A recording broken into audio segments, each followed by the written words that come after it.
Well, welcome along the Magistry of Chateau de Versailles. Not quite royal weather, but we have got the umbrellas up, and nothing is going to quell the excitement ahead of Equestrian making its debut at Paris 2024. 3 grades coming up, the individual event with medals on the line. And we'll be here to take you through. As you can see, without the information, it is quite an interesting weather profile, but it is still quite stunning on the grounds of Versailles. And I'm fortunate enough to be alongside a Paralympian and a medalist. Gold in Athens and our home Olympics in London. Deb Criddle joins me. How excited are you ahead of Equestrian in Paris? Oh, really excited, Jeremy, and thank you for having me. It's such an amazing setting here, Chateau de Versailles, for our Paralympians today. Even with the weather, you know, they will be just wanting to get on and get into the field of play and get these games underway for Equestrian. Now, your first Paralympics was in Sydney. How did you feel before getting started? Quite nervous, I think. And also, the games were very different then. In Sydney, the Australians provided 72 horses, a pool of horses, so we drew lots, and you just had a couple of days to get used to your horse, whereas since Athens, then riders take their own horses, and it's a slightly different ball game. Some riders, if a nation doesn't have horses, they are still able to borrow horses and do that, so you still need the ability to ride a variety of horses, but these riders here will have had the opportunity to gel with their horses. So they'll be really excited about getting started. So certainly they have come in their numbers, and as noticed, grade 3 starting things off. And here is our start lift, the grading system for different levels of impairment. Grade 3 impairments in both legs with minimal or no impairment of the trunk. And some athletes in this grade may use a wheelchair in daily life, but we're focusing on the sporting achievements. And Deb, there are certainly some exciting riders who are kicking off Paris 2024. Absolutely. We've got a world champion here who will be wanting to take the gold. We've got 2020 Tokyo gold medalist. We've also got here Chiara Zanatti for France, who with the home crowd behind her is really going to be looking to take home some medals for France.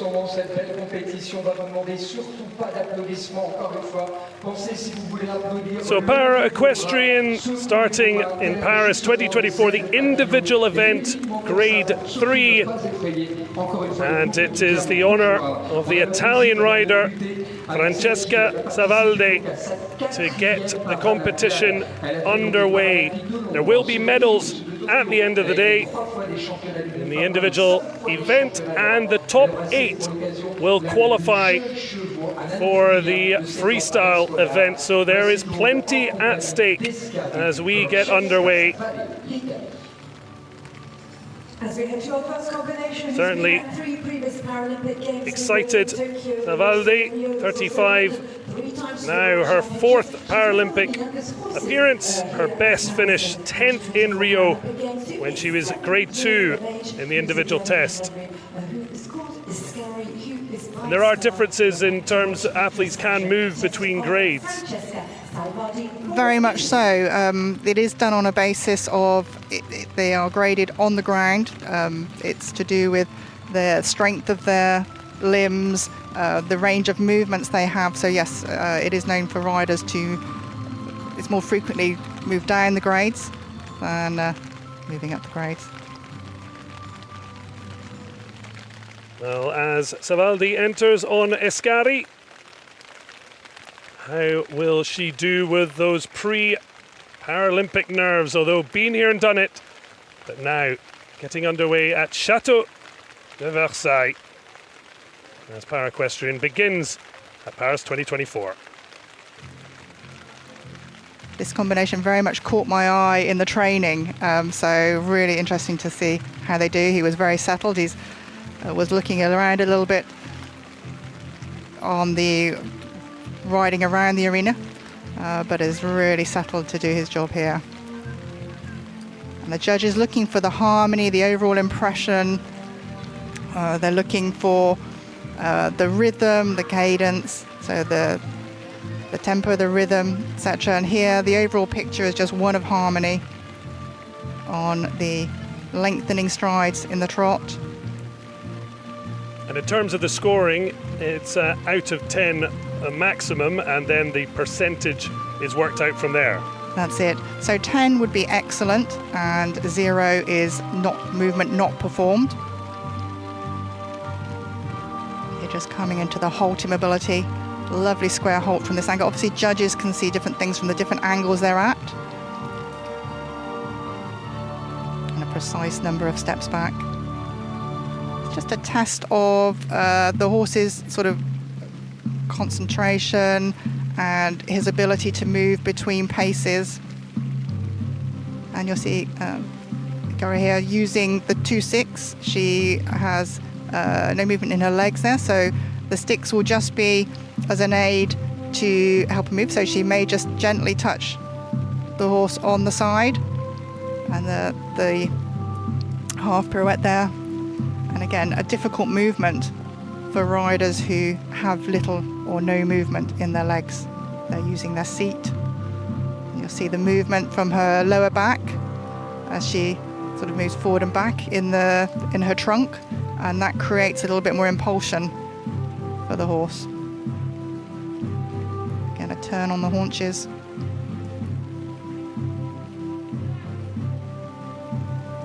And the judge is looking for something about the size of a dinner plate, but obviously, well, as it gets smaller, but you can take more strides to come around there. Describe a circle, half circle.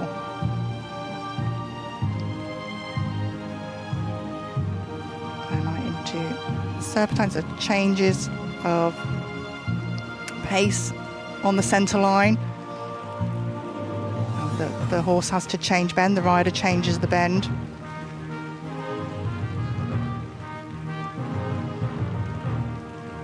I think, Jeremy, you have to say that overall the impression is just one of lightness and, again, the harmony.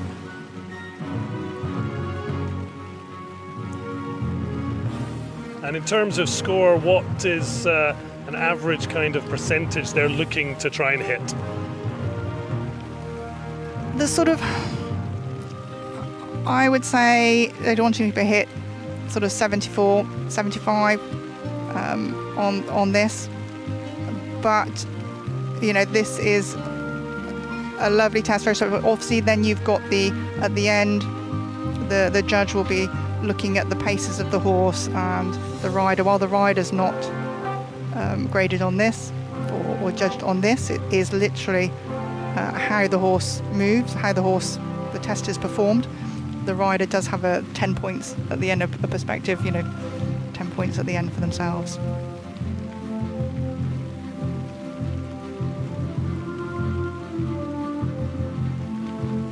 She did just miss out on a medal in Caen back in 2014 World Championships.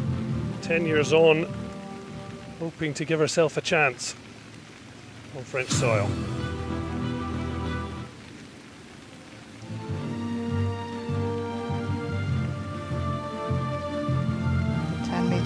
Volte, and the riders need to be very precise and very accurate to pick up the best marks.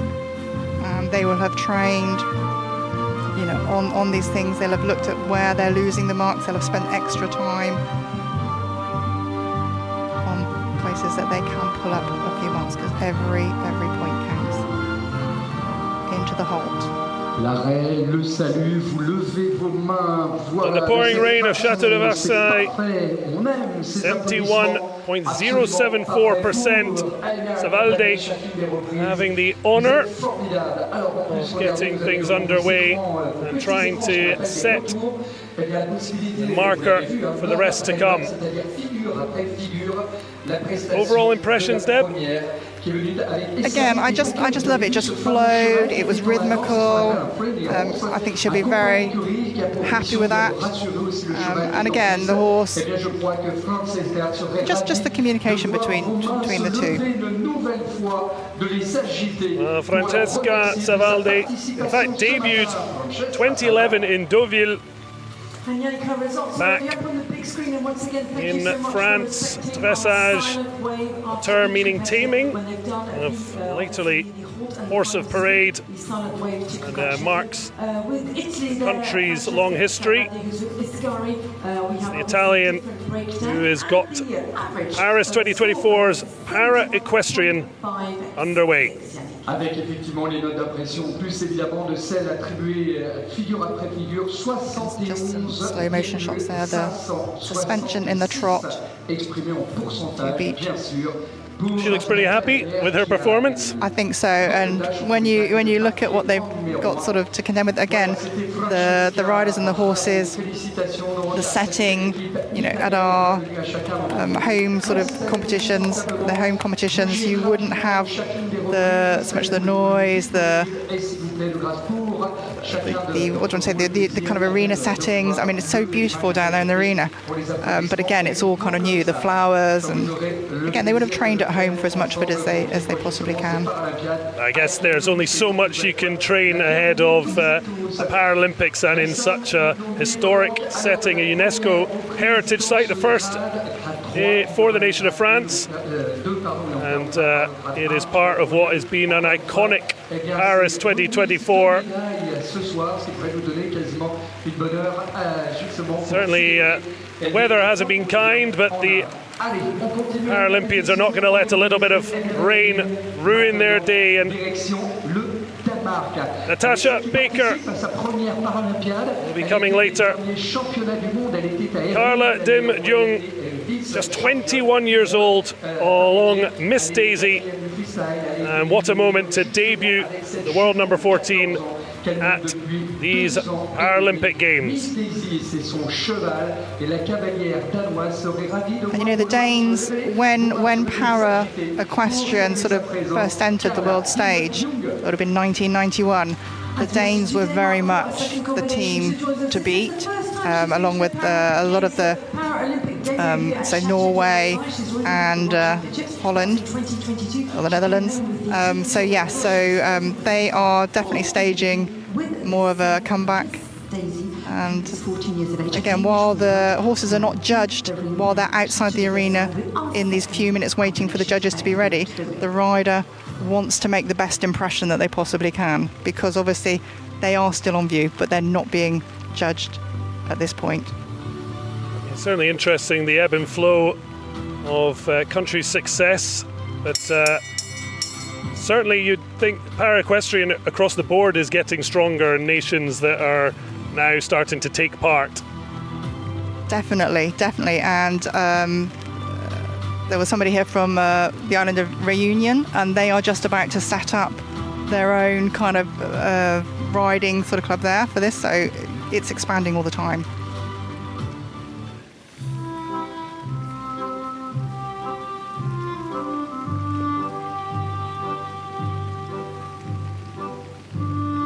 Carla just coming across to the loop and then into the 10-meter circle.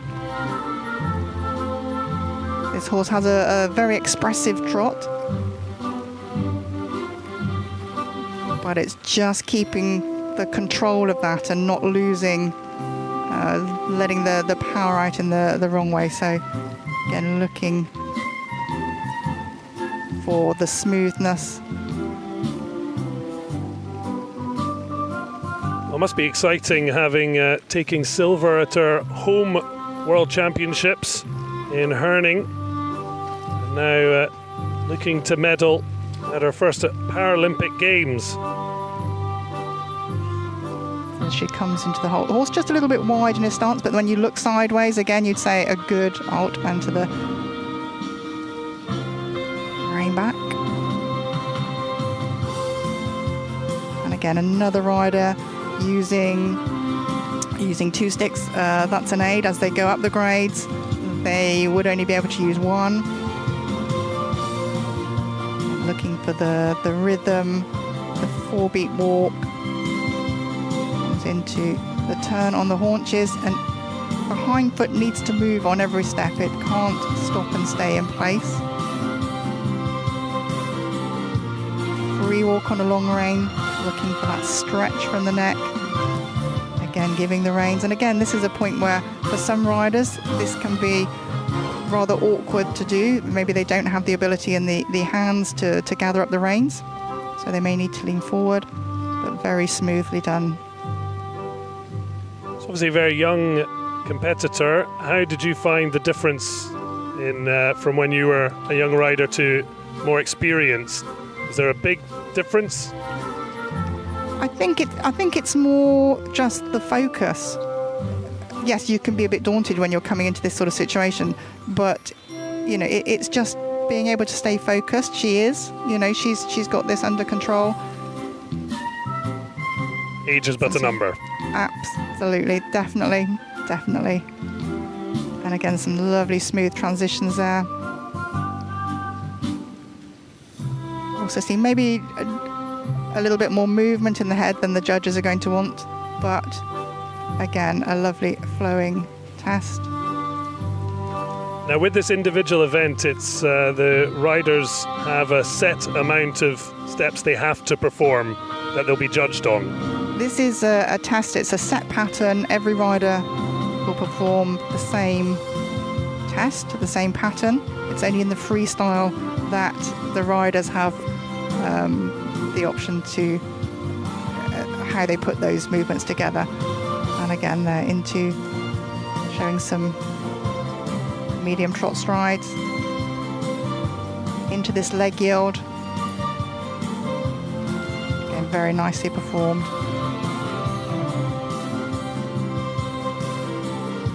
Comes onto the centre line. Well, it was silver, the Worlds in 2022, but that was a team silver. She actually just missed out the podium in the individual and freestyle events. The agonising 4th place finish that I'm sure all athletes dread. I think it is, isn't it? But again, 2 very good circles here. And the horses, when they come down the centre line, it's so easy for them to anticipate the end of the test. But they've got that little bit further to go. So they can almost get ahead of themselves. Yes. La reine saluée, vous pouvez lever, voilà, vos bras, agiter vos mains, si vous voulez ouvrir bravo. Well, hugs and kisses. Pour le féliciter justement la cavalière danoise qui est venue aussi avec un cheval. Certainly seem happy. Miss Daisy et la danoise. You're encouraging pats. That's it, so on the longer rein to come out. I think she'll be very pleased with that first performance at Paralympic Games. And of course at this stage they have no idea where it might place them. But that is a wonderful reaction. Nice pat for Miss Daisy. It wasn't always perfect synergy. Miss Daisy did step on Carla's foot and break it a few years back. So it's not a sport without dangers, but worth the pain, I'm sure. It is, and we easily forgive them, you know. So I'm sure there's no hard feelings there.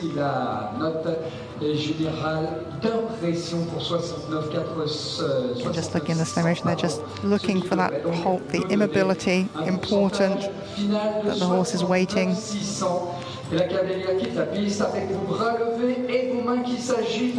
Well, all the nerves before Paralympic debut. It's a fabulous way to dispel them with a terrific performance so far.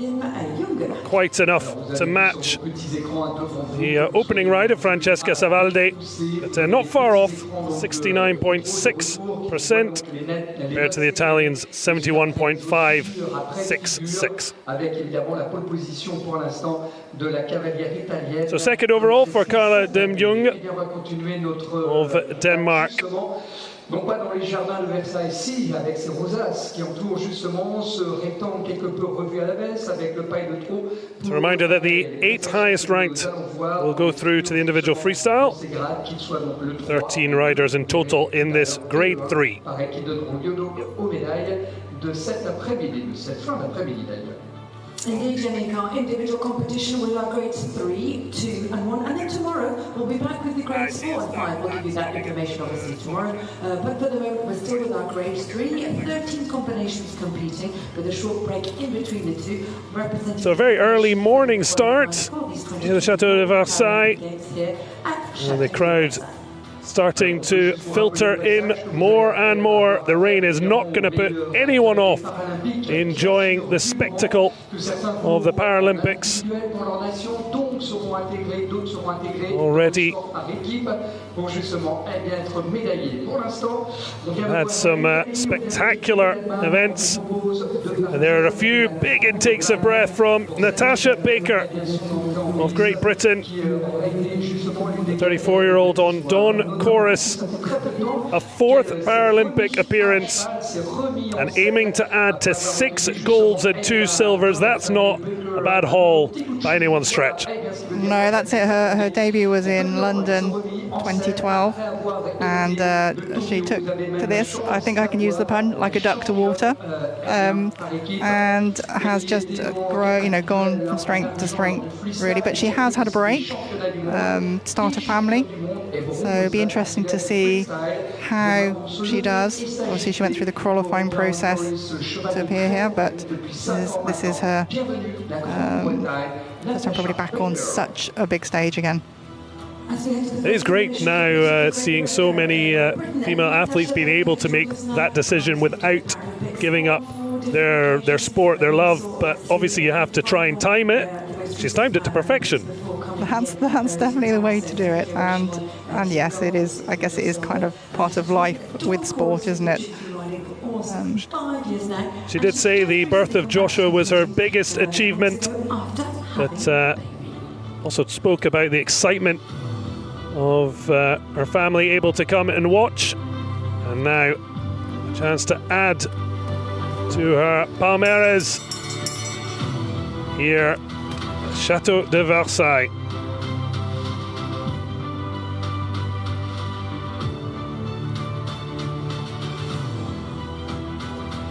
So Natasha Baker, world number 5, Dawn Chorus looking to propel them towards what they hope will be a medal.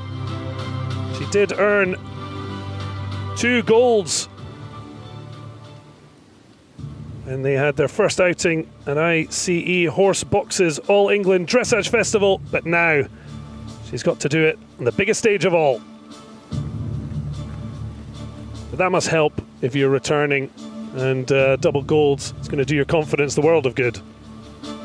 It will, but she, as a seasoned competitor, she knows what she has to do. She goes into a 10-metre circle, and she'll be looking for every single mark that she can from the accuracy,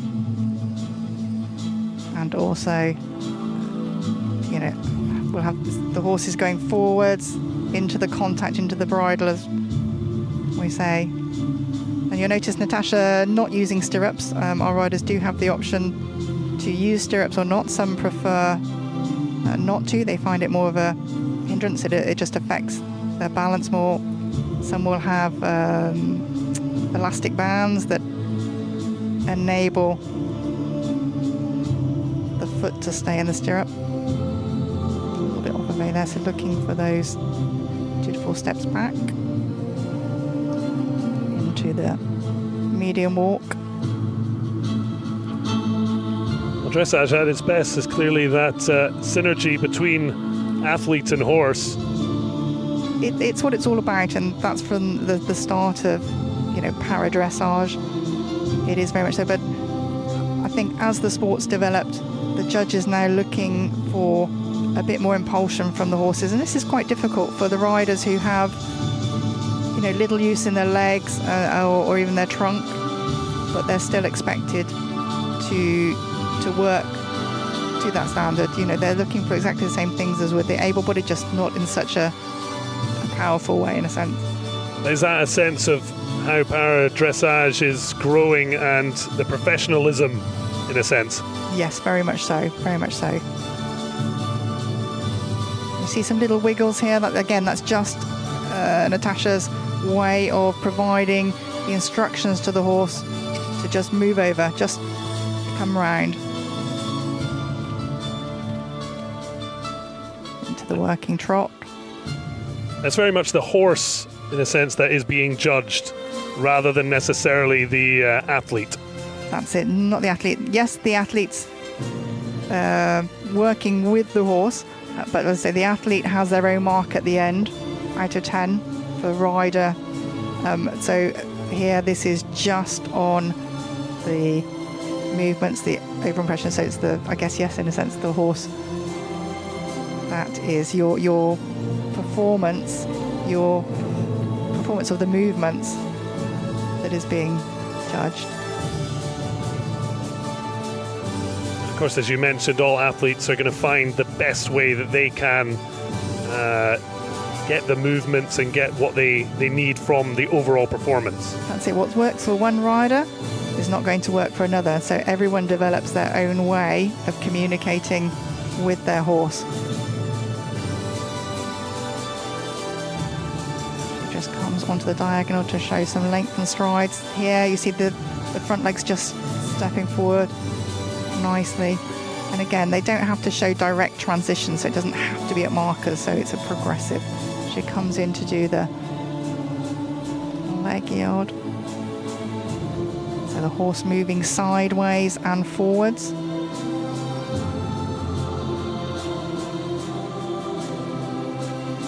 And again, sometimes that's just where they come onto that centre line, the horses anticipate, oh, we're going to halt now, but no, we've got to do these two voltes, the two circles. And they are 8 meters, so it's 20 meters along the short side of the arena. So if you're doing a 10 meter, it's very easy to say, all right, I want the dead center of the school. But for 8 meters, you've got to have judged it precisely to be just short, 2 meters short of that long side. Big smile on Natasha's face. That's a fabulous thing when you're seeing top class performances, but then just the real enjoyment of being out there. And they certainly look delighted. Yeah, and they're just pointing at the horse saying, you know, the horse has done this, you know, recognition for the horse, for Lottie as she's called.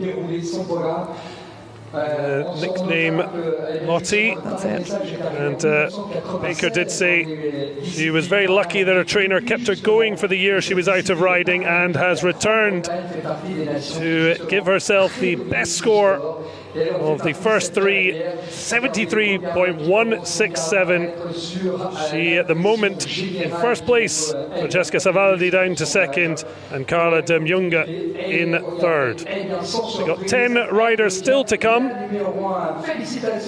so it's going to be a long wait for Natasha to see if she's going to add another medal and maybe even one to match a golden smile. Congratulations indeed for that first performance for Great Britain, of course, competing individually. They'll be in the team competition and will be on Friday at Great Britain, the Team GB, which is dominating. Here the riders are able to help. Which arrived at the Paralympic Games, the first ever. A lead going out, and again, sometimes during the test, I'm not sure if we'll have one in this particular test, but you can have friendly horses, as we call them. Okay, so a nation, if a horse needs a little bit more confidence in the arena, then they can bring another horse in. The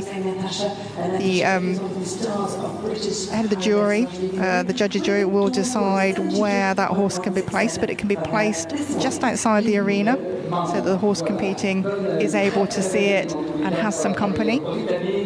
And so that is a a possibility for. Well, there you see EHCMB suggesting where the judges are located. You see the average score leaving Natasha Baker in first place at 73.167%. So equestrian is a gender-neutral sport, unique across Olympic and Paralympic movements. And, each horse and athlete combination, as we've seen, performing a series of predetermined movements differing by grade and ability.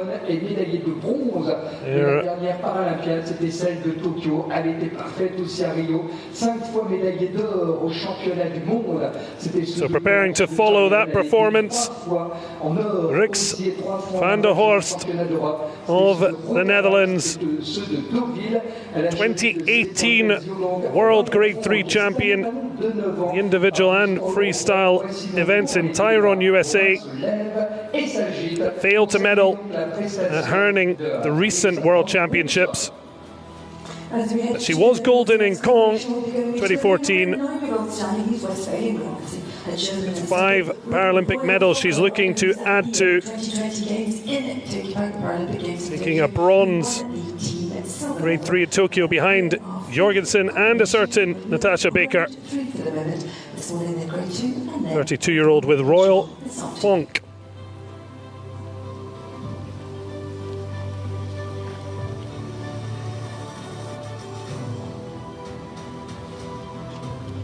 It's a beautiful looking horse. The level of the horsepower in the para dressage has just gone up year on year on year, and some super quality horses. Well, it's interesting because she's served as an ambassador of the FOP Fund, assisting impaired young people into sport, and I guess year on year more and more people are inspired and see there is an opportunity to not just compete in sport but compete at the highest level. They are indeed.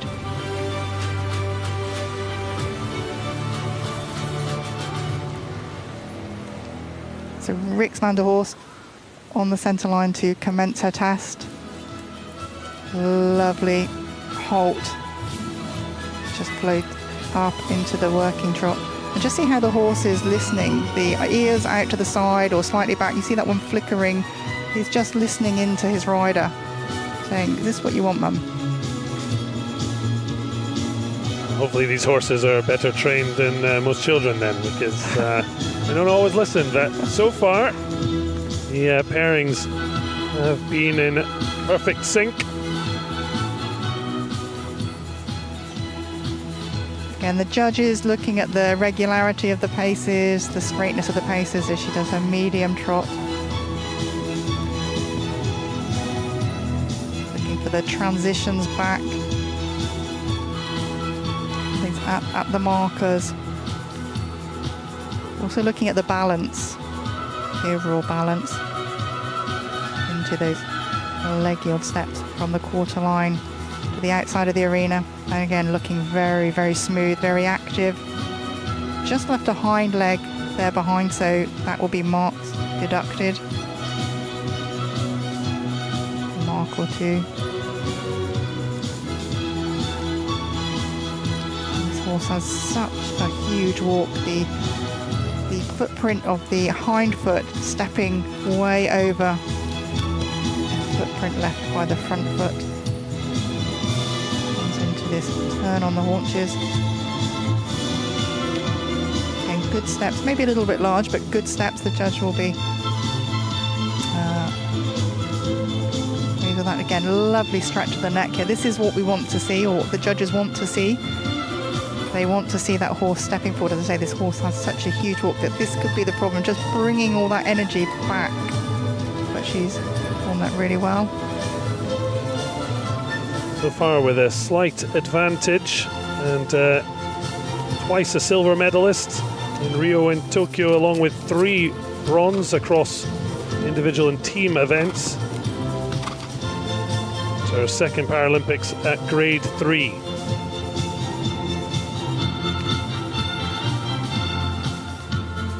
Again, Rick's lucky enough to have a stable of horses, so not reliant on just the one.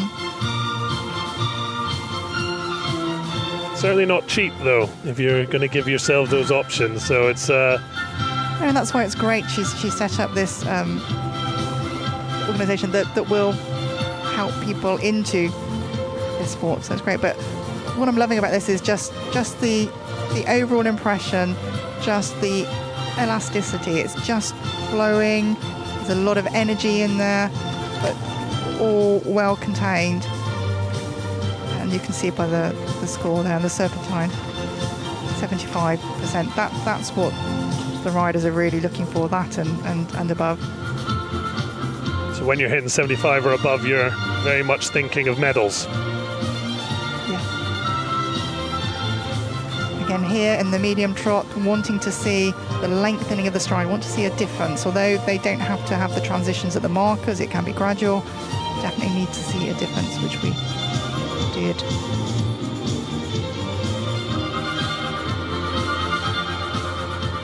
Again here, Rix, do you see the leg moving? So she can actually physically use the leg, unlike our earlier sort of riders. So again, you're just looking for some level of parity. You're not going to be able to say, you know, every rider has the same ability within their body to move, or the range of movement, but you're looking to just set them into their grades with similar levels of impairment. And of course, cross sport, there are always athletes who have advantage, disadvantage, but given she's not won Paralympic golds, gives you an idea that that's not the only thing that's going to be the deciding factor. That's it. And again, interestingly, this horse, again, just not quite square in the halt. And again, riders often spend a lot of time, because small pointage percentages can be the difference between a medal and no medal. At the moment, she's putting herself in a terrific position for another medal. 76.433, a full 3% above Natasha Baker. There's Rix van der Horst, who has moved herself to the top of the ranking. Long way to go, but she's certainly... It's good to see that, to be fair, depending where they've placed, but all the riders have been delighted with their individual performance. Well, yes, definitely. And, you know, this is, from Rix, this is just absolutely super. And again, the Dutch team very much one of the leaders that we'll be looking for them in the team championship for, you know, medaling. They are the world champions, so they will be looking to take this, and I'm sure that Rix will be one of their sort of named riders on that team. Yeah, there are 3 opportunities to medal Para-Equestrian, this individual event, the team event, and then the top 8 from this competition will have a chance to go again in the freestyle. And Deb, I think you know a little bit about doing the treble. The triple. No, yeah, just I think sometimes you just have the right horse, the right circumstances, and it all just fell into place. So, you know, the Dutch do have that opportunity. You know, at the moment, sorry, I shouldn't say that. I don't think actually they will, because it would have been their grade 4 rider, but I don't think that's quite possible this time. I don't think that's quite on. We'll be having our victory ceremonies. We're seeing grade 3 will be then seeing grade 2, grade 1. Our 3 different victory ceremonies today. Tomorrow will be grade 4 and 5 with their victory ceremonies. Then we'll be having our team competition that will be on Friday, and the freestyle individual event on 8 from each of these grades. On va partir avec l'Irlande maintenant, troisième du freestyle Bradbury cette année. Elle était aussi parfaite à Ixted, à Abington, celle qui a été donc à Tokyo avec Zarefina, qui a été 2 fois des championnats du monde, dont les derniers. Elle a fait ce 2 camps auparavant, on a eu le plaisir aussi de la voir par montage. So next up, Kate Kerr-Horan, representing Ireland, with Lickbow's Don Aquino. Her second attempt at the Paralympics inside the world's best 20. She said she always wears her lucky belt that her mum gave her. Will it be the luck of the Irish here in Paris? Don Aquino, who is 9 years of age, accounting, who is by Don Ombrika, who also saw her 3 times at the European Championships, twice at the World Championships, including those that took part in France. Stunning views across very wet Chateau de Versailles. Nothing is going to rain on the parade here. The Equestrian's first day, Paris 2024.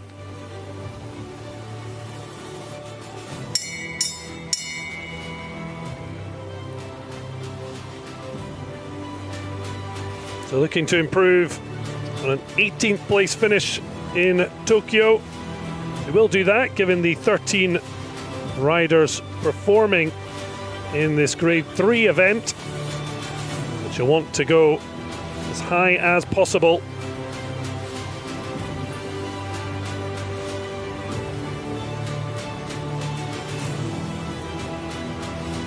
So Kate Kerr-Horan getting her second Paralympic Games underway. Kate again, a very experienced rider. You notice change in tack here, that the loop reins, recall, because she won't have the dexterity to gather up the rein, so you have the set loops.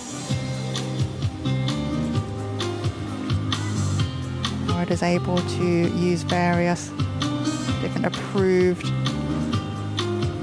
adaptations to assist into the medium trot strides. And the horse quite free in the strides here, maybe looking for a little bit more connection with the horse's mouth and the bit.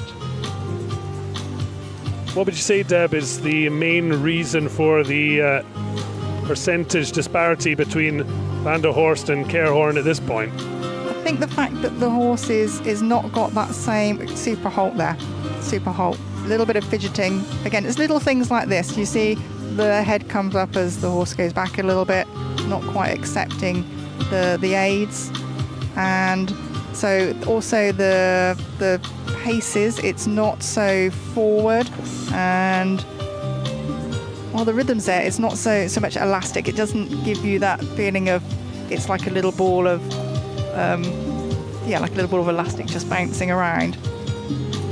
In a sense, if you kind of see the mechanics working, you're going to be scored down rather than something that flows like a river?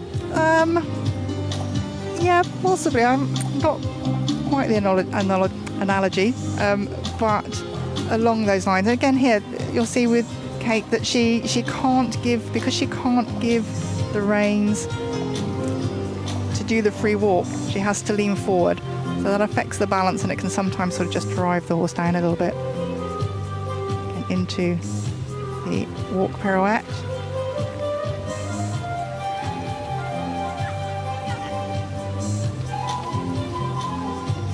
Trot just.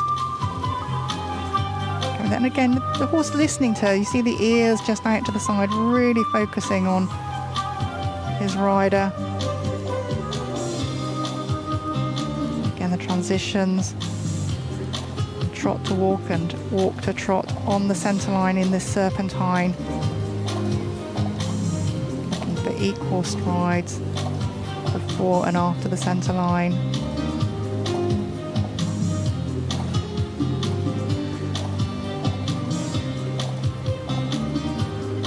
Him up again. Come on to do this little bit of a loop there with the circle off of the diagonal. There we go. And riders needing to have their bodies at the marker if they're changing direction, so they want to have it so that they are at the marker. So just come back a stride or two before into the lengthened strides. And again, just a bit free. The judges will be thinking they're looking for a little bit more connection. Well, Kate Kerr-Horan said she trains around 14 hours a week. Would you say that's a kind of standard across the board? Does it just really depend on how much time you can give to it? It depends very much how many horses you have. Some riders will be riding, we've got riders here will be riding 6 a day. You know, they in the higher grades, and some will only be riding the 1.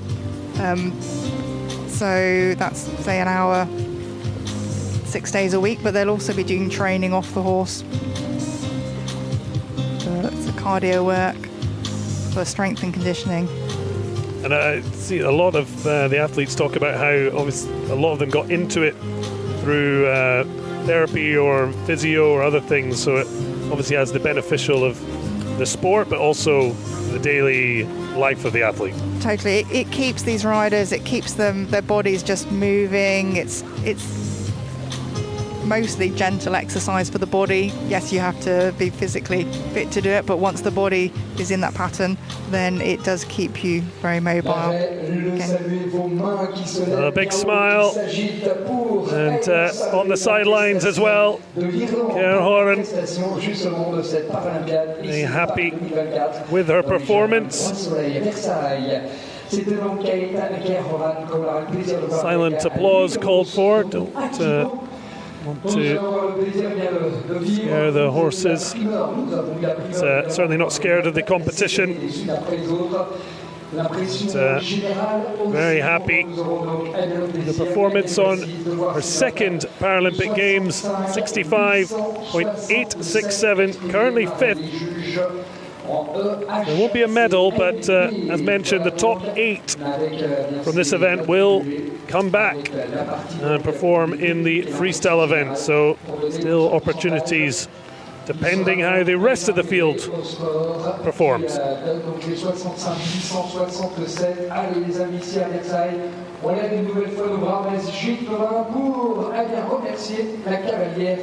Paralympic dream could have been over without the year delay to Tokyo, and she broke her wrist and fingers. A horse knocked her over. Christmas Day surgery, 3 or 4 months out, but as mentioned, it's going to take more than a few bumps and bruises to stop Paralympians getting back.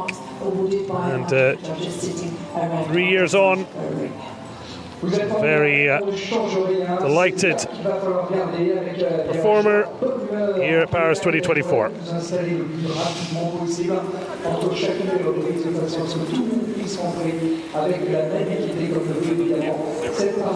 All equestrians are a very hardy breed, I think everyone would have to say.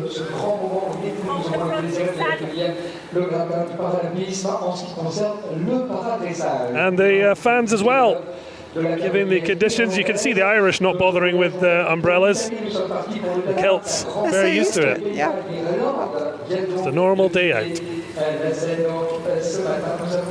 So preparing to place a bet with her horse Gambler, Hilary Nguyen Su of Singapore, born with cerebral palsy and epilepsy.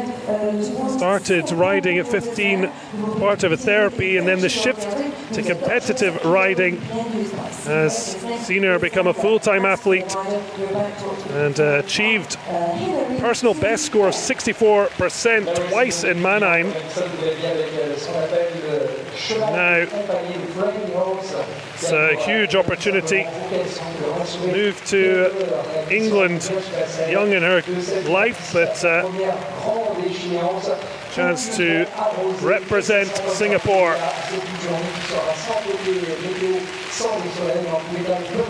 Certainly not a day out at Versailles without challenges. The weather certainly not playing ball.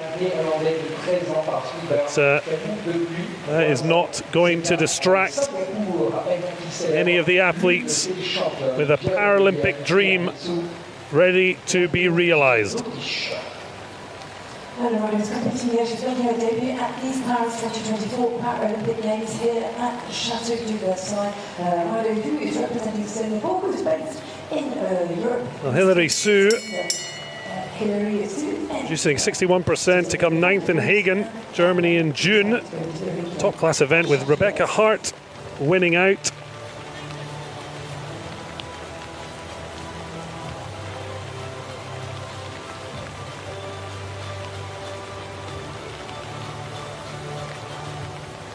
So Hilary Sue representing Singapore on Gambler. Another to make Paralympic debut in the most iconic of venues.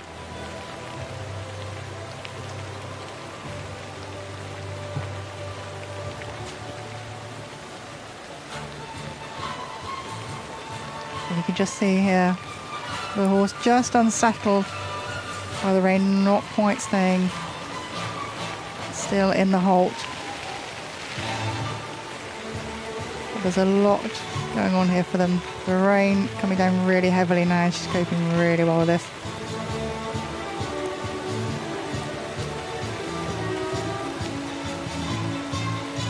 The riders have the option of using a snaffle bridle or a double bridle in this grade. So again, we'll just be looking to settle the horse a little bit more, ideally, into the medium trot.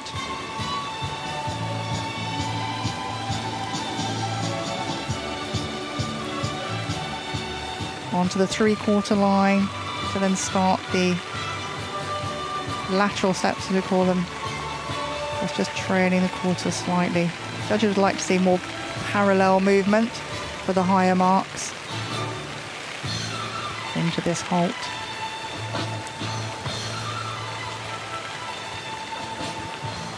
Four steps back.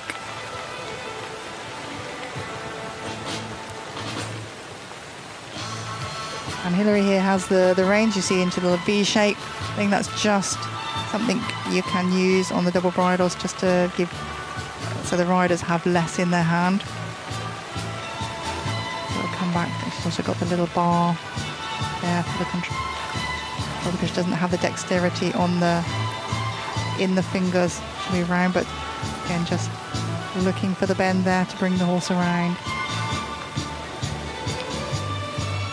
The riders have a real toolbox of aids that they can use to assist. But if your legs aren't working, then your seat will be doing more, or your body weight will be doing more. Again, using the hands slightly more in a different way. A great philosophy she has, values effort over immediate success. And not everyone's going to be able to go away with a medal, but there are other personal markers to set. And she's hovering around that percentage of 64 she's looking to beat.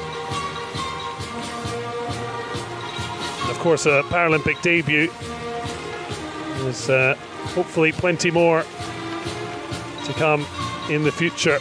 But in the here and now, 61.9%. I think every rider would like to break that 60% barrier for sure on that. And some lovely moments in the test here, like the horse just looking lovely and round and through for her. You can see the judges have a much better place to be sitting while keeping their I-5, as you mentioned, in different positions to have a different angle. And those 5 scores aggregated to give us the percentage you see at the top of your screen. That's it. So again, all the marks 0 to 10, 0 not performed, 10 maximum excellent. Again, just showing the medium trot, looking for the length of strides there.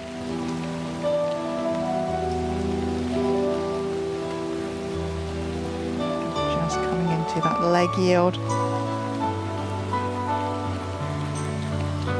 Ideally would be parallel, but the horse again, you know, listening to his rider, checking back in with her. Going to the medium walk. Ready for these 2 8-meter vaults.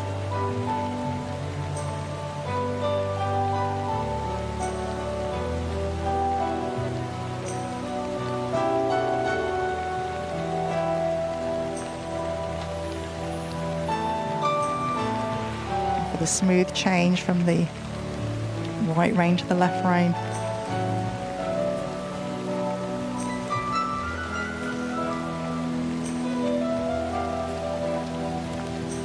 You can see the rider is able to have a tie from the girth to the stirrups. Again, another aid that's allowed. Bien sûr, je vous invite à lever vos mains encore une fois, de les agiter pour bien saluer la prestation de la carrière de Singapour et And the silent applause couldn't quite break the 64% mark she was looking for. And that was the combination representing Singapore, who's just made her debut. But still, as you mentioned, over 60, the early target, and she certainly performed brilliantly on her debut at Paralympic Games. Again tonight, when we have our victory ceremonies, there will be an occasion to make some noise. So, Intermission of Singapore, 61.7 across the board to fly 6th out of 6. And Rix van der Horst officially qualified for the freestyle event later in these Para-Equestrian Games. Rassurez aussi Gambler. Merci infiniment. And that's because of the top 8 qualifying, yes. So we'll start to see some cues falling. And added value in seeing how the individual event turns out, but knowing after the team event there'll be one last chance. But Hilary Sue looking pleased with her outing. Here we see a friendly horse. Okay. Didn't actually see that down in the arena, but it's there waiting for her. Of course, horses historically in herds, so it makes sense that having a friend there in sight. It does. It's just to give them that little bit more confidence. And also I think it gives the rider a little bit more if they're all unsure. Mexico next to be represented, the Para-Equestrian Paris 2024, Ignacio Trevino Fuerte, and he'll be looking for a strong performance. The 50-year-old ranked 32 in the world. Cucu LS La Silla hoping to take Nacho to where they want to go. Only took up the sport 9 years ago in Monterrey, Mexico, though hails from Durango, the birthplace of Guillermo del Toro and Gael Garcia Bernal. Rich, cinematic prestige, and certainly getting the chance to perform at a prestigious venue here in Chateau de Versailles.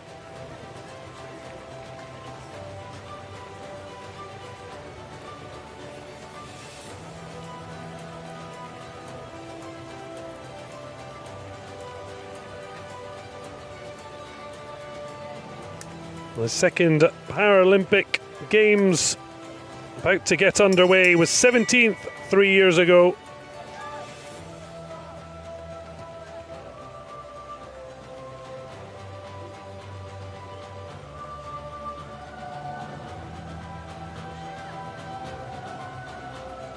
Stunning backdrop.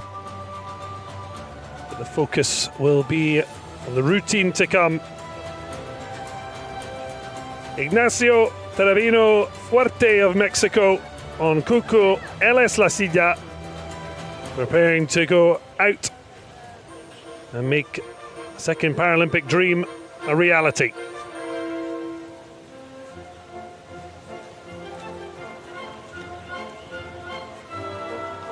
The horse just losing a little bit of concentration there. But listening to his rider, we're looking for those ears, checking back in, a little bit sideways, a little bit back. He's listening. Got a big striding horse, this one, tall horse. And looking quite free in his paces. I suppose the interesting factor is that you have a human and horse in harmony, but there's so much going on in terms of whether the crowd or the rain or whatever. It's not a simple act to make sure everything goes to plan. No, you plan for your best, but you obviously have to use visualization to assist you. So riders will have, been down at the arena, planning their test out. Again, just here, a horse just has lost concentration. He's looking straight across to the stand. We've got some umbrellas, some sort of things maybe flapping. It's just taken his attention away. So the rider will be looking to gain that back. Using the corner to assist him. Using every part of the arena to set up your next movement. Oh, the cameraman, see that again? The horse would have just clocked that as he in that halt. Things that these horses are not so used to. Yeah, you're not usually going to be setting up a camera crews at your training days. No. A lovely turn on the haunches there. Actually quite tight, more of what we call a pirouette, but still very active. Into the medium walk, and here you can clearly see the rider able to give the contact, bring them up. He's got some what we call little stops, rein stops, that assist him there. Setting up this turn on the haunches. Again, every footfall, picking up, putting down, not staying and doing a pivot on one foot. All good. It's a fabulous part of equestrian sport in general, and equestrian and likewise, that someone at the age of 40 can start and then find themselves at the Paralympics. It's a sport that is not ageist. Definitely not. We had a Japanese rider in the past, late 70s, and we have like 13, 14-year-olds that have been, to games. So it definitely is a sport for every age. It's probably quite unique in that sense. And also, of course, men and women competing side by side. Alongside, yes. It's something that is unique. Just performing those 2 10-meter cycles. That's off the diagonal, then back in, or one. And you have a mirror image on the other side of the arena, on the other rein. Medium trot strides again.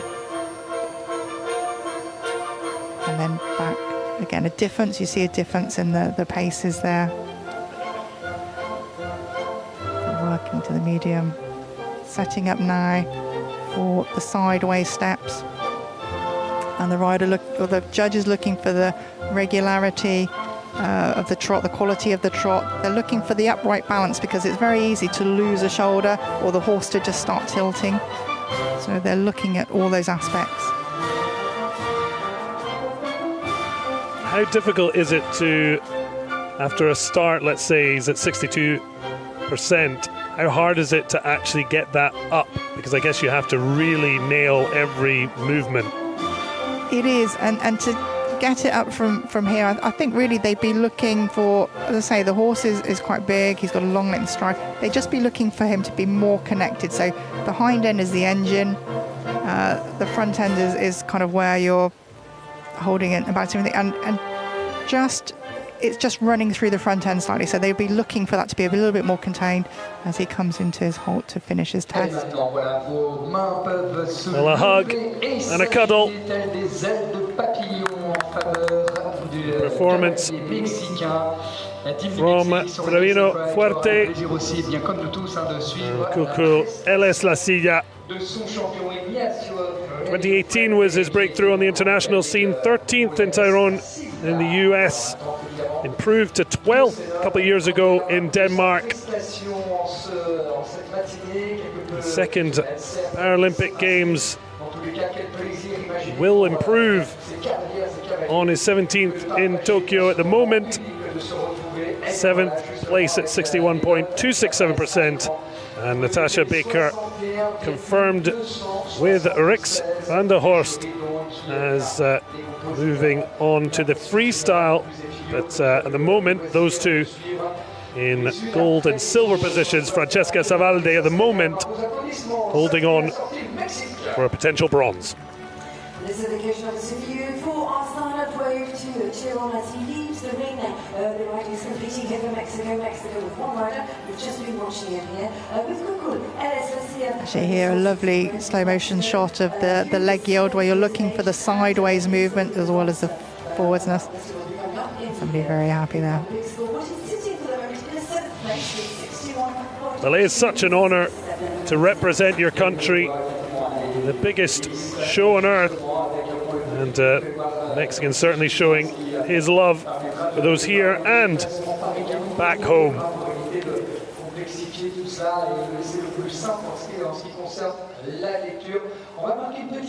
So, as we are with the individual event, the grade 3s, it's Rix van der Horst leading the way along with Natasha Baker in second. Those two have already qualified for the freestyle later on in these Paralympic Games. Francesca Savaldi holding on to the bronze position, but we still have more riders to come and some real quality that could certainly shake up the medal positions.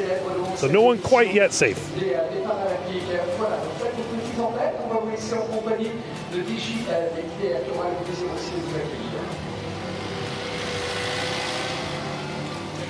Obviously a short break now to this reenactments here at Chateau de Versailles. Obviously an occasion for you to go off, stretch your legs, scroll. This is the time when you can move without any problem. Here we obviously do like to go to visit the restroom, or why not as well. This is a perfect occasion because you'd like to buy some merchandise. Paris 2024 product ranges are in our official boutiques and on site as well. The merchandise store is still open. It's now or never. We all know our families love to have some goodies. You've come here, but they haven't been able to. But do take them home a little souvenir so they know that you were thinking of them while you were here. DJ Vetiver is in the house and will be playing some music Yannick all day long. At the moment, she's going to be pumping up the volume and warming up her obviously DJ set. There you go. Elle est là, DJ Vetiver. C'est bien elle qui va vous accompagner. C'est bien donc du direct. Il n'y a absolument pas de bande musicale. C'est du vrai, c'est du live. Voilà. Allez, derrière cette platine, dans tous les cas, on va la laisser pour régaler. Et on se retrouve dans quelques instants pendant qu'on est en train de faire bonhomme à ce rectangle de dressage du para-dressage Paris 2024. À tout de suite. Serving up the people, checking out the race, doing what I'm doing, feeling out of place, walking in the rain.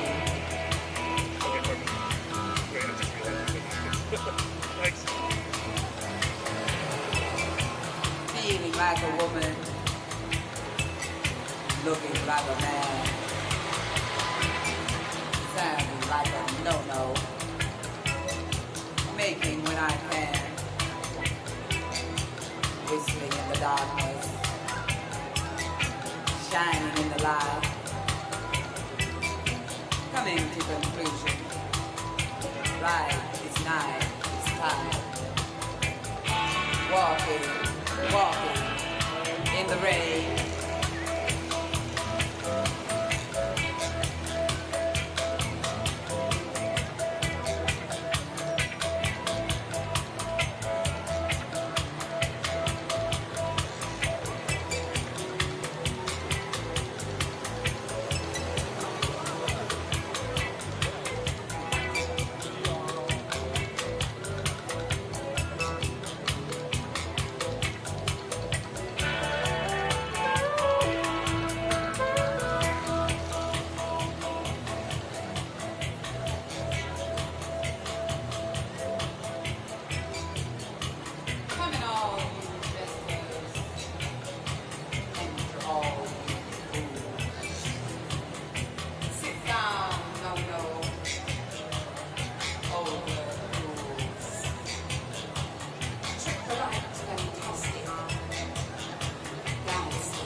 Sympa d'avoir des lives comme ça. Bon, écoutez, mille merci à toutes ceux qui aura trouvé la playlist juste parfaite pour vous souhaiter une nouvelle fois à chacun d'entre vous la bienvenue, de mettre l'ambiance à justement ce beau rendez-vous. Alors regardez, nous voici avec le deuxième groupe qui va venir nous rejoindre. Nous allons partir pour l'Autriche, la Belgique et l'Irlande. L'équipe de France qui aura son premier représentant, les États-Unis, l'Amérique, la Suède. Je dirais d'avoir justement à venir nous rejoindre pour dérouler justement leur reprise.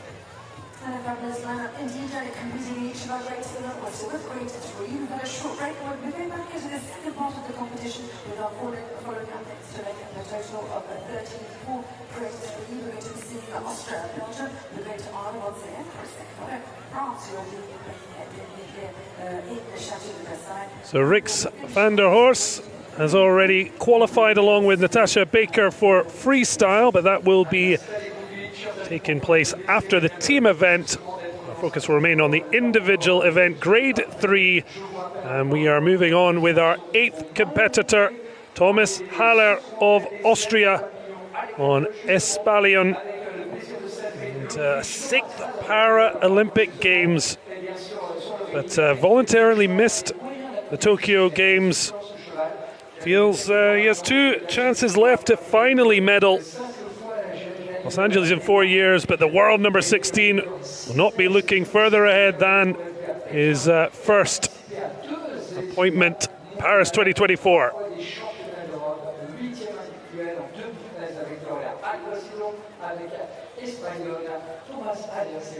Thomas here. Thomas has a leader.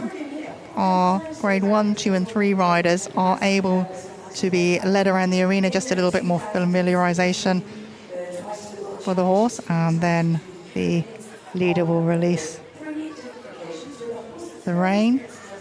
But the riders have had their chance over the last 3 days to come in. They've had arena familiarization, so they've been coming in to train. They work around the outside of the arena, then they're allowed sort of time inside,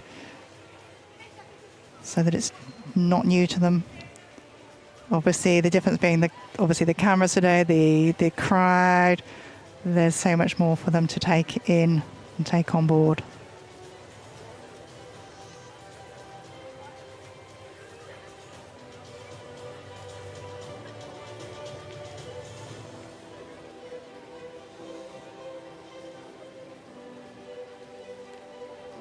So Thomas Haller in this grade 3 event.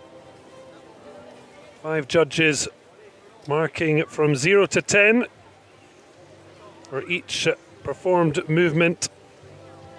And it is a set steps that they do have to perform in this individual event.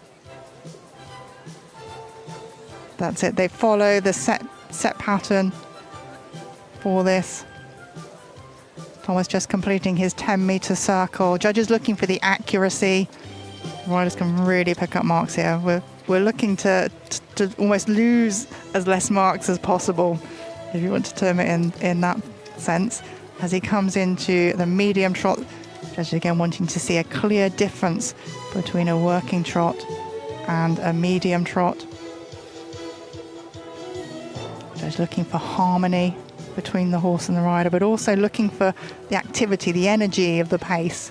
Wanting to see the horses going forwards into a nice, soft, round frame, an overall round sort of picture you're looking for. As Thomas comes into the halt. Horse not quite resting there, setting down his hind foot now. Into 1, 2, 3, 4 steps back. Straight into the medium walk again.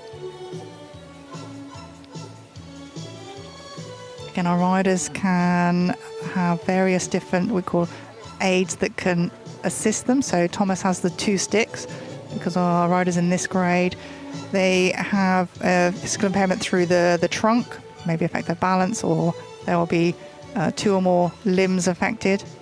As Thomas comes into that. The horse, I don't know if you just saw, he just sort of stuck with the left hind foot. Instead of lifting that foot up, he just did almost like a pivot on the spot. So again, that'll be a little deduction there. Now into a lovely free walk. Thomas just asking him to step forward a little bit more, using the upper body, the action movement of the upper torso to say, come on, a little bit slow there, but again, steps through. Also, at an interesting point is Haller the 8th to go out, and only the top 8 of 13 will progress from this individual event and perform in the freestyle. The top 3 on this event will be medaling the victory ceremony. Again, on this serpentine, the judges will be looking for 3 equal loops. So the arena is 40 meters. So again, they need to divide that up in their mind and be very, very accurate. Change of pace at the center lines.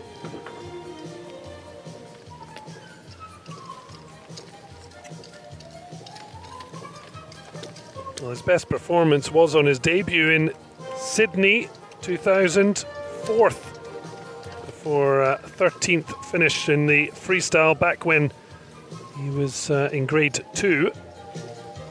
Also bear in mind, Sydney, we were borrowed horses, so the Australians provided the horses, and riders had several days to familiarise themselves with them before going out to complete their test. It's interesting the difference between everyone picking between horses that are waiting, and now obviously the athletes have their own horses and are training with them daily. There's obviously a difference in how the competition is. There's much more chance to build up a partnership with your horse, so the harmony is going to be greater in that sense. You have more time with them, and you can prepare everything more. You know your horse's personality inside out, and that can make a big difference to things, how the horse reacts to the venue, the situation. But all the riders would have been preparing as much as possible at home. Like it's raining today, they'll make sure they're out in all winds, rain, all weathers, just in case they get that scenario at a major championships.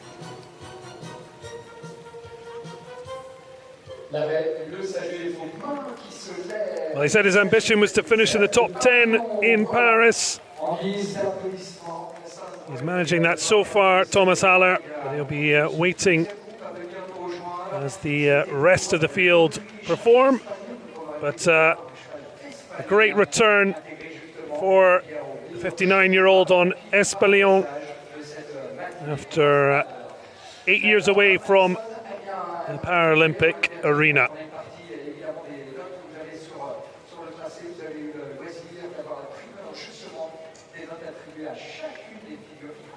Well, he was advised to start riding as therapy. Despite his fear of big animals, he looks like he's got over that and some. Definitely, and for a lot of riders, they have come to this through therapy, and it's the horses just have such an effect on people. It's quite incredible, the journeys that some of the riders have had.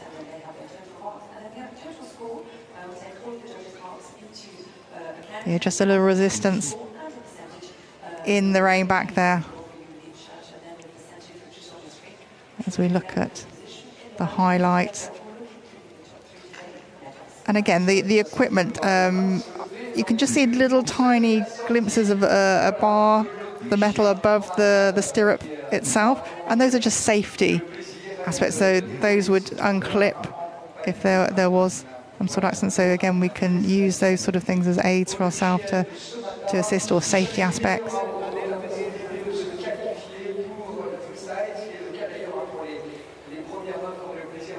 So in the end, Haller finishing up in 6th overall so far, 63.733.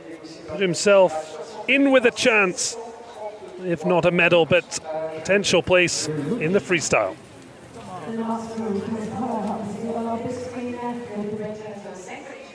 So Rix van der Horst, Natasha Baker and Francesca Savaldi have all qualified for the freestyle and sit in the medal positions. Barbara Minetti of Belgium looking to excite the Eki fans. Already a big smile from the Belgian Barbara Minetti, world number 13, along with Stewart, as she prepares to make her return to the Paralympics, a two-time individual bronze medalist at European Championships. Wasn't able to medal at the most recent in Resenbeck.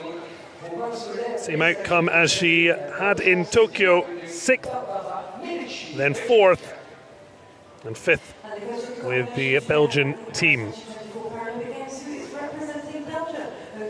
Barbara and Stuart are a great combination. They know each other inside out. And interestingly, she used to ride side saddle. She had one horse that she would ride side saddle. So again, different variations that you can see with our riders.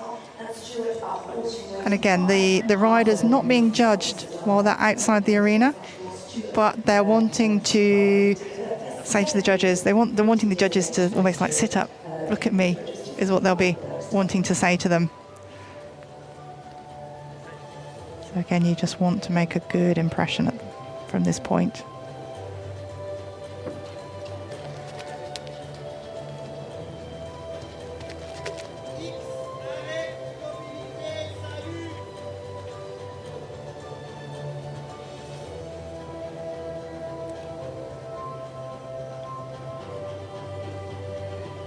So Barbara Minetti of Belgium, long-term compatriot Stewart, as they prepare to get this Paralympic challenge underway. That was just so unfortunate that the horse just stepped back, a little resistance to going forwards. But overall, these are such an harmonious picture again, which is the judges are looking for. They're looking for the engagement from the hind end of the horse, the power pack of the horse.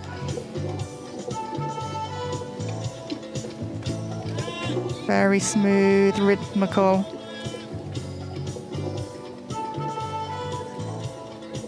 Using every inch of the arena to set up her movements to the medium trot.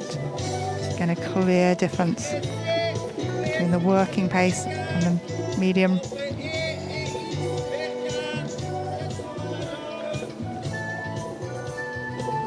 Just on the three-quarter line, setting up the sideways steps.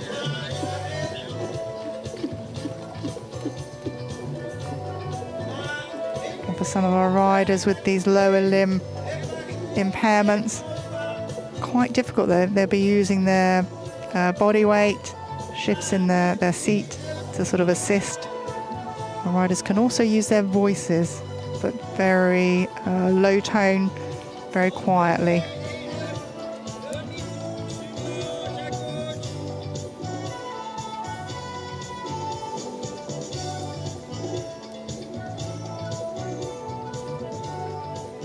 Coming to that very difficult turn on the haunches.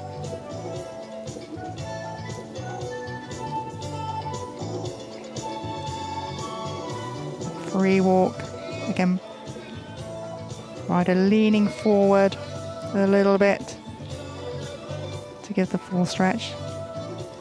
Stuart here stretching down nicely.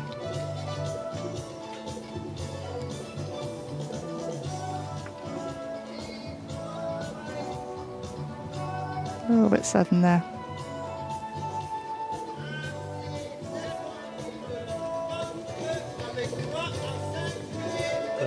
Barbara Minetti had a cancer diagnosis in '96, 8 years in and out of hospital, and she said her horse then, Baba, 2012 and 2016 Paralympian, helped her with her rehab, and certainly there's a lot of that you mentioned as well, the horses playing a massive part in therapy and rehab, and just bringing people to top-class events as well, but they do. They bring people together. This is a whole family here, you know, a whole community, the Paralympic family. But it's the horse. It just gives you that sense of, in your mind, relaxation. You can just let your troubles go, and it's just the effect they have on us.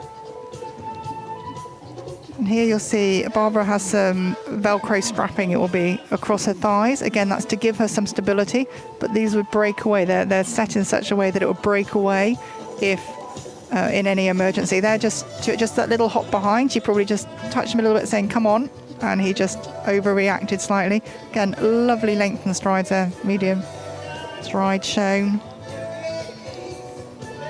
Setting the horse up in the corners of the arena for the next movements. A little bit early there into the sideways, but now picking up. You can see how small the margins are between first 67.667%. An excellent ride, but the 75.6 of Van der Horst is looking pretty hard to beat. I think that's going to be, you know, yeah, we have got a couple of contenders, or certainly one more contender, two contenders maybe later that they're going to be up there. But yes, it's kind of where I expected it to be, the 70 or 75s.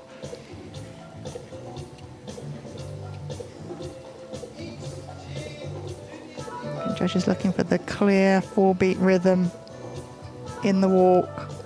A purposeful marching walk is what they're looking for.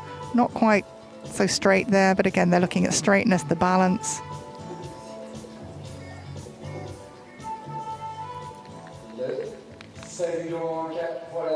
A big smile. She studies classical equestrian literature, and she's certainly read a wonderful performance, Menesi, with Stewart. So wait for the final confirmation of the score.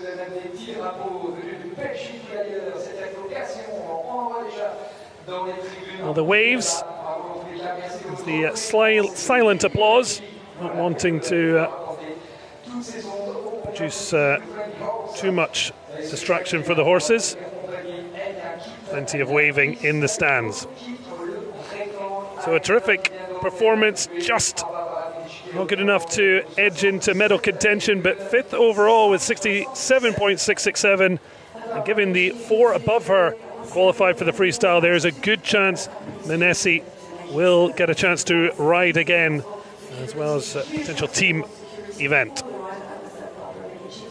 It's lovely that you mentioned about the silent sort of waving. Is what we do is we have the waving. It's something that's been in our sport for quite some time now. It's just so the horses, they don't have that sudden reaction of the wow of the sound. And here, lovely partnership, just not quite getting the high marks. Just needed to be a bit more fluid, a bit more forward and connected. The waving. So showing their appreciation. Braving the weather, and well they might. Chateau de Versailles, a wonderful venue for these Paralympians. And fifth place for Barbara Menesi of Belgium, 67.667, lots of sixes and sevens, and may yet be back for the freestyle. So Rix van der Horst holding on to the golden position, Natasha Baker and Francesca Savaldi for the moment on the podium. Wait to see how things finish up.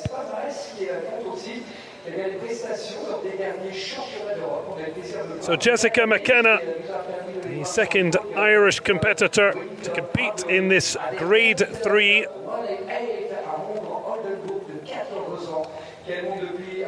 Reminder that each horse and athlete combination perform a series of predetermined movements which differ from grade by grade in ability. 20 metres by 40 metre. And it'll be different for grade 4 and 5 when they get underway. But certainly she has a real skip in her step before entering the arena. You did say this is a chance to maybe get a little extra love from the judges. It is, and it doesn't I'd say go into the scoring effect, but you just want to say to the judge, you know, come on, you know, I'm here, look, watch. And they are anyway, but you just want to get that little bit of extra if you can. So again, a lovely forward trot, a little bit of elevation there in the pace. And you'll notice that the hand holds, again, she has one hand sort of backwards, one forwards, so to speak, on top of the rein, one under. Again, it doesn't matter, it's what works for you as a rider. So another Paralympic debut about to commence.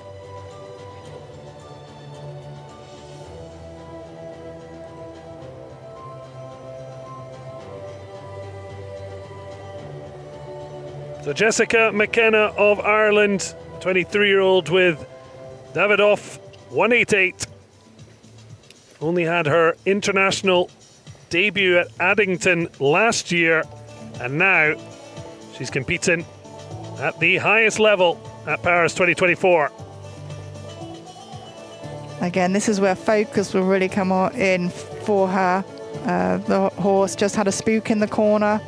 It's all something he wasn't sure on. So it's like, let's get down, let's concentrate, let's forget that movement there. Let's move on. And starting off on a good place. 7.3 for the Holt salute. Equaling our leader. Certainly enjoying a wee Irish jig out here at Chateau de Versailles.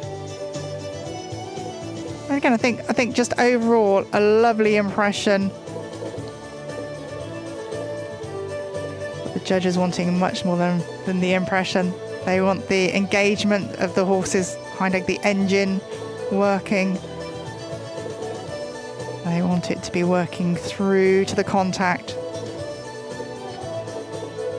For an athlete like McKenna, your Paralympic debut, are you more trying to focus on yourself, or are you looking at the scoreboard when you're the fourth last out and you know 71.566 is the score to beat to get in with the medals?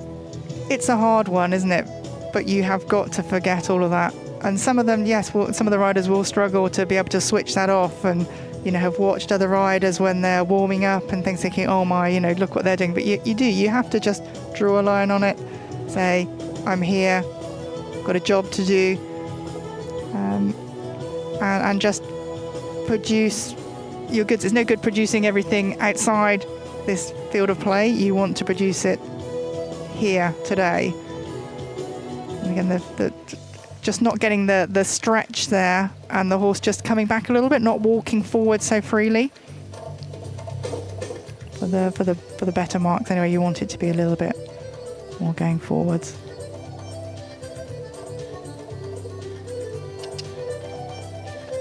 Again, I don't know if that was possible to see.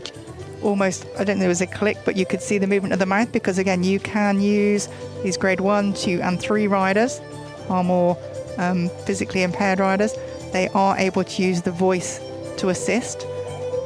And that's just a case of they obviously have fewer ways of communicating. So for the higher grades, they won't be able to do that. No, that will be penalised for them. But here, it is an allowed movement. Again, a lovely forward, upward transition there. It's places like that she's going to be looking to pick up the extra marks.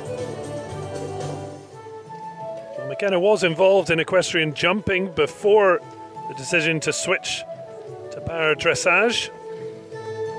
Born in Belfast but moved to Cork at the age of 3.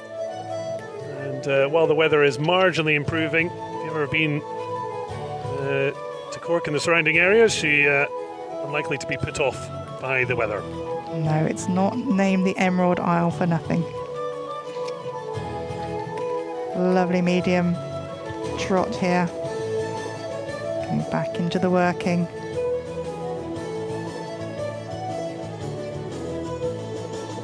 As she sets up. And again here, looking from behind, the rider can use their weight. They can get a little bit more of their body off to the left, and again that will encourage the horse to step sideways. Fill the space you've made. Well, there are 4 spaces still up for grabs in the freestyle, so even if medals aren't in the picture, particularly when McKenna's on her Paralympic debut, you really want to try and at least finish top 8 and get a chance to perform again. Definitely, I think it's every rider's dream to actually get into that freestyle, because you're going to be sort of dancing with your horse. You're going to be showing off your horse's best points, and who doesn't love doing a bit of dancing to music? So rather than the predetermined steps, are there some steps predetermined for the freestyle, or? There certainly are, but you have a bit more leeway in joining them together. Well, the end of the ride for Jessica McKenna to be good enough for top 8, just waiting for the final confirmation. And it is top 7 position so far, 65.033. And it's also good news for Barbara Minessi, the Belgian, qualifying for the freestyle. Jessica McKenna just near the cusp. She'll be a nervous viewer with 3 riders still to compete in this grade 3. And there we just see the moment where the horse just had that spook at the letter. It was actually at the letter it didn't like. And again, sometimes see something out of one eye and they're fine. They see something on the other eye, and it's like, oh, I haven't seen that before. No matter how many times they have been in the arena.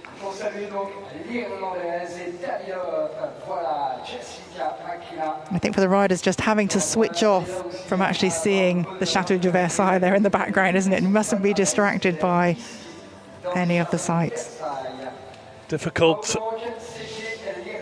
The majestic Chateau in the background, but big smiles and waves.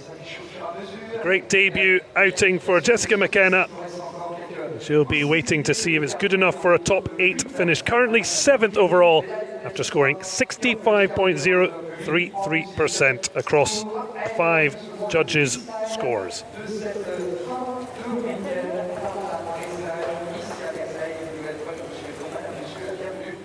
Avant d'accueillir la France, qui va donc avoir le plaisir de bénéficier du soutien de ce public qui, encore une fois, juste les mains levées et s'agiter pour celles qui viennent nous rejoindre. Elle est à quelques mètres maintenant d'entrer dans cette arène juste fabuleuse. Ils l'ont tous rêvé, je vous assurer, ces cavalières et cavaliers. Voilà, vos mains peuvent se lever maintenant pour avoir le plaisir de saluer tout simplement celle qui a été So major excitement for the home crowd. Chiara Zanatti, just 21 years of age. But this is her second Paralympics. She was a late call-up. Chiara Zanatti, 21, and yet already top 4 in the world with Swing Royale. And she will be expected to swing her way into medal contention, let alone freestyle qualification. I think the French have a real strong chance here with this combination, and Swing Royale, no newbie to this sport. He's competed with José Letarte and one other rider, based with the Cadre Noir. So again, the riders get to spend time, and if for one rider they retired or they weren't competing, so the horse went to Chiara. And I have to say, I think the combination is just really something to watch. I think a real medal contender here. Yes, Saumur, hotbed of equestrian, tucked between Angers and Tours, just east of Nantes. Now, what an opportunity. A home Paralympic Games for Chiara Zenati. Can she produce what Les Bleus dream of her doing?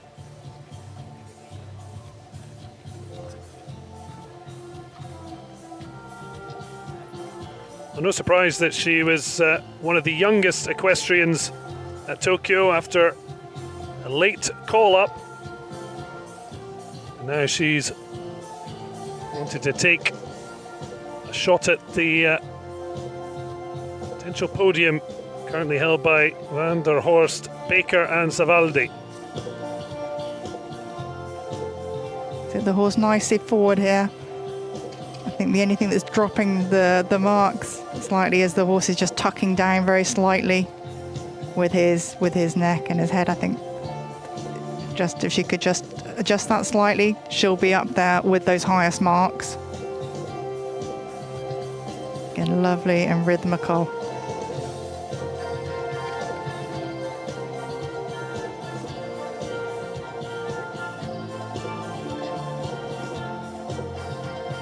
Into the halt, rein back, specified number of steps. Well, she was 5th on her debut in the individual event and then 8th in the freestyle, 6th for Team France. But she did make a medal breakthrough in Germany at the European Championships last year. 2 silver medals. Certainly has been seen as one on a trajectory to Paralympic medaling. Again, just using the body weight there to bring the horse back to the track after the turn on the haunches. And again, you'll notice her reins are very much shorter because she doesn't have the dexterity with the one hand to gather the reins back up. So you'll find riders having to lean forwards more just to give the horse the length of rein to stretch their neck out in that walk.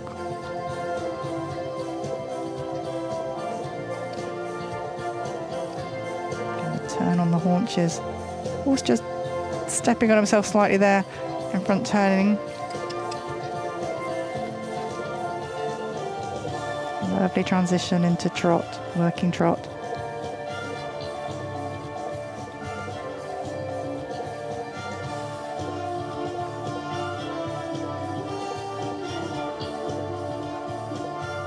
Straight steps across the centre line in that walk transition.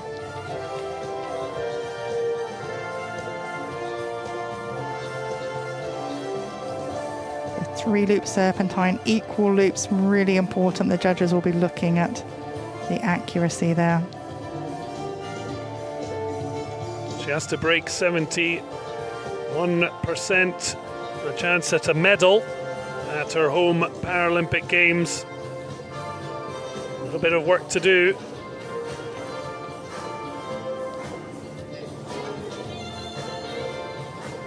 Just completing the loop with the 10-meter circle.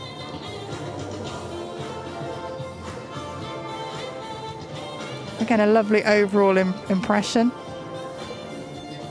It was just a little bit sort of down in the head, and we'd just like to see that come up slightly, and she'd be really up there on those same marks as Van der Horst.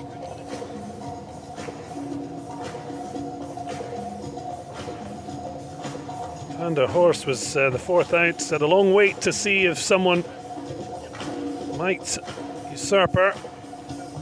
Zenati certainly was really favoured for the hosts. 2023 Young Rider of the Year by Grand Prix Magazine.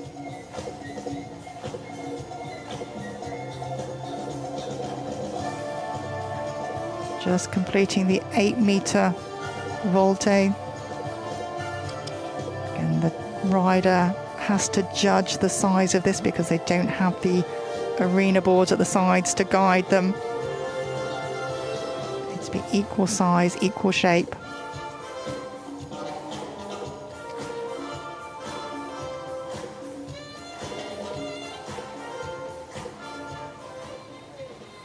Into the halt. Plenty of waves from the ever-growing crowd here at Versailles. Chiara Zanatti doing enough to make her wildest dreams come true, but very likely will have another opportunity in the freestyle as we wait for the official score. And 70.533%, so close to the podium on Swing Royale, but just couldn't make up the points.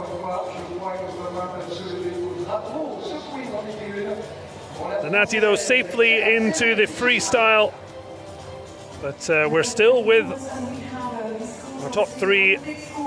Van der Horst, Baker and Savaldi remain on the podium despite the French women's best efforts. Yeah, in training, you know, the combination really caught my eye, and I so thought that they would, you know, just get there.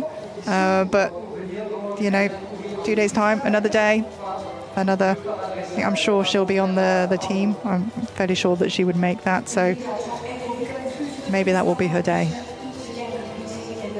Still, what a moment in front of your home crowd, but not quite able to make her medal dream come true just yet. Rix van der Horst still the rider to beat with just 2 more to go.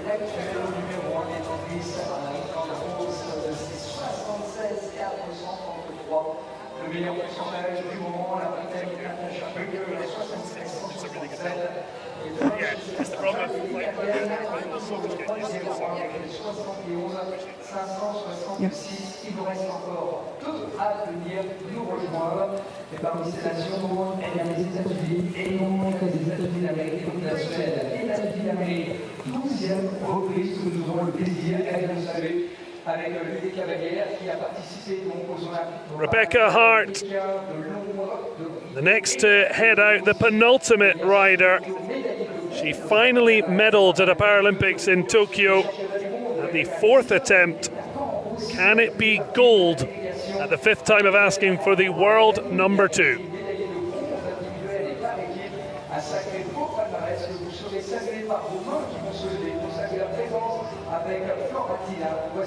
Four-time world medalist as well. 2 bronzes in Denmark 2 years ago. And she certainly knows what she has to do.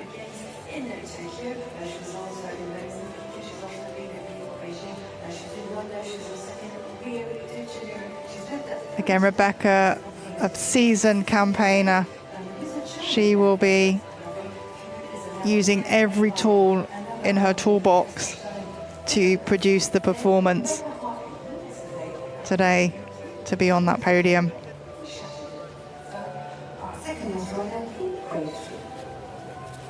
As a reminder, each horse and athlete combination performing a series of predetermined movements that could carry the American and Florentina to a medal.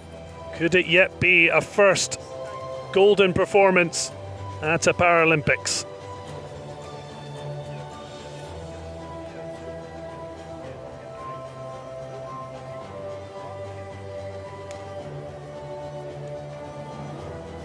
Striding into the arena, Rebecca Hart of the United States on Florentina.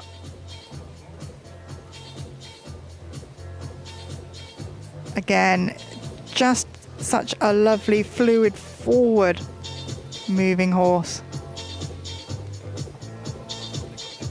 Listening to his rider.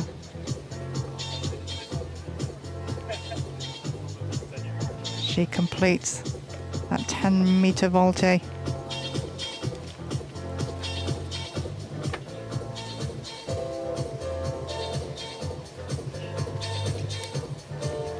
Medium shot. Again, you just see the lengthening in the stride, the judges wanting to see that, coming back to that working trot.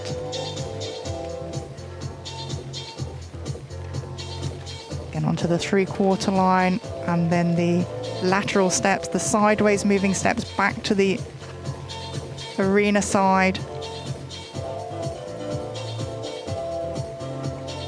Halt not quite square, but certainly at A. 3 steps shown, that's fine because it's not it's 2 to 4, so they have the leeway there. Well, she's certainly putting herself in contention. 75.778%. She's currently leading Van der Horst. So now it's a question of maintaining the standard. It is. It's obviously from the moment you enter to the moment your first halt to your final halt. But yeah, she'll be eking every single point that she can out of this. Every single, it's like down to 1/100th of a percent point, isn't it? You know, percentage point. I can just picking a little stumble there, but again, that hasn't really upset the balance.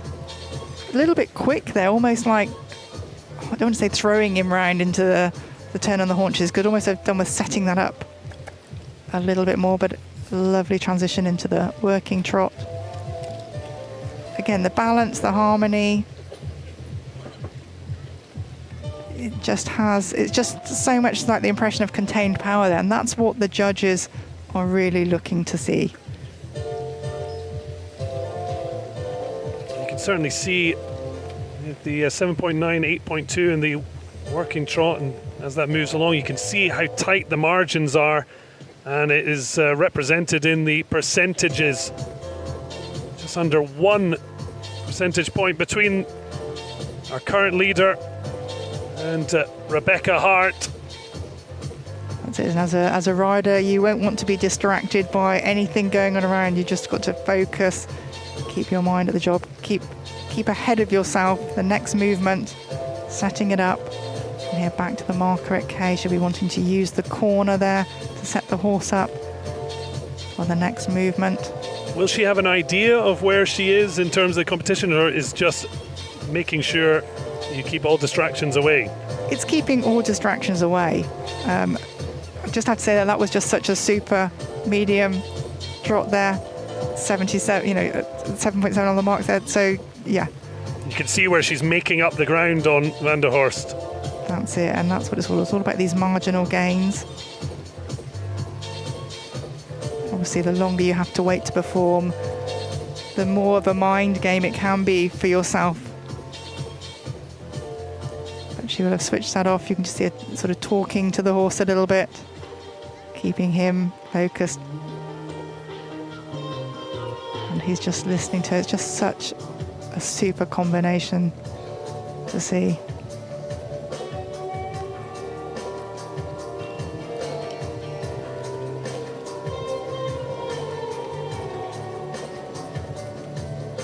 In equal size circles, really important. The judges will be looking for that. She comes into her final halt. Lovely square halt there. Well, she said one of her hobbies is ballet, and she's certainly pirouetted herself into a medal. The question will be the colour as we wait for full confirmation, but I think the reaction on the sideline show that she may yet have finally made her golden dream come true. And it is confirmed, 77.9%. There is one more competitor to go, but Rebecca Hart is in the driving seat.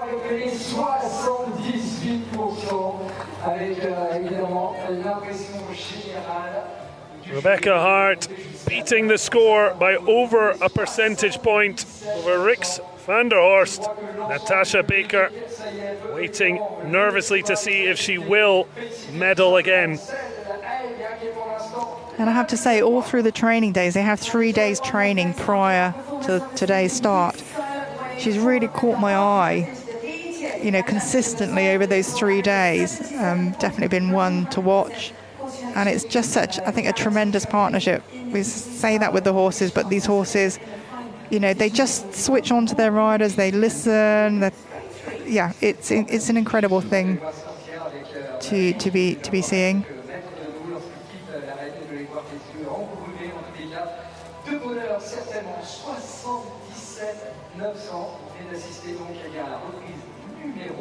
And a little thank you to the judges there. So I think a thank you to the horse and the team around her. Team USA in absolute delight. Rebecca Hart, first medaling 3 years ago at the Paralympics. It may now be golden. She pushes Rix van der Horst down into silver. Natasha Baker in the bronze position. We've only got one rider to go. Kate Kerr-Horan, the Irish rider, waiting nervously to see if she'll qualify for the freestyle. Rennie Clayson-Rubbering will be hoping it's lucky 13th for her, heading out for her Paralympic debut at the age of 40 with Zap VS.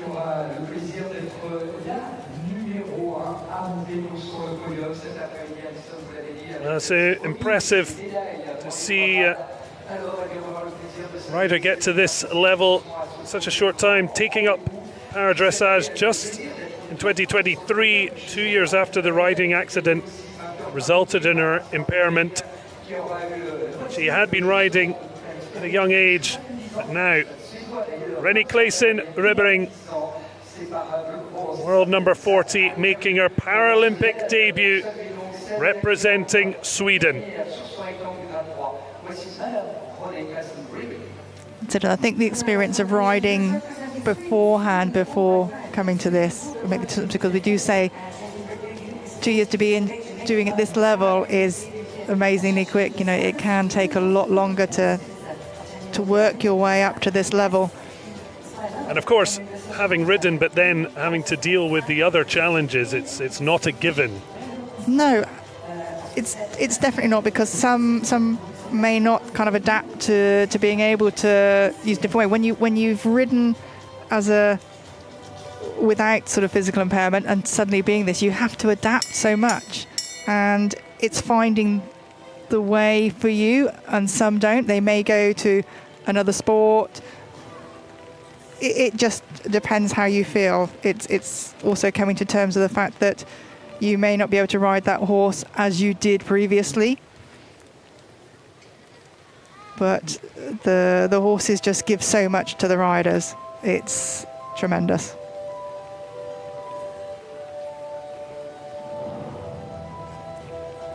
So a wonderful moment, a Paralympic debut for Rennie Clayson-Rubbering, and the honour of completing the Grade 3 on the first day of Para-Equestrian at Paris 2024.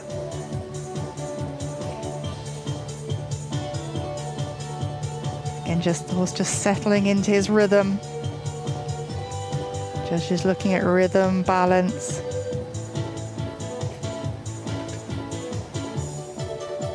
Are we shocked that Sweden have gone with this song choice?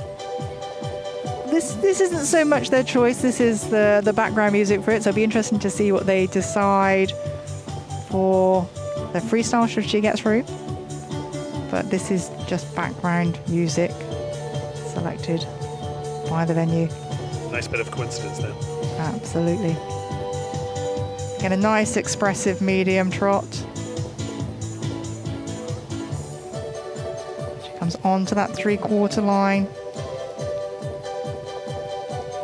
to do the leg yield. And again, here you'll see our rider doing a rising trot. Again, some of the Grade 3 riders won't be able to rise, so they will sit. Again, that is at the rider's choice, whichever they prefer, whichever they feel more balanced. That is what they're going to use.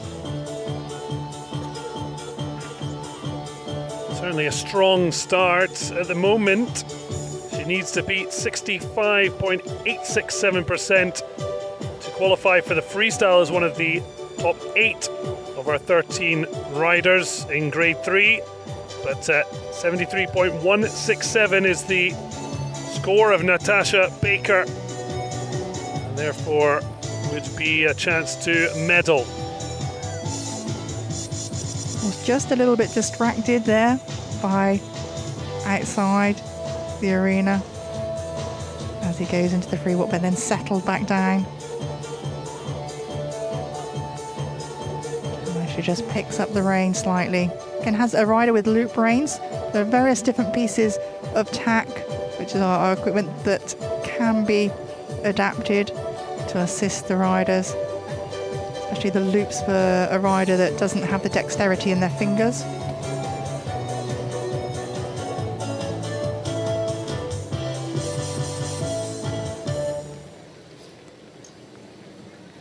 Starts the serpentine. Again, just the horse backing off slightly to gain the extra marks. Just need that little bit more forwardness, but a lovely transition up into the trot.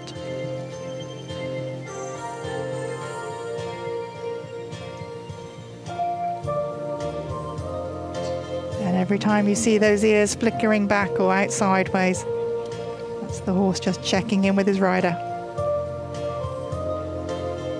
Listening.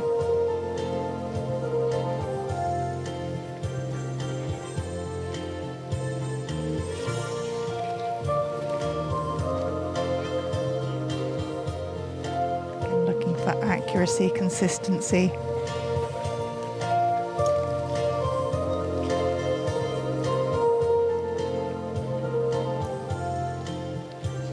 You'll see some of the horses with these little hoods and some without. It can be for flies and sound a little bit.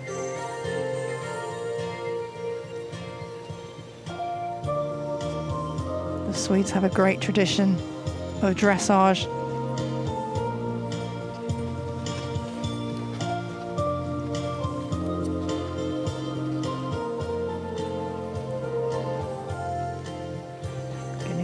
Medium walk on the centre line. The horse is sometimes anticipating a halt coming and moved nicely into the walk. Here we have the 2 8-metre voltes. So the rider not having any guidelines from the side of the arena or the markers to actually check that they are getting the right size, so they do to think carefully about that. The horse just a little bit upset, shortening the pace. He's just not sure about something at that end, and that will affect the marks for that movement. And also then at the end, the horse has his own sort of set of marks. Again, marks. Big wide smile on a fantastic Paralympic debut for René Klaassen-Ribbering.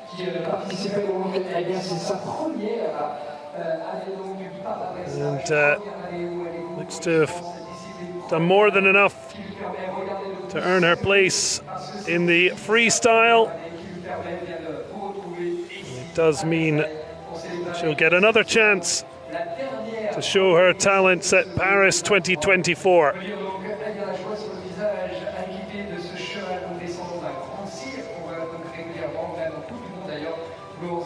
Well, she looks absolutely delighted with the performance of Zap VS. Well, she might.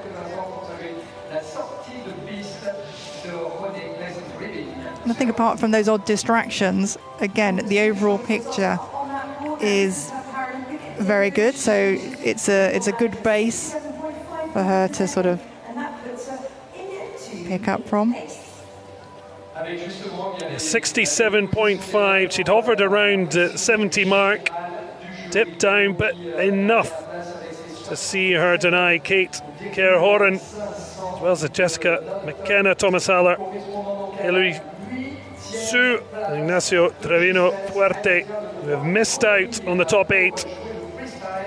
Huge smile though for Klaassen-Ribbering, a debut at Versailles to remember. So René Klaassen-Ribbering, 67.5%. A top 8 finish means she'll get a chance to perform again at the freestyle.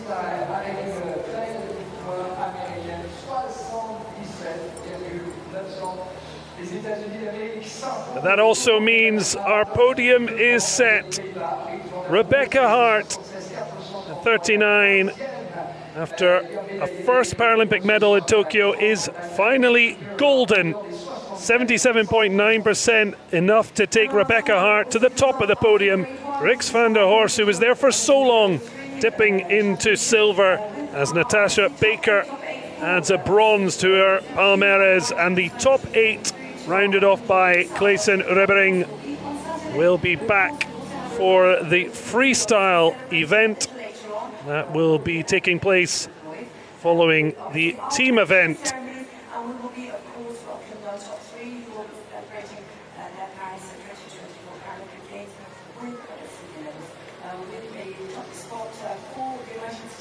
So Rebecca Hart of the United States, gold medal winner at Para Equestrian's first day at Paris 2024, individual event grade 3 champion.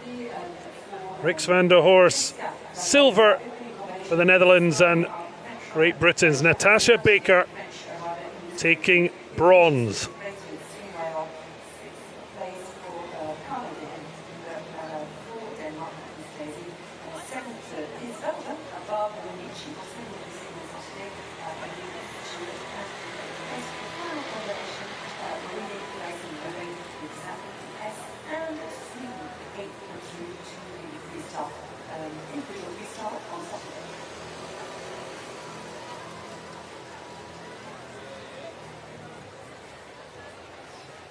Vous avez donc un petit creux, chers amis, donc il est en principe de quelques petites minutes. Vous avez largement le temps, parce que vous voyez qu'on est en train de refaire justement Boulogne avec des représentations des marques et des sabots laissés justement sur cette grande et belle arène versaillaise, dans le jardin de Versailles, ici pour accueillir le Paralympics et donc le Paralympics. Donc si vous avez une petite main, vous pouvez retrouver au sein de nos stands de restauration à large choix de produits concours et responsables, ainsi qu'une sélection de boissons fraîches. N'oubliez pas aussi, si vous voulez repartir, ce sera l'occasion unique de repartir avec des petits souvenirs justement de coulisses à votre disposition. Le paiement pour Natasha pour avoir le privilège d'être le plaisir de voir Rix. Something to eat in this lunchtime. This lunchtime now is obviously early lunch, or maybe just have a quick snack. All of our food beverage concessions are open here, and for a wide choice of tasty and sustainable options, as well as a rich cold beverage. So do obviously fill up with some energy, but there's lots more fabulous things to come with grade 2 and of course grade 1 a little bit later on, with education also to mainly to the restaurants and do everything you need to do. This is the time when you have to move around very freely. We have this break. And we'll look back forward to see you back here at 11:45 for grade 2. We'll then do a very nice extra information about who will be decided on this, the grand jury, and what grade 2 riders have in particular through grade 3. But grade 2 have obviously particular abilities too, and grade 1 will from there and later on this afternoon.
Prenez place pour les Jeux Paralympiques. Billets à partir de 15 €.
le tempo. Regardez, j'espère que vous avez envie de danser. Hein.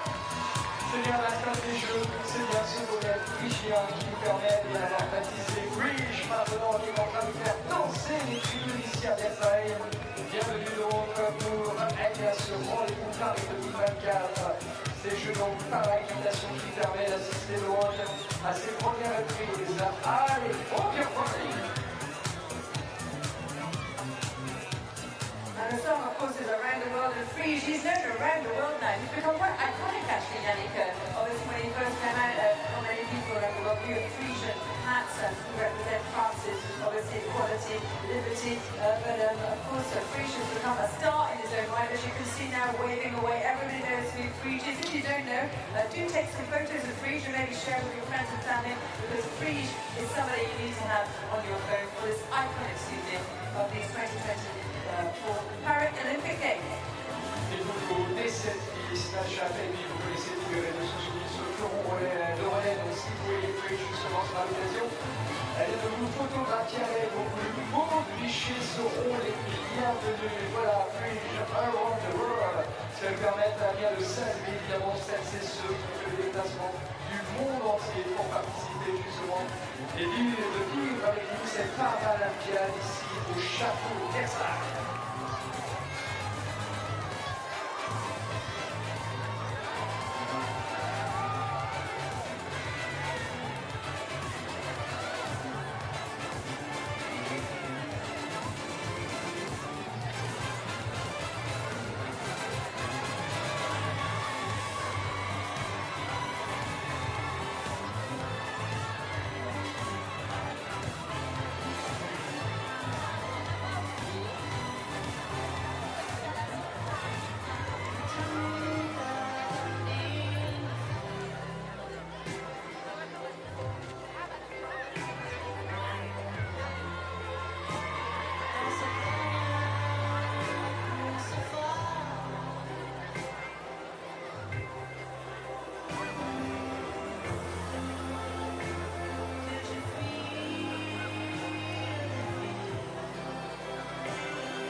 Comme vous êtes beaux sur les écrans géants, voilà un petit coucou évidemment le reste du monde. Alors faites-vous plaisir à immortaliser cet instant.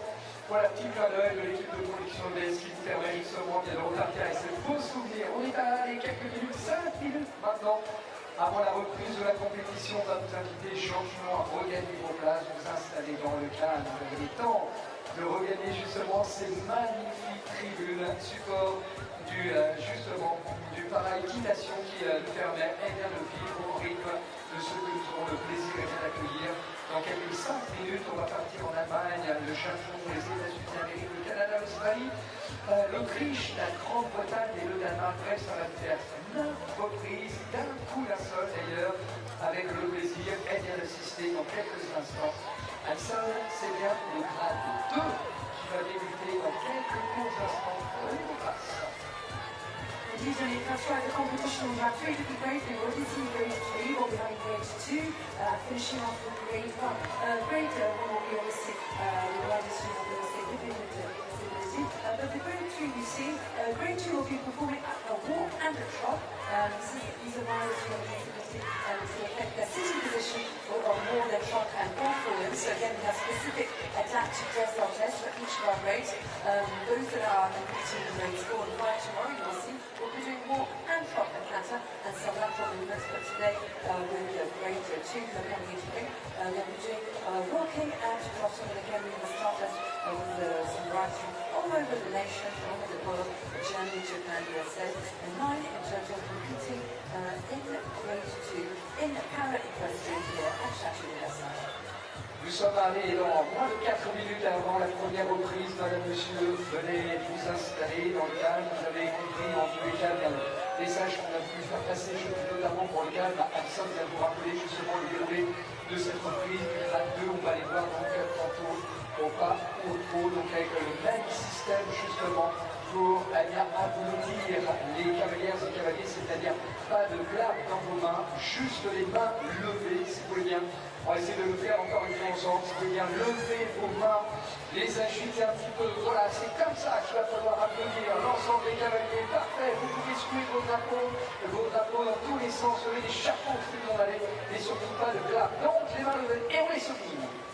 And so obviously some special features for our competitors and horses here in Chateau de Versailles with our Equestrian who are competing. Of course, we know that you want to cheer them on. There's families, there's friends, there's people coming from throughout the world. There's many different flags in obviously Japan. We can see on that big screen. We ask you to encourage them with what we call interest in para-equestrian, the silent way using your hands. So para-equestrian event for grade 2. Those who have either an impairment of the trunk, a minimal impairment of arms, or moderate arms and legs, and most athletes in this grade using a wheelchair in daily life. It was Lee Pearson who took gold 3 years ago in Tokyo.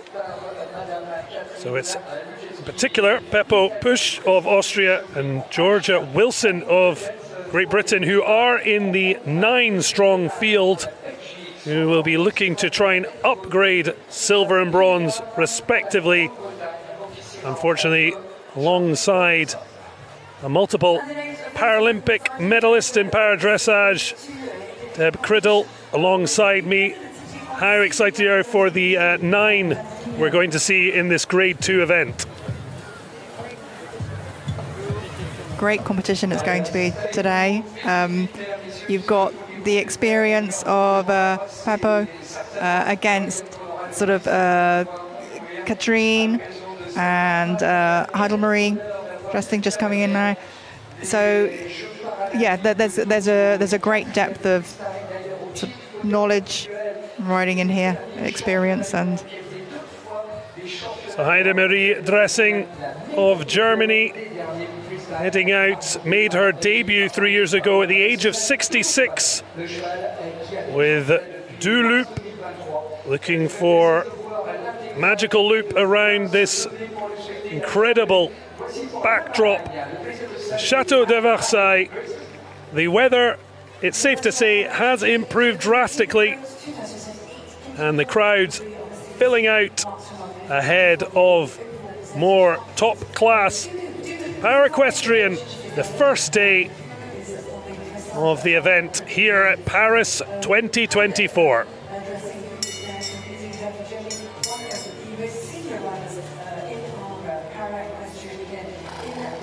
the rider here, before entering the arena, they're waiting for the bell to go. They have their chance to showcase their horse here. It's not part of the test, but you always want to say to the judge, look at me, I'm here. So para-dressage, each horse and athlete combination perform a series of predetermined movements This grade 2, 5 grades in total, with a different level of impairment for the athletes.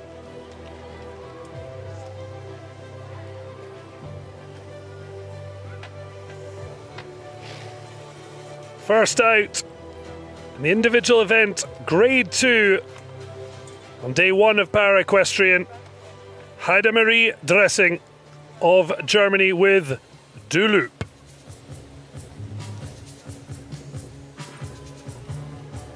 And the judges here will be judging the combination, what they see in front of them. They are not judging any physical impairment.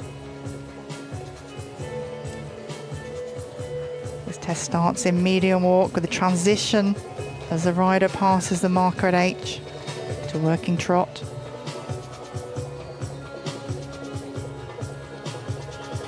And again, the horse concentrating, listening to his rider.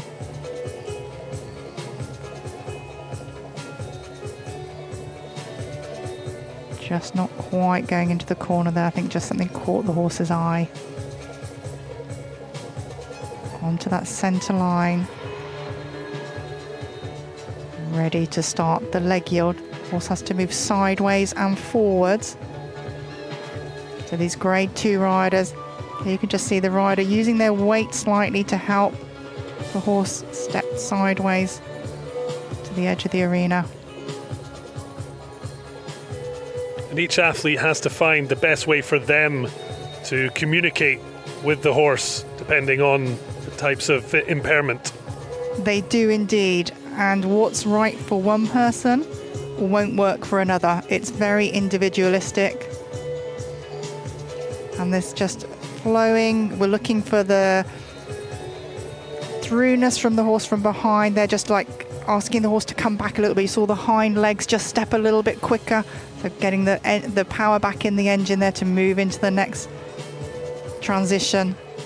And the judge is looking for the harmony overall as well.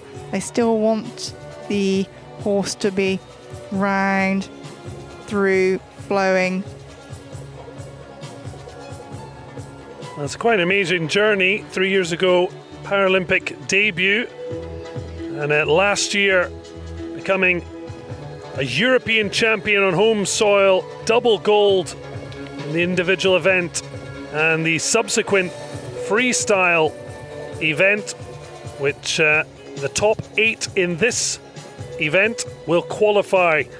That will take place after Para-Equestrian team events, but it must be amazing to turn up here as a European champion and aiming for a Paralympic medal. It really is, and they have such an opportunity here to showcase their skills. And Heidemarie, again, while maybe only with her for 2 or 3 years now, I think it is, isn't it? But she will have had experience before from riding that she can bring to this. Yeah, began as a child and took up para-dressage after her multiple sclerosis diagnosis at the age of 52. But certainly finding para-dressage and excelling. So at the moment, 74.733%, just rising there, and that is the aggregate score from our 5 judges that are placed in different positions for different views around this this field of play. That's it. In those different positions, they do give them different views, so they will see different things. So a judge on C, on the centre line, will see how straight the rider is entering the arena, whereas the judges on the sides, they can't quite see that. But again, when the riders have to turn across the centre lines or be accurate at X, and the judges at E and B, they will see those movements more.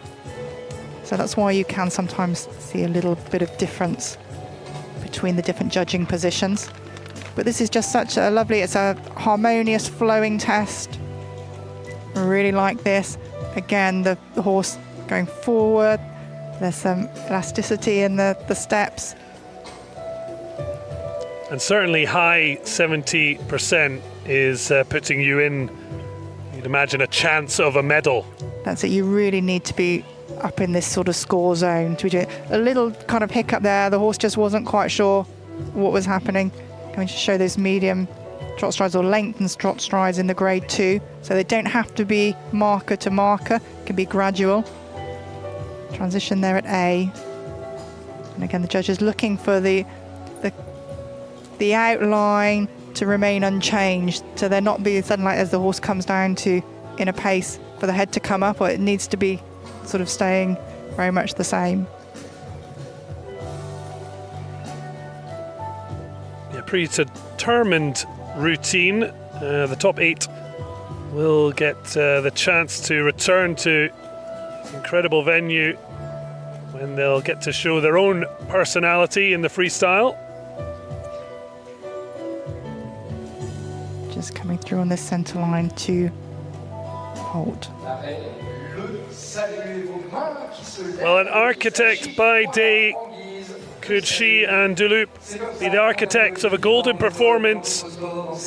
Of course, going first means that is a given, but it's the percentage that she has produced as we wait for final confirmation. But high, mid 70% is a fabulous start. 73.103, just losing a little bit towards the end. Heidemarie Dressing of Germany with Dulup, putting herself in a strong early position, 73.103. And I think the German team definitely rising on the rising wane of this. So I'm sure they will be among the higher scores here. It certainly is the highest number of nations to participate in Para-Equestrian since its inclusion in Atlanta 96. 78 athletes, 16 teams and 30 nations. And as mentioned, we're seeing nations emerge as medal opportunists.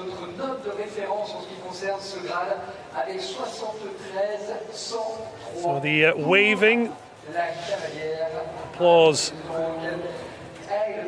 certainly not encouraged to make sure the horses are not disturbed. But, certainly nothing to disturb. Heidemarie Dressing, 73.103, setting the early marker as the first rider in this individual event, grade 2.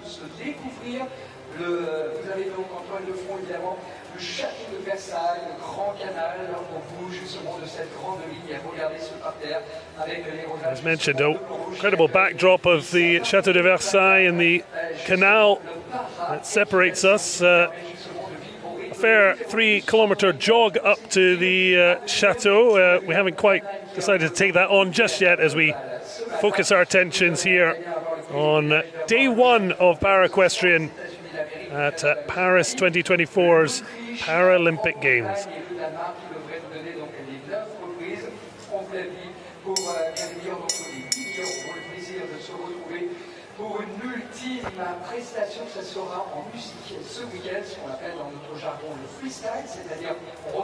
It's great seeing the crowds packed in to the grandstands. The weather improving as well doesn't hurt, but it's an exciting mix of people who clearly know dressage and those new to the sport. As Sho Naba of Japan makes his way out, a reminder that equestrian sports in general, rare breeds that has a mixed gender competition. And having hosted 3 years ago, Japan now travelling to Paris to compete once again. And that is the case for Sho Inaba, second Paralympics, 15th 3 years ago at his home games. Inaba with Uzet BH looking for improved performance. And some of our riders, they will have based themselves in Europe before the start of the games. So the horses can either acclimatise if they have run over. Some countries source their horses here, either France, Germany, Belgium, and the horses are based there and they come to train.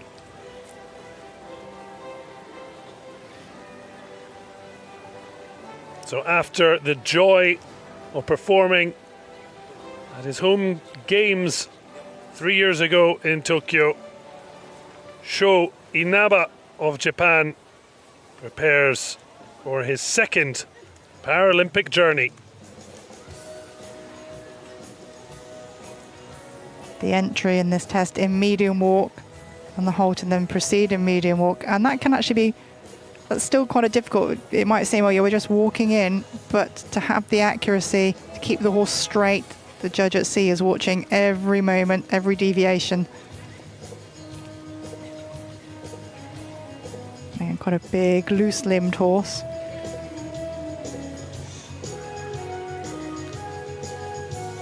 And you'll see the strapping on Joe's leg, and that is to help with stability in the saddle, and that's got a special catch on it, so if anything untoward were to happen, that would come free. But our riders in grade 3, 2 and 1 do have the option of using these extra aids.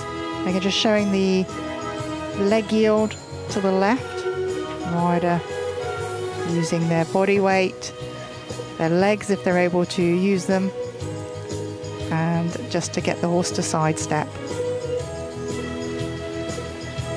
Well, Sho Inaba did play baseball as a youngster, but after that gradually became more difficult. His mum found an article about a riding club, and that started this journey that's taken him to the games in Tokyo and now Paris. And it's great to have the exposure for the sport, but it's also, there'll be people who would be interested and maybe didn't know that there was a pathway into para-dressage and other sports. That's it. It's through showcases like this that people can see. They can see what's possible, and that's how dreams begin, really. And so many of these riders, again, would have seen Paralympic Games and thought, oh, this is something I can do. And then obviously it's a long journey to that. Here the horse just misunderstanding an aid and just moving sideways rather than forwards, maybe just too strong in one side than the other, but back into their rhythm again now. And that's the thing, if something goes slightly wrong, to pick that up again as quick as you can, put that behind you. You've got to move forwards. Yeah, you can't impact the past, but you can certainly do something about what's to come. That's right.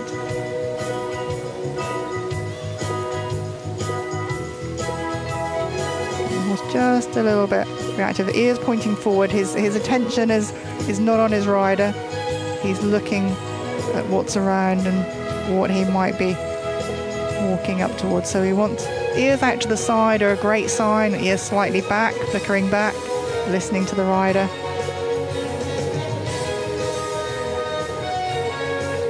How much does the music play a part? Is it a question of trying to pick things that are not too particular way, or are the horses generally relatively accustomed? For this, no, they would be accustomed to having music. Here it's in the background playing. For the freestyle, you'll be looking to match the horse's paces. But here, yes, you want to acclimatise them to actually having music in the background, having noise. And again, lovely change of pace here from the working trot to show some length and strides. You only need to show length and strides here. It's not direct transitions, and by that we mean at markers maybe, which is important to have exactly on the marker.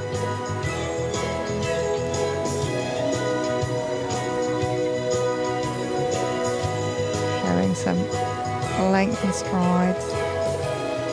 Just picking the reins back up. Some riders have loops because they're on the reins because they're unable to gather the reins. Rochelle here able to gather up quite nicely. Was just not sure. I think maybe the little greenery in the marker there. Wanted to keep away from it. half. 20-meter circle. That's really the exciting thing, that there's so much that is going on, that when you see high scores, it shows a level of combination but also mastery of the moves that are predetermined. And that's it. Arena craft, really. It's knowing where you can pick up your extra sort of marks. If the horse is good at one thing, then you've got to maximize on that, using every piece of the arena to set up your next movements. And here, these are the 8-meter circles, so they have to be very accurate because they don't have the arena sides any markers to assist them other than the long side where they leave, because it's 20 meters across the bottom side, so that's 10 meters, so they have to cut that down. They have to be very, very careful with things. A nod for the end of the ride. Show Inaba. Wait for full confirmation. Just high over 60%. Fine performance as he looks to build 15th at his home games 3 years ago.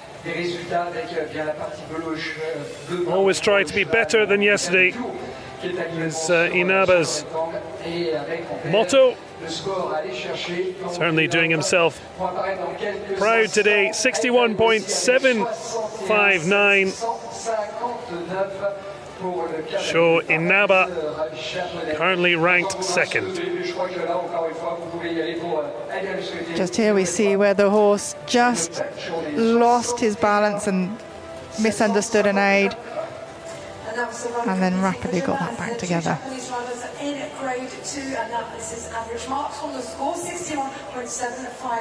It's so difficult. I mean, the movements that are being asked for our riders that have the lower limb physical impairment here, because to move sideways, yes, ideally you'd be able to use your leg, but otherwise you've got to teach your horse that maybe a touch, the long stick just touching against the side means step sideways.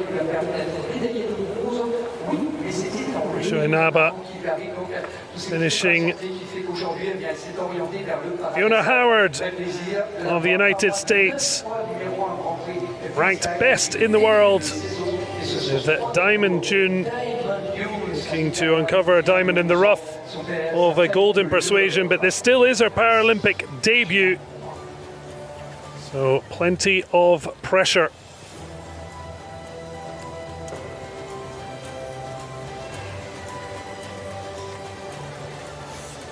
So Fiona Howard, the world #1, can she deliver on that ranking with a gold medal performance? She'll certainly be looking to do that, and the Americans have some superb horsepower here. They really do. Very accurate into the trot.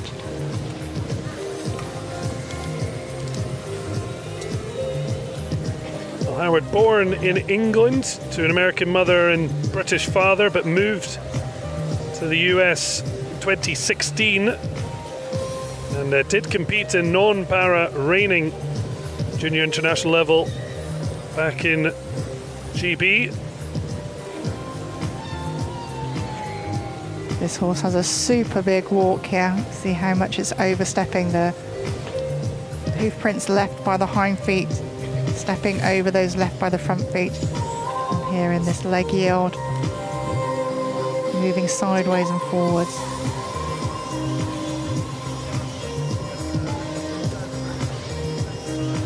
Horse just anticipating, wanting to counter, but very quickly rectified into that trot, starting the 3-loop super. And the horse just looks so loose and free, doesn't it? But not free in the sense that it's everything running at the front end. She's got the energy contained, and this is, again, as you'll see by the scores as they're moving up, this is what the judges are looking for. Yeah, we're already seeing that with a very strong 76% virtual leader. But, you see there the 6.8 difference between up in time for dressing. And Howard, it can change very quickly. And the serpentine, it's quite a difficult movement. It might look easy, you're just going one circle or one half circle, straight line, but you've got a lot of things going on. You've got changes of bend, one rein to the other. You've got the steps through the middle, you want to be straight. Then you've got the bends, they've got to be equal. So there's a lot going on in that short space of time. And a lot of things that can go wrong very quickly. Oh, we don't talk about things that are going wrong, do we? Never happen.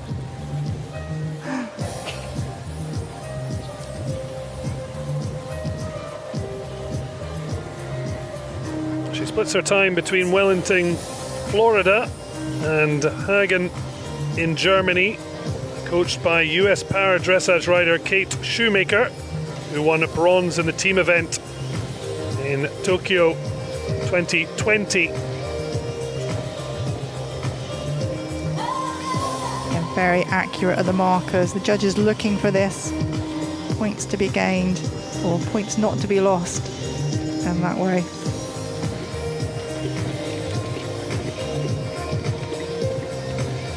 Again, very balanced, very rhythmical.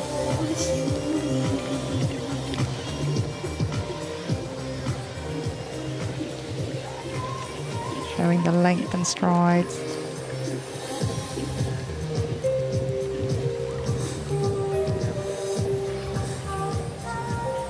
So 24 predetermined moves, and then also the judges' general impression, 5 positioned around the arena to get important different views.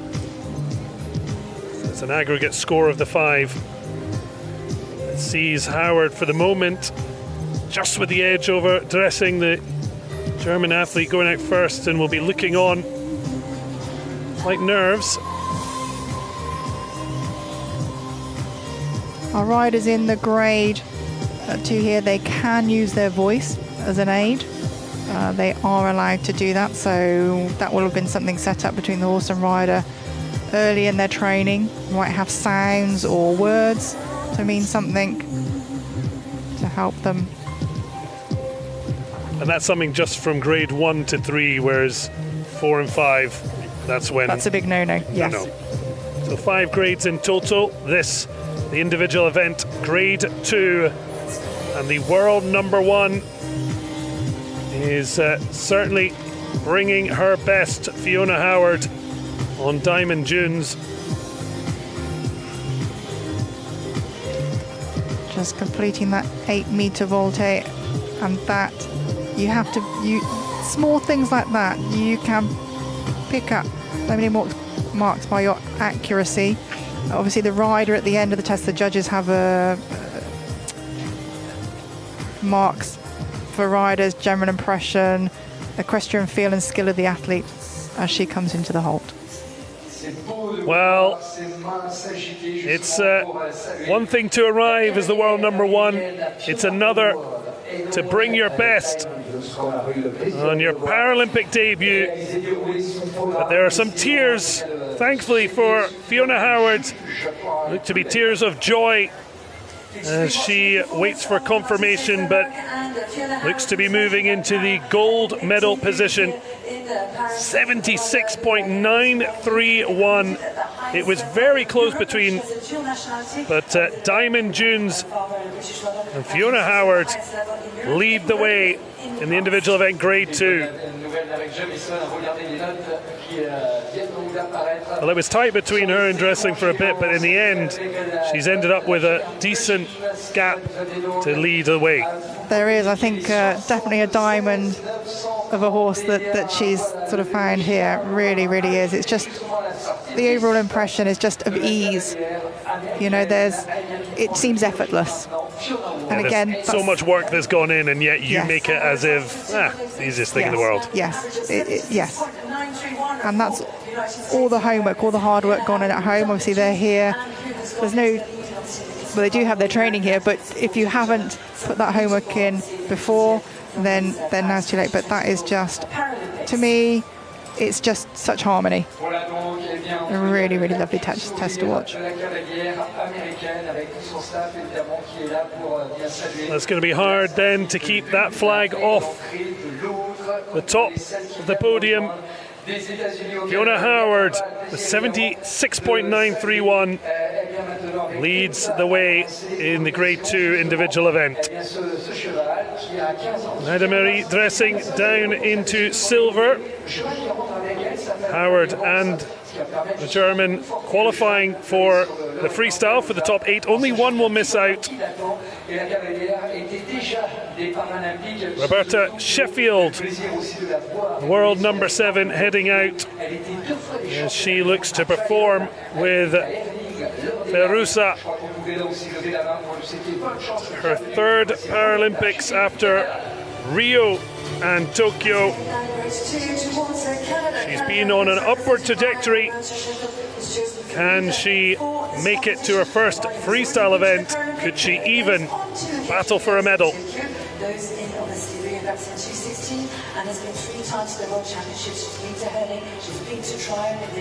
And the riders here just waiting for the judges to ring that bell. And once the bell goes, they have 60 seconds to enter the arena. Is there any? What's the penalty for not entering in enough time? Is the end of the run? That could be it. Wow. Don't miss your chance to shine. The maple leaves out in force.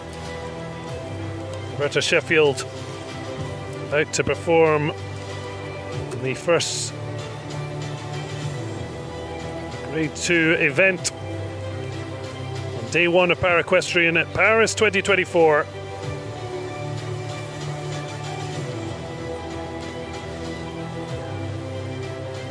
Roberta Sheffield nods her head, the Canadian readying her bid for a medal.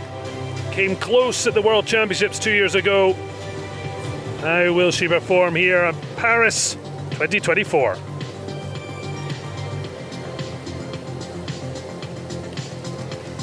And transition there into working trot.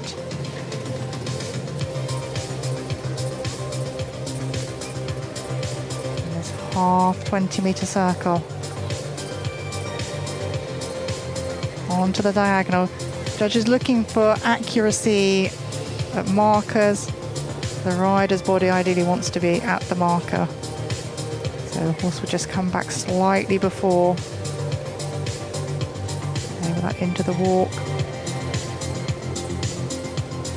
I always think with this test that they're entering and walk, and people maybe think that that's quite easy, just walk in, but it's so hard to keep your horse straight. And then on the marker, you don't have the impulsion of a higher pace of a trot to take you in. So it still takes, a lot of skill to get those correct.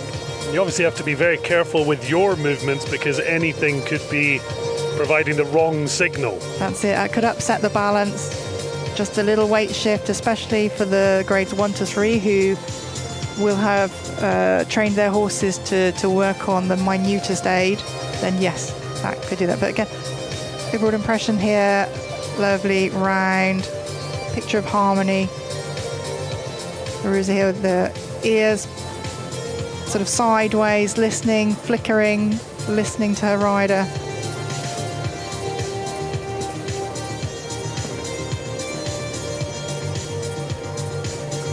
Again, making those two halves of the circle equal.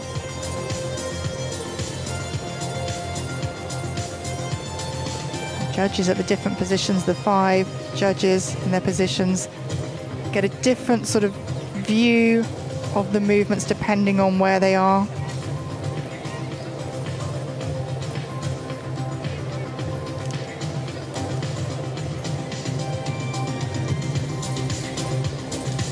So this is the individual event at Grade 2, day 1 of Para-Equestrian Paris 2024's Paralympics.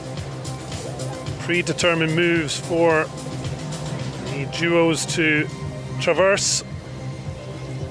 As mentioned, the judges' aggregate score bringing us that percentage, and she's keeping herself the right side of 70% at the moment would be good enough for a podium position. Show Inaba's 61.7, the current bronze medal position.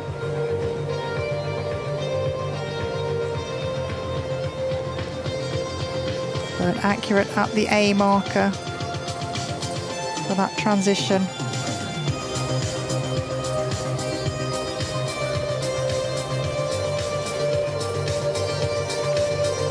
And it's really important to stay focused as a rider here. Ignore the crowds, ignore the scenery. Just you and that horse in that 20x40 arena. Certainly easier said than done. So far doing extremely well. She did almost medal a decade ago in Caen, the World Championships held in France. 4th in the individual freestyle after 6th in the individual event.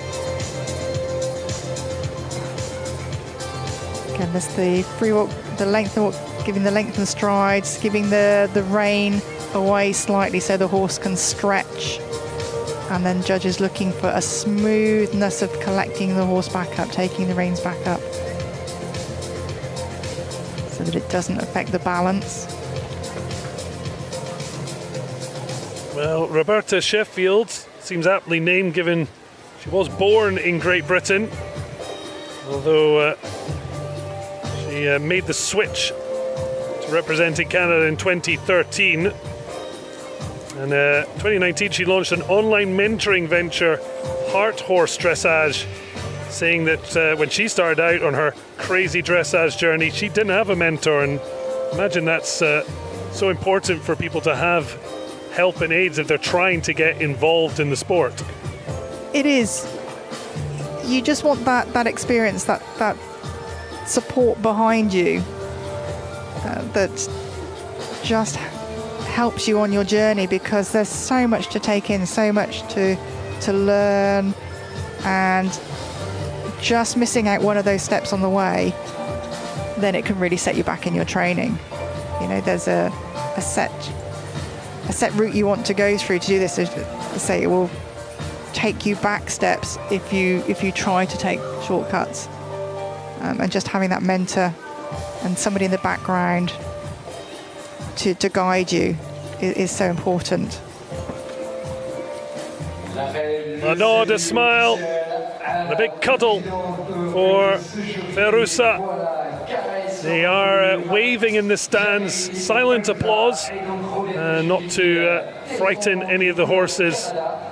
But very strong performance, just dipping under 70% by the end, but at the moment it'll be good enough for a top 3 position as Canada make their presence felt on the virtual podium. So Roberta Sheffield, 70.345%, an extra little bump, and she currently sits 3rd. Actually, sitting here in Chateau de Versailles, this is her third participation now after this. There we see the crossing. You want to see crossing of the hind legs and the front legs. That was Roberta Sheffield for Canada, and her marks up on the big screen are presented as a percentage, an average percentage. So the harmony with the horse, that was really, really good here. The accuracy. So all of those things are adding into to gain her that over, you know, topping the 70 mark. You can see she had 7 or over for general impression, which got her back into 70. Even that just before the end she looked like she'd dipped. We'll see what difference that makes, but certainly looks happy with what she has produced on her 3rd Paralympic journey. Here in the picture just off to the side there, you see the friendly horse. We call them friendly horses because they are in the arena just as company for the competing horse. It's often the same nation horse, but we're all good here. We will share horses, so another nation may well have provided the companion. Il a 7 ans, ce cheval, Penman Promise, qui a nous depuis 17 mois seulement. Bridget Murphy, world number 17 on Penman Promise, heading towards her performance in this individual event, Grade 2. As things stand, Fiona Howard, third out, but the best score, 76.931%.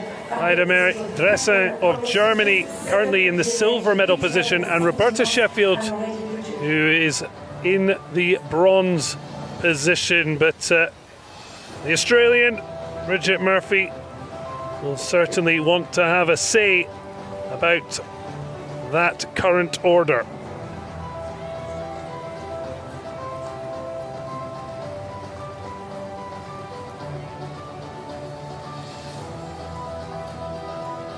What a proud moment to represent your nation on what is Bridget Murphy's Paralympic debut. It's now her and Penman Promise time to shine. And shine they do. They really do. When you're walking that centre line, it can seem a lifetime to get to the end, but super straight. Transition to trot at H. And this, an Australian pony cross Welsh. And having watched them in training, they are just so well suited.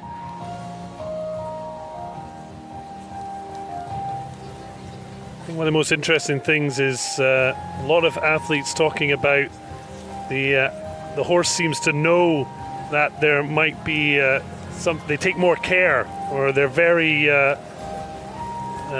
empathetic companions. From my experience, that is true. You can put another rider on, another able rider, or a rider without physical impairment, and they could be as naughty as can be.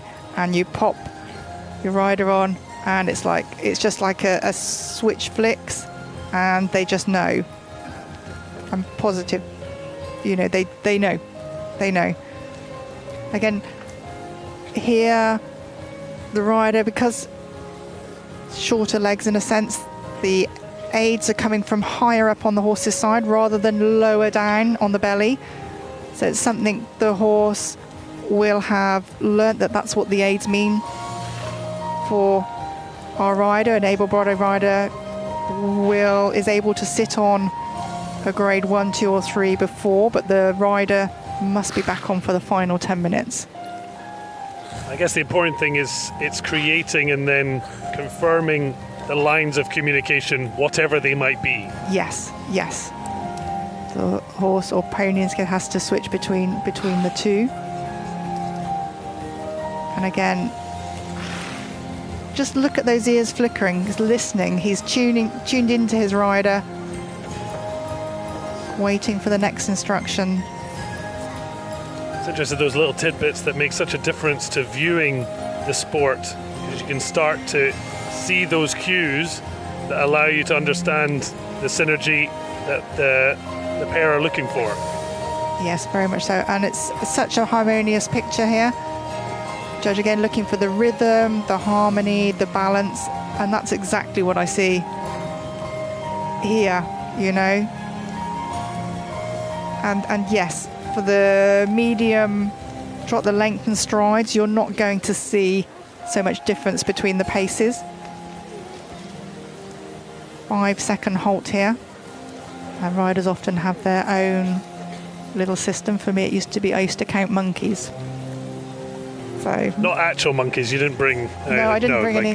No. But again, so that you keep the metronome consistency of the timing, because again, just being a touch off, you're losing a mark or two. You know, you have to be that precise with it.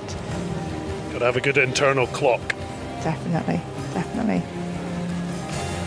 Bridget Murphy said her mum, grandfather, and even great-grandfather all had horses, but she was the only one, as she described, of her siblings to take the horse gene. And around 2019, Sharon Jarvis, another Paralympian, convinced her to come over to the sport. And now, in her Paralympic debut, clear that she has thrived ever since.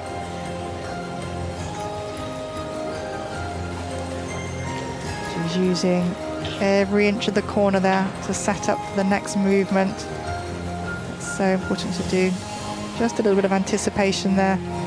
But you can see you're not going to get the bigger extension from the front, but there's still a bit of a difference.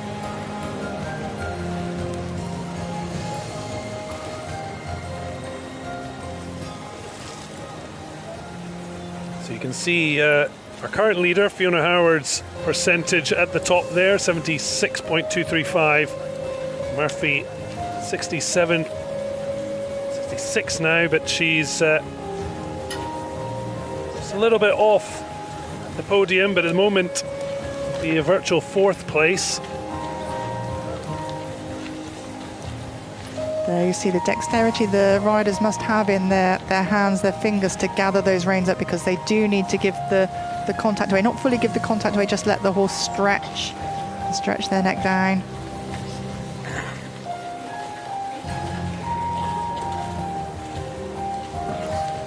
Again, that's 20 metre, half 20 metre circle.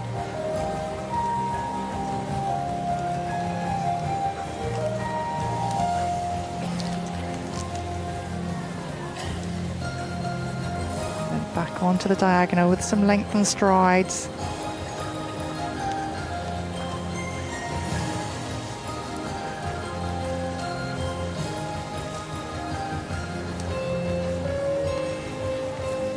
And I think, as you can see from here, these horses, they do just switch onto their riders. They just know. It's just a lovely, lovely picture to see. And I just love how much he's listening in. He's listening into his rider, the little flicks again.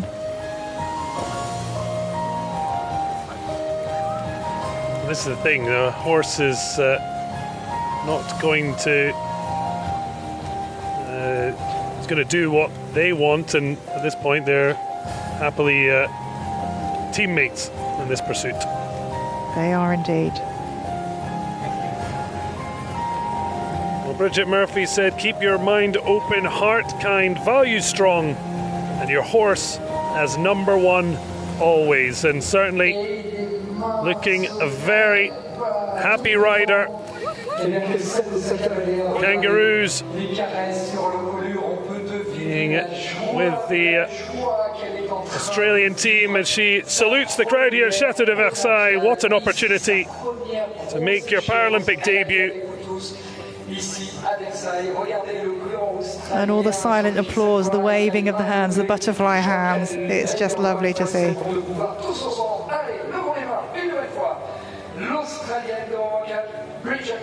So Bridget Murphy, in the end, with a confirmed score of 66.724%. Not enough for a medal, but she'll be absolutely delighted to know she has qualified to return for the freestyle event. And our results here in for Bridget Murphy, who's competing at the Paralympics for the first time. What impressed you most, Deb, about her performance? I think the communication between the pair, horse and rider, you know, that's outstanding, and that's what you want. You just want it to feel that it's so easy, and the communication between the two. But there's a lovely story behind this as well, because the breeder contracted polio as a youngster and didn't ride, and the pony has gone to Bridget, and having seen her riding, he's actually taken up riding himself. He's actually got on a horse himself. So from those sort of things come this. And again, it's just through seeing what can be done. We certainly bear witness to that first day of 4 of Para-Equestrian. Soshi Yoshigoi of Japan, just 24, but already inside the top 20 in the world. And much like Inaba made his Paras debut on home soil, was 10th in the individual event in Tokyo. He'll be looking to try make sure he's top 8 with a freestyle place up for grabs. He certainly will, and they, as you say, having home crowds behind you in Tokyo, his first experience in that, they would have really thrived on that, and they've come on so much since Tokyo 2020. And again, a lovely free-moving horse, maybe just dropping down a little bit, we call on the forehand, so going a little bit down onto the shoulders. But again, good harmony, the horse is listening to him. As we set up for, as I say, this difficult movement for the grade 1 to 3 riders who have physical impairment through their lower limbs. And yes, so she can use the legs, as you can see him using them, but there won't be a lot of strength in there to help assist, so he'll be needing to use his body weight to just take the horse a little bit to the left. Miscommunication there easily happens. Horse just thinking counter. And that's why you can see the lower score suddenly clock up. You can see the difference between our current leader Howard's scoring through the predetermined program and that of our current rider Yoshigoi of Japan on Javero. And so each judge can award scores, well, it's 0 to 10, 10 excellent, 0 not performed, and those are added up at the end and divided by the number of judges to gain our percentage score.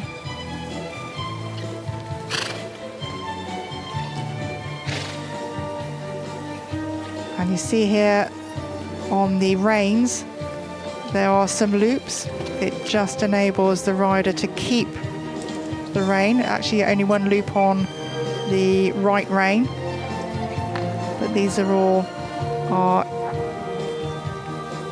assistance aids that we are allowed to use depending on the grade of the rider.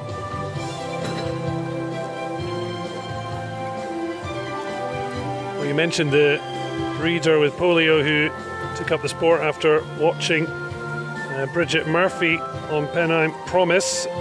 For Yoshigoi, it was going to see his brother participate in pony class, and it was the staff there who said children with impairment could take part. So began to focus on Para-Equestrian after Tokyo won the bid to host the Paralympic Games, and now at his second Games here in Paris. It's quite a story, and one that is repeated throughout the athletes in Para-Equestrian.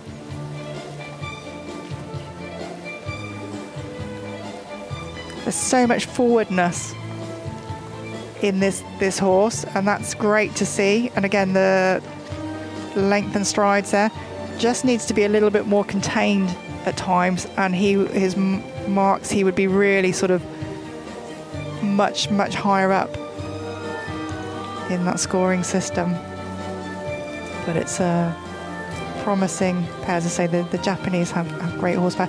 Again, very difficult here because as a rider you can't give the reins away to pick them back up, so you lean forward and you give the reins, but the horse is just taking it as an aid to just tuck and come through. So that just needs a little bit more work at home, and showing the horse exactly what's wanted, and then that could be rectified for their next kind of performances. So again, that's points that he can pick up there. As you see, just 4.6 on that, so that's dropped him back quite a lot on that one. Imagine it's quite a debrief when you go back through your performance, and there's always going to be things that you want to tweak and improve. But at just 24, especially in para-equestrian, long career. He's got plenty of time, absolutely. We very much a sport, your age is not important, you know. Your horse age, yes, but the rider age, not so much.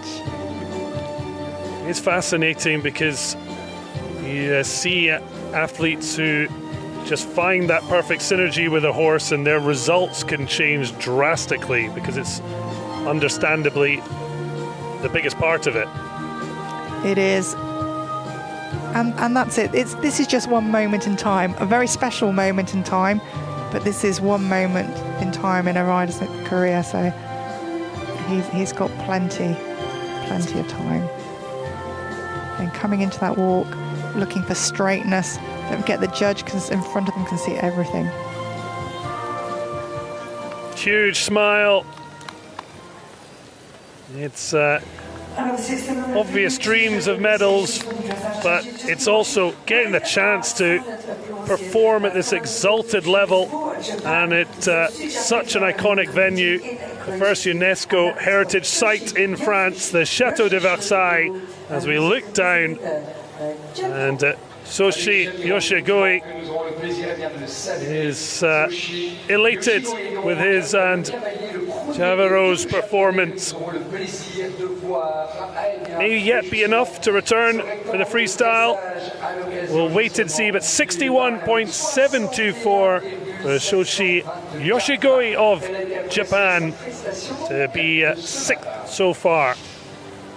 And again, what I love about this is there is so much promise here. Just needs to learn to contain it, but the horse has got all the paces that this rider is going to need, so a good combination in the making here. I guess that's the thing about looking at the positives for how you can improve. It really is, and all the riders will go away from here, they'll be looking at their performances, seeing where they can sort of just gain those extra little marks. Even in a halt, say, because you've got two of those in the test, you know you've got them marks out of 10, just leaving one hind leg behind could be a whole mark. Do that twice in the test, 2 marks. It can make a huge difference, but enjoying his moment, the silent applause, plenty of it. The stands here of Chateau de Versailles. Look down the canal. From a young rider to experienced one, Peppo Pusch of Austria, Tokyo silver medalist, came 13 years to the day that he sustained his impairment. He said he doesn't look back with nostalgia. First thing that's important when you're ill is that you accept it, and he's moved on with a second life, as he described it, and he is certainly making the most of it. And previously, he was a gold medalist in London 2012. So what are we going to get from Peppo Pusch?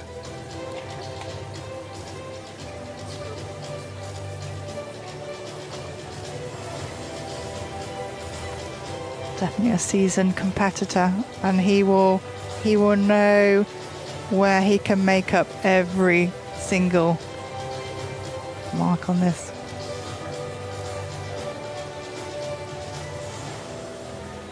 So Peppo Pusch on Sailor's Blue. Will it be smooth sailing for the duo?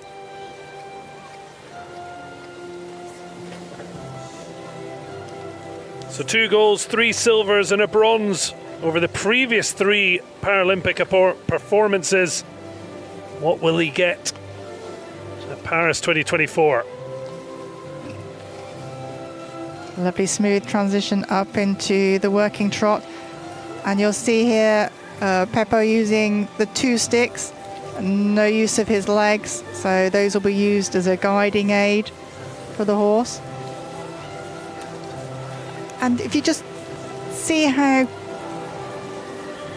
the picture you're seeing here, the horse is in balance. Peppo has quite a lot of movement in his body through the impairment to his trunk, the center of his body, but the horse is not reacting to that. The horse is staying straight and balanced. And again, here you just see him shifting his weight, Peppo just shifting his weight slightly to assist in getting the horse to move left there. It shows the intelligence of the horses, that understanding what is a movement and what is an instruction. Very, very much so. You'll see with some cerebral palsy riders that have a lot more involuntary movement that they very quickly learn what is intended and what is not. I suppose this is a great thing about the Paralympic movement. It's not focusing on what you can't do, it's very much focused on what you can do and thrive on. Yes, yes. And this is the showcase for it. And so many of the riders have seen others and they've come to it through that. You know, it's inspired them. It's been their dream and they are here. Again, this whole picture here, the harmony, it is just so harmonious. The horse, again, listening, forward, rhythmical. Just flows. And you see the big blocks on the saddle, the knee blocks. Again, that will just be helping give a little bit more stability as he rises so that he doesn't go too far forward. The hold immobility for 5 seconds. And moving on. Just to remind you, the top of your picture, you can see our current leader, Fiona Howard. The American ended with a 76.931, but we can see the comparison between her and Puch at the moment in how they're performing. And he wants to return to the top of the podium. He'll need to be near 77%. That's the standard that's been set in this individual event, grade 2. 20 metres circle and trot.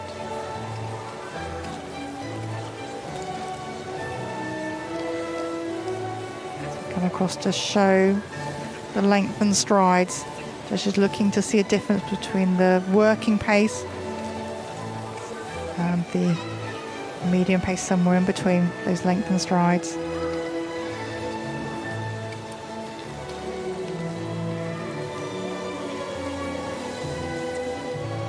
And now the free walk again. Peppo being able to give the rein slightly, but not as much as maybe he'd like, so having to lean forward. And again, for riders that have some instability in the trunk, it can be a bit of a precarious kind of place to be. Just that slightly off your ideal centre of balance. And particularly in a sport of control and precision, those things can make a big difference in terms of your comfortability. Yes.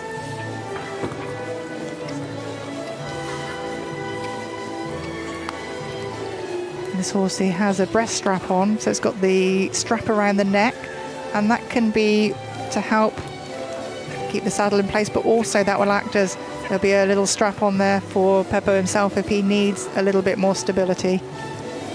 Again, some length and stride shown. He's certainly shown himself to be entrepreneurial from a young age.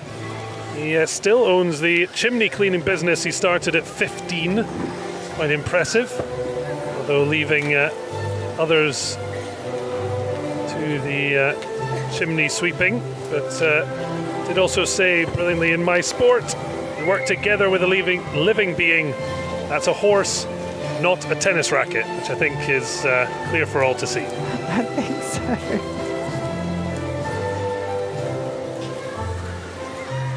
He certainly has thumped down a good number of aces.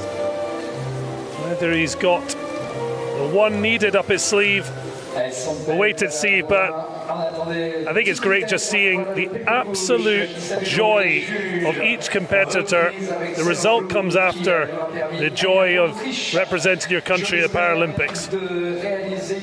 Pepper is such a character. He's one of the mainstays of this game, and he just shows what it's all about. You know, it's not just a rider, it's the horse and rider, it's the team behind them that get them here. And no, it's the beaming smile that says it all. Well, certainly infectious, and if you're wondering why there's not huge applause, the crowd here encouraged to silent applause with waves, and there are plenty of them for the performance of Peppo Puch. I think you have to say, you know, the harmony, it's just there, isn't it? And some of the being unbalanced of the rider in the rising trot and things, the horse, it's not changing the horse's balance. It's just keeping that metronome timing.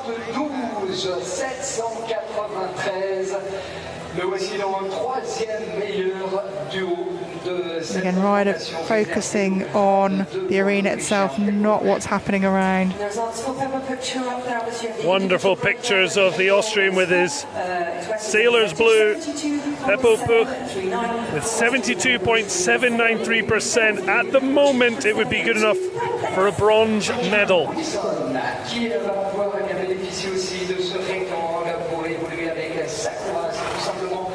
So as Puch leaves the arena, in third place, just behind Heidemarie, dressing in silver. Fiona Howard still out in front, looking to be the golden girl of grade 2. But there's still a couple of places remaining up for grabs to qualify for the freestyle event. The top 8 of our 9 grade 2 riders will go through. Georgia Wilson of Great Britain is the penultimate rider, heading out with Sakura. And the rider will be using these few seconds before the bell goes just to let the horse sort of see again everything that's around. Looking to build up a rhythm in the pace, ready for their entry. With silver for freestyle and silver individually, bronze 14. So entering the field, double bronze on her Paralympic debut in Tokyo. The 20-year-old back and ready, maybe, for an upgrade. Georgia Wilson with Sakura.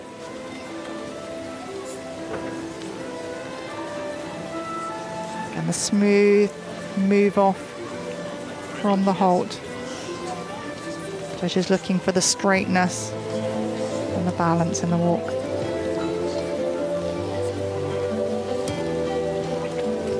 Well, where one's opportunity slips away, another's arrives. It was August 2021 when she replaced Sophie Christensen in the British squad for Tokyo 2020. Christensen unable to compete due to a veterinarian issue with her horse.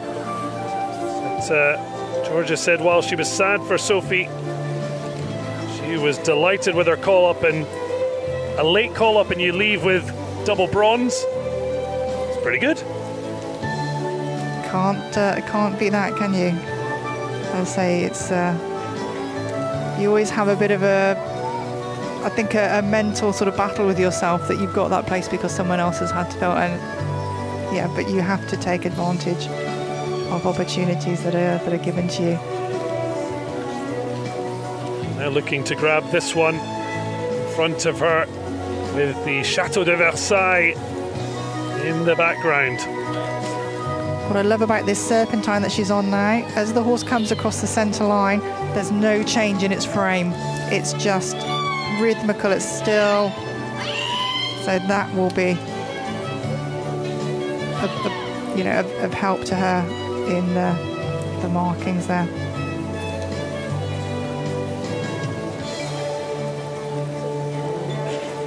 Well, the horse Sakura, known as Suki, she'd had for less than a year before Tokyo. She didn't know what to expect. Said 3 years on, they certainly know exactly what they're here to achieve. They will know each other inside out in that time. How long on average do you think for a rider and a horse to really start being in perfect synergy?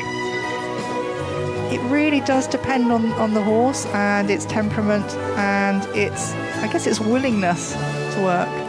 It's been done on just 3 or 4 months before and have seen, you know, good results from riders. It just totally depends how well you click with That's that where horse. the personalities play Yes. a part, because as mentioned by Puch, it's two living beings trying to combine to produce Yes. something majestic.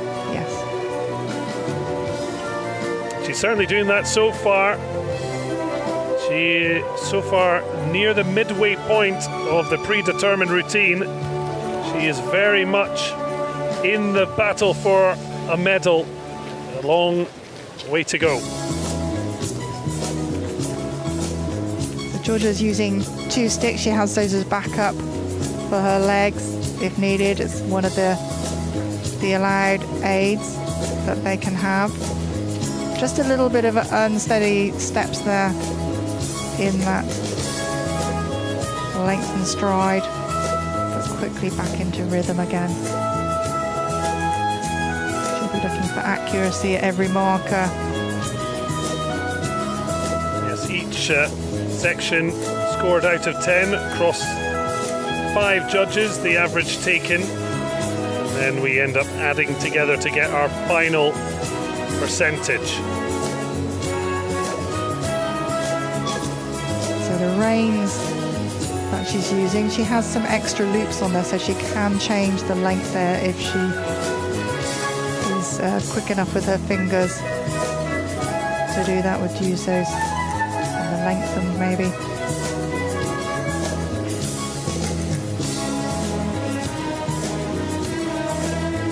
And lovely forward flowing trot.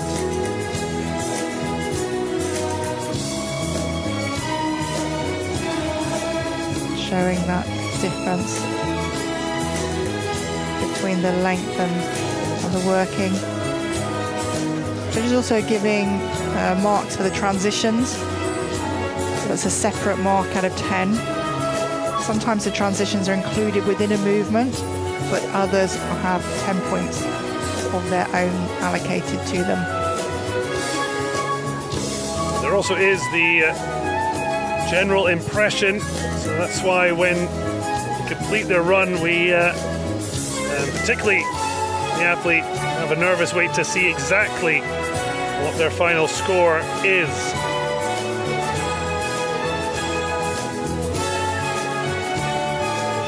Into the square hop. And a salute there from Georgia Wilson. Silent waves from Team GB and the rest here at Chateau Versailles. Britain waits to see where she will be placed with just one more rider to go. Certainly a strong ride. She'll hope to be thereabouts. Union Jacks in hat and flag form. It's certainly a performance worth saluting. Indeed, they are such a partnership now, as you say, going into Tokyo newly together. You also mentioned the marks at the end, so riders then waiting for this to come up, and it's a collective mark at the end, and it's the general impression of the test. So they're looking for a harmonious presentation of the athlete-horse combination. They're looking for equestrian feel and skill of the rider, and the discreet and effective influence of the aids, but also the accuracy.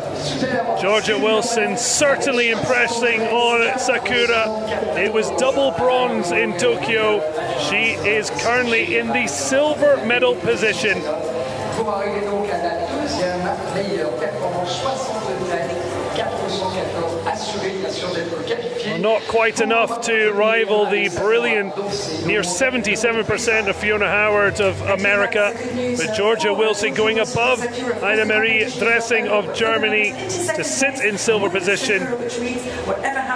So Dressing, who moves down into bronze. Peppo Puch will miss out. But 7 of our 8 qualified for the freestyle, just one missing out. Katrine Christensen doesn't want to be the one to miss out on a freestyle return. But as a double world champion, an individual event and freestyle, with a silver team medal to boot, she is a class act to go out last and could very well still shake up the podium.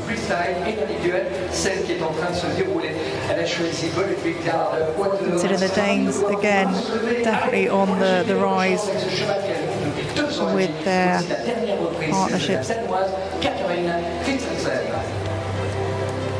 Absolute stunning views of Versailles. But it's Katrine Christensen who is taking centre stage. 28-year-old with Gorklingard Carter. And recently became a new mother just last year. And one of her daughter Agnes's first words was Cotter, the name of the horse. So I think that shows the tight-knit family of Para-equestrian generally, and certainly in the family home.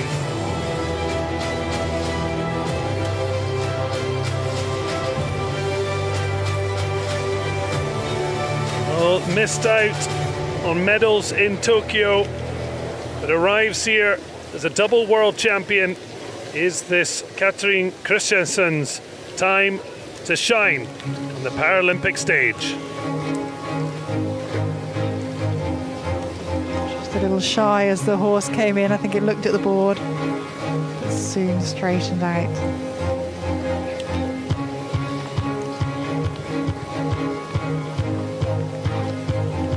Grade 2 riders, they will have an impairment, a physical impairment through the trunk of the body and affecting 2 or more limbs. They can be ambulant, but some will use a chair. Again, a lovely start to the test. She's definitely scoring well here. Again, a fluent movement.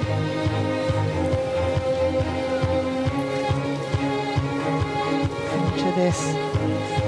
Very difficult for these riders with the lower limb impairment, the movement of the leg yield. She's looking for the horses to move sideways and forwards equally.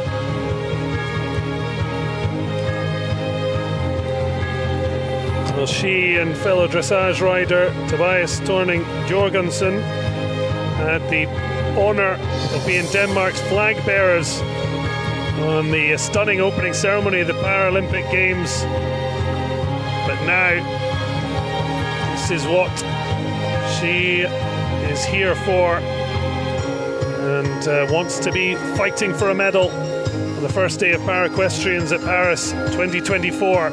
And so far, she's made a very strong start. This is a combination I didn't catch in the training, so yeah, definitely liking what I see here. Maybe they hid just to give you that element of surprise and joy. Could well be, it could well be. Just a little bit of odd resistance there. I think the horse just, something caught his eye, but soon the concentration back with the rider. Very elegant rider.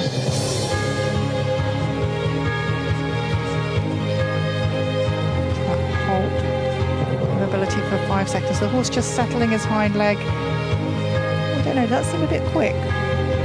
Sure, 5 seconds.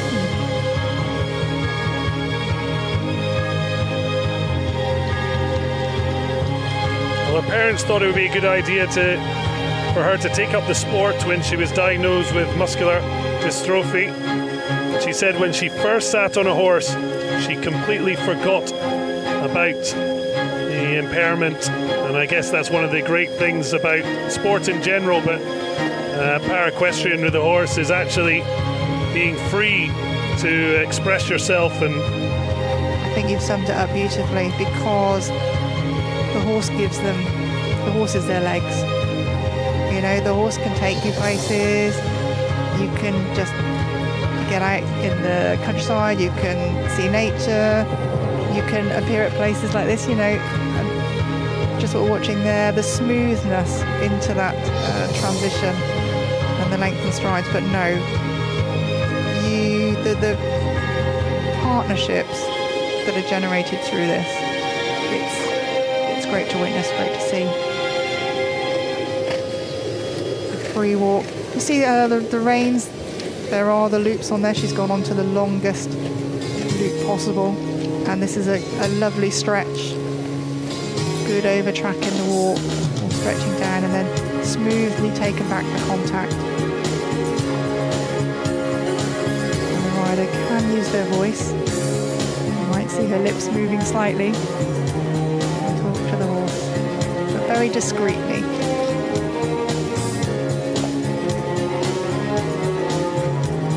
And the movements the riders perform, there is a symmetry to it. What you perform on one rein, you will also perform on another, on the other rein. Well, it was 6th in the individual event in Tokyo, 5th in the freestyle, and the Danish team agonizingly 4th in the team event. The 28-year-old has returned 3 years on and looks intent on medaling, but it is very tight between those on 73 and above. It's dressing at the moment in that bronze medal position with Georgia Wilson and Fiona Howard this rungs above. So it's going to be close, and just the standard, the quality is very impressive.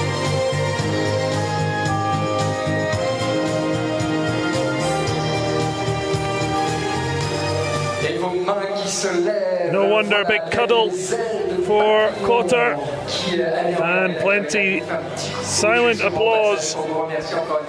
And now the nervous wait. The final of our 9 riders at individual event, grade 2, day 1 of para-equestrian. But we're about to discover our 3 medalists. Well, tears of joy, I think. I think so. That was just a superb performance, and one to watch for the future. So amazing that great advances mean stopped riding for 6 weeks to give birth to her daughter, and it is good enough for silver. Katrine Christensen, 73.966, and she has finally become a Paralympic medalist. Well, they're plenty chuffed with that, but it means Fiona Howard is golden in grade 2, Katrine Christensen with silver, and it's Georgia Wilson who takes bronze, and that is exactly what it means. Outflow of emotion from Katrine Christensen, a Paralympic silver medalist. Just a joy to watch. It really, really was. And again, maybe the horse doesn't have the same kind of feeling of contained power that Fiona Howard's horse did, but just a superbly ridden test. Fiona Howard with A relatively dominant display, but Katrin Christensen, outflow of emotions all round. Team Denmark, they missed out times in Tokyo. But there is the final results of individual event grade 2. Fiona Howard with a gold medal, Katrin Christensen silver, and Georgia Wilson of GB with bronze. Anna-Mary Dressing just missing out, as did Peppo Puch. But the top 8 will be back for the freestyle. Soshi Yoshigo of Japan, the unfortunate 9th place to miss out by a hair's breadth to compatriot Sho Inaba. Top 8 places for our individual freestyle taking place on Saturday, and in addition to those 3 names, we have Germany's. So an absolute stunning display in the individual event, grade 2. Fiona Howard, Katrin Christensen, Georgia Wilson will be back for the victory ceremonies. It's overall a terrific grade 2 competition. Chateau de Versailles with Penny Promise, and then 8th place for one of our 2 Japanese riders, Sho Inaba, who said that the H will also be in our freestyle. It's time to go to press and I'm sure we would like to get some energy in, because we've got some fabulous sports coming obviously back in grade 1 this afternoon. Go on and maybe visit our official store as well. Plenty of things to take home from your visit to Chateau de Versailles, and there's some goodies that you can take back with your family members.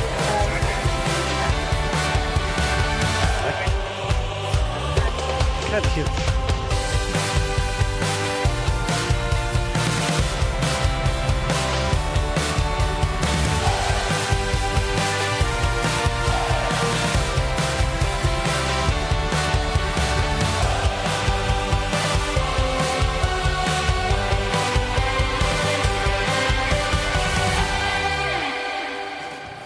Et vous êtes rentré comment? Dans ma voiture. Ah, il y avait toujours ma mère à la radio. So wonderful performances, but it's Georgia Wilson in bronze, Katrin Christensen with silver, Fiona Howard of the United States with diamond dunes is golden. 7h du mat, l'hôtel. Je paie, j'abrège, je fouille mes poches. Je sais, c'est moche. Son sourire rouge, son corps qui bouge, elle fait glisser son cœur croisé sur sa peau bronzée. T'as les babylons qui filent sur le tendon, les ongles m'accrochent, tu viens chérie, le lit qui craque et les volets claquent. Seule dans le lit, dans ses drapeaux froissés, sur sa peau, les doigts glacés. Elle prend la pause, pense à autre chose, ses yeux miroirs envoient mon regard. Les anges pressés dans ce bleu glacé, me disent c'est l'heure, t'en dis quelle heure. Vraiment mal ce qui s'est passé? Non, vraiment. Sous mes pieds, il y a la terre. Sous mes pieds, il y a l'enfer. Mon Dieu, je peux même pas jouer. Tant pis pour toi, il faut dormir. Alors je me sauve dans la taxi. C'est plein de jours et pas de taxi. Déjà plus stable, le petit bonbon. Les ennemis non, des petits bateaux. Pour l'acheteur, je me sens pas belle. Son prix, mon studio, just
but the girls, two girls, but the boys.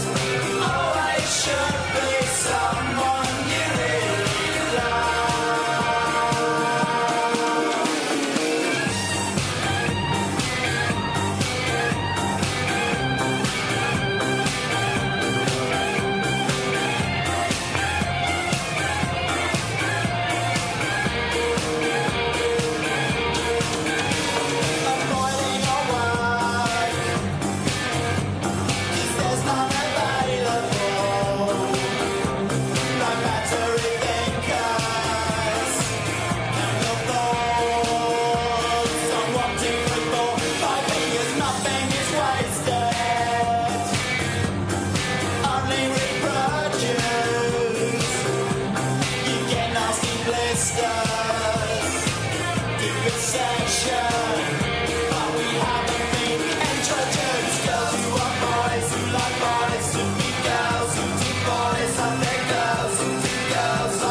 aura accompagné. En tous les cas, quelle programmation musicale. Ouais, je serais sympa d'entendre là peut-être même vos applaudissements retentir. On peut le faire, il n'y a pas de chevaux, il n'y a rien sur la piste. Allez, si vous voulez bien donc applaudir encore une fois DJ Fitler, à l'occasion de vous accueillir, de faire justement danser, à l'occasion justement de cet après-midi. Très heureux de partager avec vous ce moment. Allez, venez donc nous rejoindre. On a le plaisir de vous retrouver. Alison, mais quel après-midi annoncé à l'occasion de cette Paralympiade ici, Paris 2024, qui accueille justement eh bien, ces rendez-vous para-équitation 2024. Indeed, Yannick, we are having a fabulous day. This is just the first day of Para-Equestrian here at Chateau de Versailles. Of course, today with our grades 3 to on their individual competition, with our victory ceremonies coming up with obviously the gold, silver and bronze medals. Tomorrow we'll be back with 4 and 5, and then of course we'll be having our team competition on Friday, and the individual freestyle on Saturday. That was just reminding people that of course they're competing in the competition today for our medals, and of course for their place in the freestyle. The top 8 will be going through to the freestyle, individual freestyle on Saturday. Et justement accueillir à bientôt tout ce petit monde avec évidemment l'objectif pour chacun d'entre eux de réaliser les meilleures notes et évidemment sur la moyenne avant le dernier couple à venir nous rejoindre et la remise comme vous avez dit donc à distance des différentes médailles à l'occasion justement de cette première Paralympiade ici à Versailles. Ce que je vous propose maintenant, puisque regardez comme vous êtes beaux sur les écrans géants, vous avez fait donc bouger votre corps tout à l'heure au rythme grâce à Fitler qui vous aura accompagné musicalement. Mais je me disais que finalement pousser la petite chansonnette, ça pourrait être sympa pour vous un petit karaoké, ça vous dit? Histoire justement, allez, de se remettre un petit peu en forme, puisqu'après on vous demandera d'être silencieux. Ça serait peut-être l'occasion de le faire, si vous voulez bien, mesdames, messieurs, à pousser la chansonnette. Je ne sais pas si ça peut se faire au son antenne, ça le va. Yes, we do need to launch our sing-along, and indeed I will not be singing, Yannick. It's not raining anymore, so we might just be singing silently with silent waves, but you, public, do obviously warm up your vocal cords to sing along to the song we have chosen for our sing-along. On est prêts? Regardez l'écran géant. Allez, on y va. Gilbert Montagnier, ça me paraît pas mal ça. On va s'aimer. Que voulez-vous de plus? Je trouve que pour cette Paralympiade, on ne peut pas rêver mieux. Regardez. Ça défile. On va s'aimer, à toucher le ciel, se séparer, à brûler nos ailes, se retrouver comme les hirondelles. Les enfants, les petits, les grands, suivez le rythme de la musique. If you don't know the words, you have them on the screen. It doesn't matter if you don't say them right, it's just to have a good time and obviously get in the rhythm. The song's called We're All Going to Love Each Other. I think that's what's going to happen. This is a message of obviously fun and freedom here.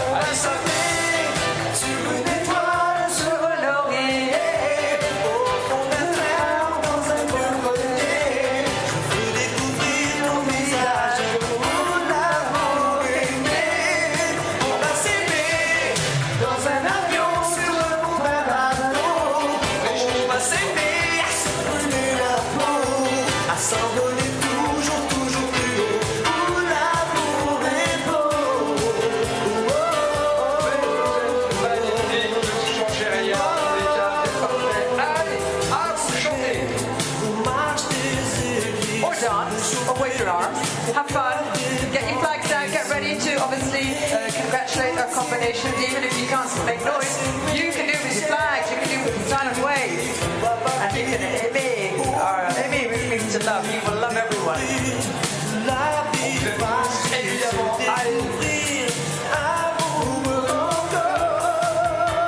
Here we go.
compétition. Voilà, vous aurez profité pleinement de ces petits moments un petit peu récréatifs en tous les cas, puisque là maintenant on va rentrer un petit peu plus sérieusement dans la compétition, puisqu'on me l'a annoncé, nous sommes à quelques 5 minutes du coup l'envoi du dernier grade. Alison a venu nous rejoindre.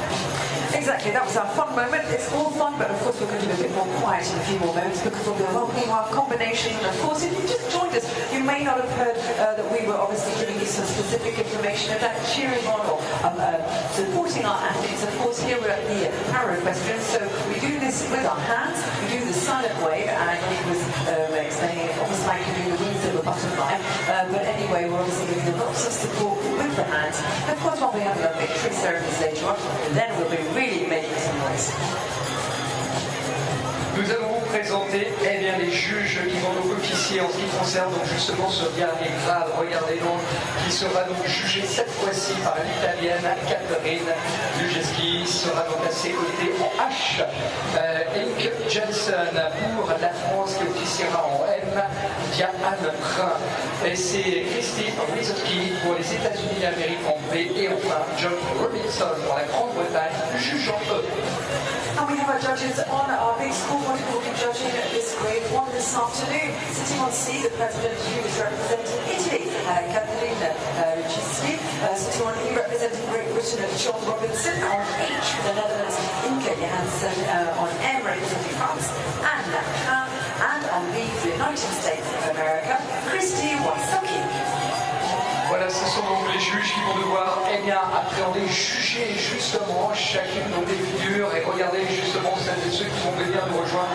Vous n'aurez pas moins de 22 reprises au programme, 22 couples à venir nous rejoindre, ce qui va nous permettre de faire un petit peu le tour du monde des champions qui vont se succéder, des parathlètes qui vont venir donc nous rejoindre. En tous les cas, ça va être scindé en 2 parties, un groupe de 11 et 2 groupes de 11 d'ailleurs, avec seulement 8 places attribuées, et comme dans chacun des grades, pour se retrouver pour le freestyle qui terminera donc justement ces para-dressage ici à Versailles. Indeed, for this final group, this is grade A. We have in total 22 horse and rider combinations competing. We'll have a short break halfway through. Once again, they all have 2 objectives. Of course, medals this afternoon, silver, obviously, bronze and gold. And of course, to have a place amongst the top 8 for the freestyle, which we'll be taking here at Chateau de Versailles. We have a final day of conversation. Well, welcome to first day of Para-Equestrian and grade 1 individual event. And plenty of talent. There are 7 debutants, but plenty of medals also been won. Jens Lasse Dokkan of Norway, 5-time Paralympic medalist. There's also a debutant who is the world #1, Mary Durward Akerst of Great Britain. And it's a very strong finish with Sarah Morganti, double bronze medalist, Richard Sinukus, who himself double silver. So plenty of interest in this grade 1 event. We're about to get started. 22 riders, there's plenty of competition, but only 8. The top ranked will head back out when it comes to the freestyle event, but we will focus on the here and now. Grade 1, impairments affecting all limbs and the trunk, usually requiring the use of wheelchair in daily life. And all smiles for Natasha Tse of Hong Kong and Juno's Whispering Angel. I'm fortunate enough to be alongside Deb Criddle, who knows all about medal winning at Paralympics and Para-Equestrian. How do you see the proceedings? 22 riders. There is just 3 medals and 8 places for the freestyle available. I think this must be unprecedented, the number for grade 1s at the Paralympic Games. So yeah, a huge field. It's great for the sport that we have so many grade 1s coming forward, the most physically impaired of all of our riders. But a very long session ahead of us and quite some exciting times. I mean, the field. Yeah, it's quite a list of names in there. Anyone's game, I think. Well, we'll see if it's one of the known quantities or one of our 7 debutantes make a name for themselves in the most stunning of venues, the Chateau de Versailles. Used to just be a hunting ground. The kings of France until Louis XIV created what has eventually become a tourist attraction and World Heritage Site. Natasha Tse of Chinese Hong Kong on Juno's Whispering Angel, preparing to start our equestrian individual event, Grade 1. Natasha on the centre line. The horse just looking up a little bit at the judge's box at sea. But all settled down again now.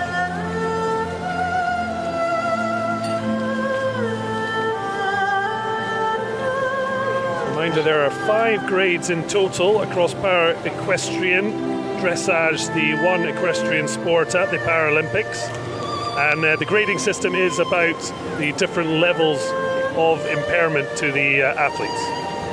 It is, and it's graded on the ground. The riders are not graded on the horse, or they're not assessed, so it's the level of strength that maybe a limb has and the degree of movement that determines the grade that the rider will be placed into. And of course it's just creating parity. You can't, it's hard to fit all of these riders into 5 boxes. So there, yes, there's going to be some that are at the level that are less physically affected than others. But it's to give some sort of parity and across the board. And there's the testing walk. Judge wanting to see the clear 4-beat rhythm of the walk with an over track of the hind feet over tracking the imprints left by the front feet. Looking for rhythm, regularity. Natasha completes the 8-meter volte, and the 8 meters quite difficult to judge because you don't have the markers on the side. You're not touching the side of the arena, which would make 10 meters from the center. So you have to really judge the shape and the depth of your circles. Yeah, this is a smaller arena than we'll see when grade 4 and 5 come because of the nature of how they compete. That's it. This is a 20 by 40. It's an awful long way walking down a 60-meter arena. But yes, these tests, the grades 1, 2 and 3 in the shorter arena. Natasha uses 2 sticks to assist with the fact that she has less use of, or the degree of power. She is using her legs, but because she has less power in them, she's able to use the 2 sticks as an aid to show the horse that she's looking for a little bit more oomph, shall we say, or turning, moving sideways. This is Tse's 4th Paralympic Games.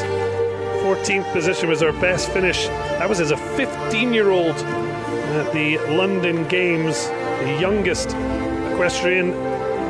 It's not a great surprise, but impressive. She was still the 2nd youngest in Rio at 19.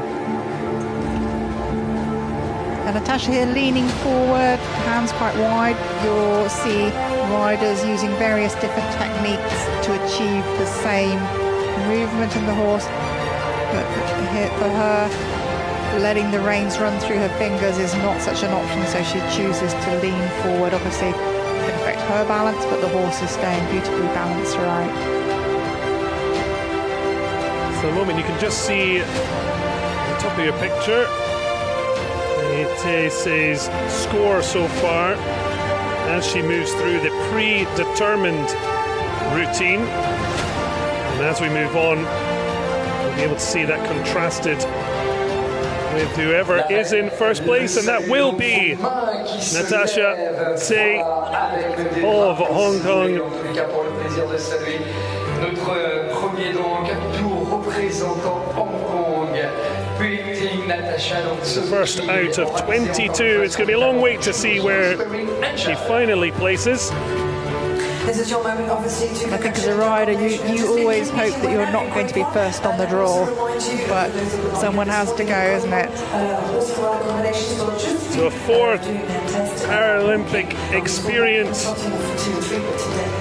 Can she improve on previous attempts?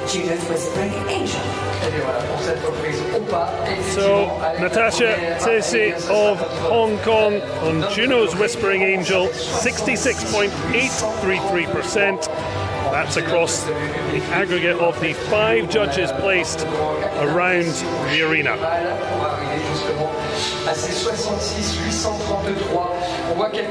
And these horses chosen especially for the riders, the Hong Kong team have put a lot of effort into sort of pairing the horses with suitable, pairing the riders with suitable horses, as for every kind of team and nation, really. Chateau de Versailles is the youngest para-equestrian to go to the Paralympics. She was 15 years of age when she made her Paralympic debut. But again, with equestrian, para-equestrian age, riders have a longevity through this sport. Have riders competing into their 70s. Even you'll hear people riding at 80, but certainly have heard at Paralympics well into their 70s. Natasha Tsei, current number 1. We'll wait to see the 27-year-old places when we come through the rest of the field. Heading out next, Jens Lasse Dokkan, 63-year-old from Norway, and he is hoping Aladdin can be his magic carpet to further Paralympic medals. 3 in Sydney 24 years ago, twice a medalist in Beijing. It's silver and 2 bronze individually, and 2 team bronzes to boot. Certainly been there and done it, although still looking for that golden flourish. Jens Lasse Dokkan, 16th in the world and the second to compete in this individual event, grade 1 on day 1 of para-equestrian dressage at Paris 2024. And Jens' para-dressage sort of career spans all the way back to the start of para-equestrian on the world stage, going back to 1991 when we actually rode borrowed horses. So the host nation would provide horses, and then we progressed on to taking our own horses around the world. Certainly a sport that continues to change and improve. There's 2024. It's the next stop on a wonderful journey as we look out across to the Chateau de Versailles. Need 3K to get there, but we're focused on the arena. Jens Lasse Dokkan upon Aladdin, looking to add to his Paralympic medal haul.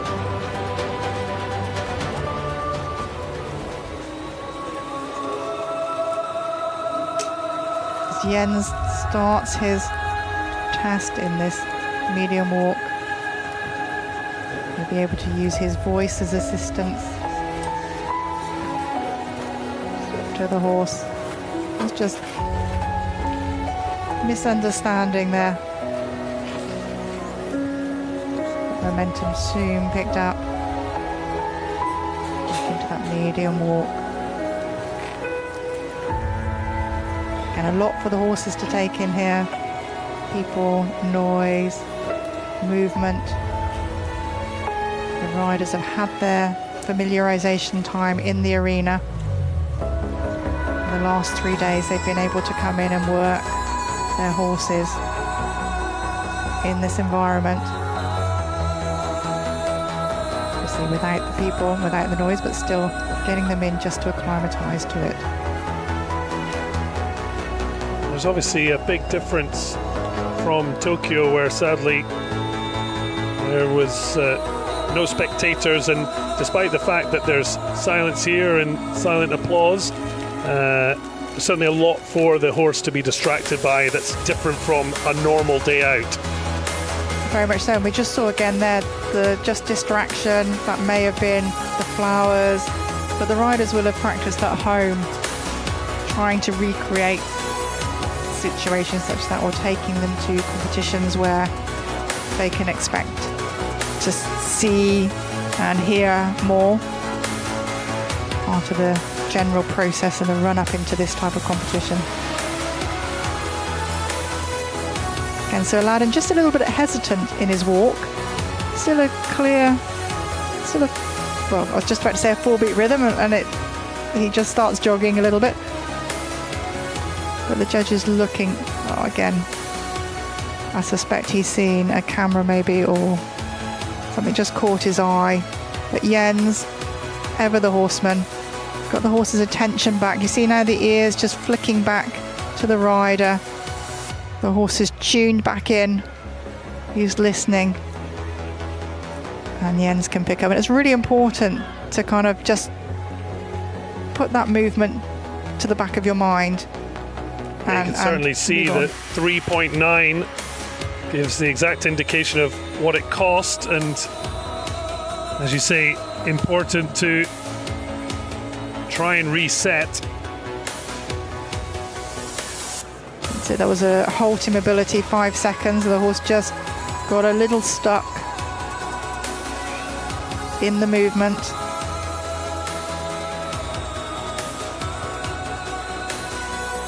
And again, Jens has some movement. You'll see through the arms. You don't see it through the trunk so much, but he does have movement through the trunk. And the horse is able to interpret between what is an intended aid, an intended movement for the horse to listen to, and what is almost, you would say, background movement, and he's to ignore. Again, he's just a little unsure. He had that spook going down towards that end just now, so the horse is remembered.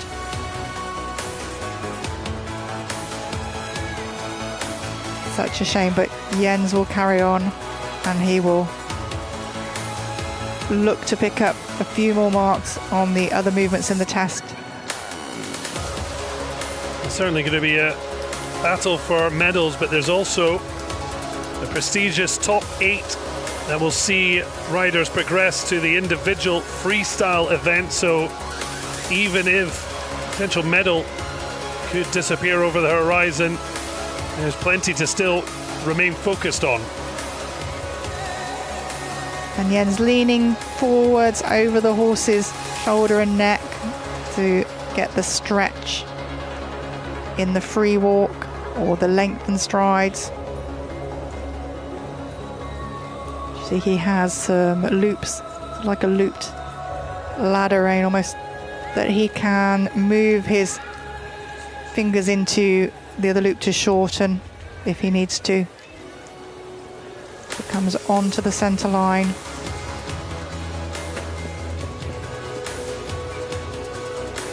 Well, he has said you have to focus on the fun of riding. And while it's unlikely to be the score he would have been hoping for, it's still a chance to perform quite an unforgettable stage at a Paralympic Games. And Jens Lasse Dokkan, for the moment, will go into the silver medal position.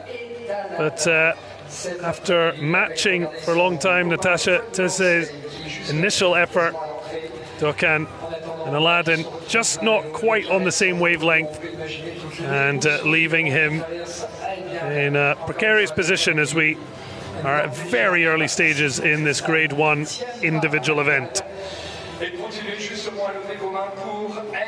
So confirmation, Jens Lasse, Dokan and Aladdin, 57.958. Frustrating point losses hurting the Norwegians' cause.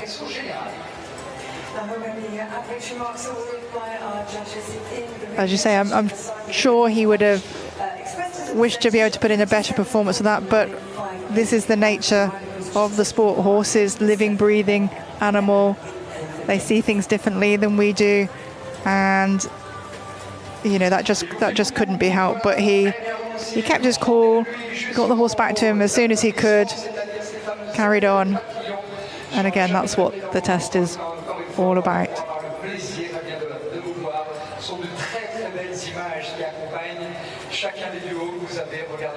As you say, that's the nature of competitive sport. Sometimes it's not quite your day, but as you mentioned, battling on to the end, and now just have to sit back and wait.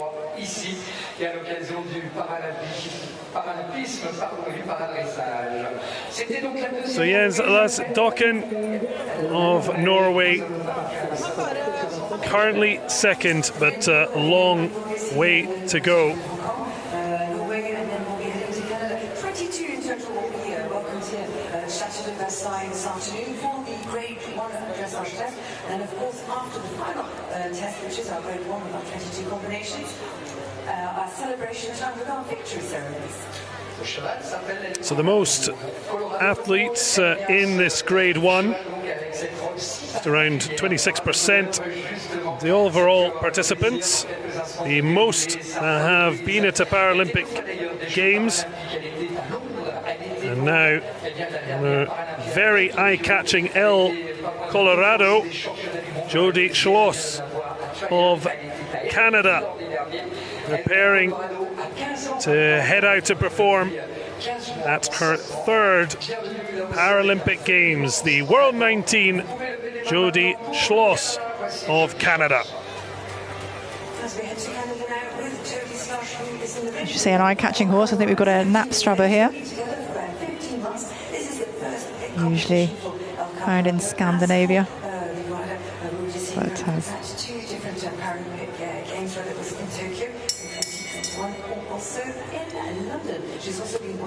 well involved in para-dressage as a way of helping recover from her car accident in 1996. This is the first time she's qualified for successive games after missing out on Rio 11th, her previous best finish. So there, an early marker for potential for improvement in Paris.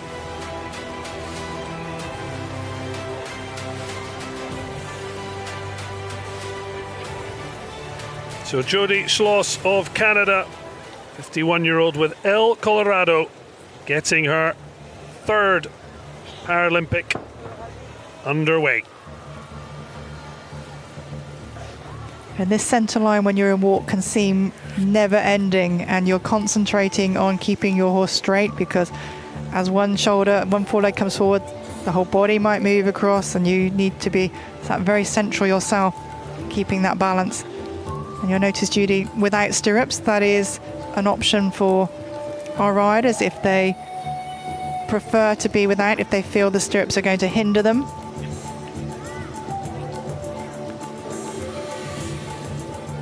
Can't say I would prefer to ride without stirrups, but I always think of the balance issue, but these are very, very good riders here. Into that 8-meter volte. Again, need to keep the accuracy.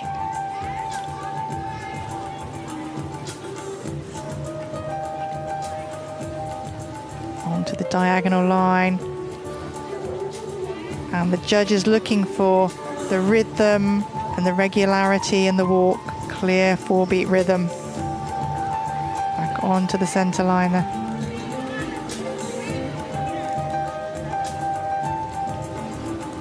some wobbles there.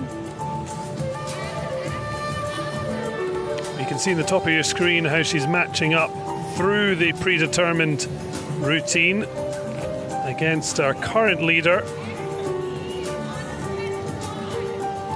And it is a routine that the riders know beforehand in practice, and it's all about how they perform it on the day. But that is the case. That is the case. So it's also sometimes if you repeat the test too much, the horses get to anticipate that. So yes, while you're practicing at home, you might be just taking particular movements out. You might not be putting them in the same order that you're going to do them in the test. What would be the reason for that? Just to keep it fresh and... Yes. And some horses, they really do remember what comes next, to the extent that you might be wanting something else and they say, no, this comes now. So you don't want to be doing exactly the same thing in exactly the same place. And there the horse just squared up, brought his hind leg forward towards the end. I'm not sure that the initial halt was one leg, hind leg slightly behind, so maybe just penalised very slightly on that. So you do have to be a slight horse psychologist in order to rise to the top. It helps. Oh, definitely. You both need to be in tune. You and the horse really need to be in tune.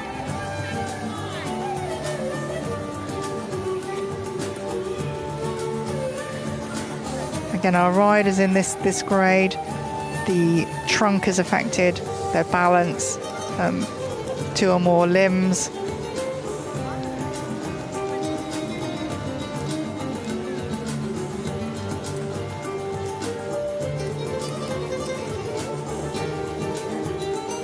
And a lovely, smooth test generally.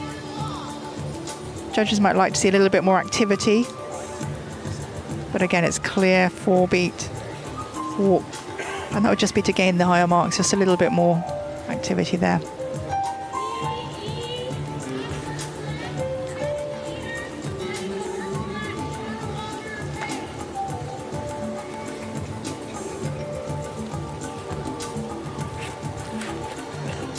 Again, Judy just leaning forward. You can see the big loops on the rein for the finger holds, just so you don't lose your place. But having those means you do need to stretch forward to give the horse the length of neck, length of rein it needs to stretch.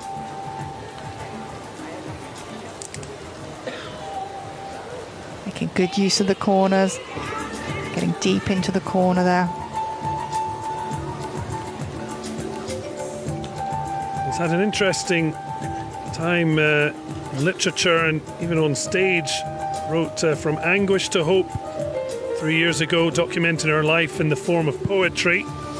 And previously, 2015, involved US theatre director's play, Ping Chong's Push, a performance that focused on the history of Paralympic sport. And she certainly is one of the great ambassadors, particularly for para equestrian. And strong showing, plenty of silent waves to show appreciation from the stands without spooking the horses. Maybe quiet, but there's plenty of positive energy from the crowd here in the stands erected in the gardens of Chateau de Versailles. Jody Schloss with El Colorado, 66.375, just couldn't pip Natasha Tissé of Hong Kong, but she is, for the moment, in the silver medal position.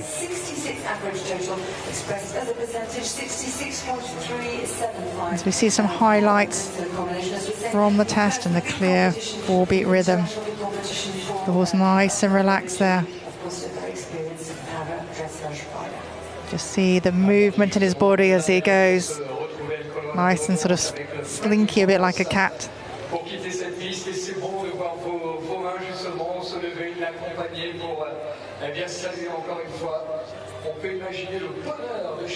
And towards the end of the scenes, there was a they had a companion horse in, and that horse is there just to give company, give confidence to the rider and the horse doing the test. So Jody Slosh, the moment in second place, but there is fierce competition in this individual grade 1 event. Next, to take her moment in the spotlight in Versailles,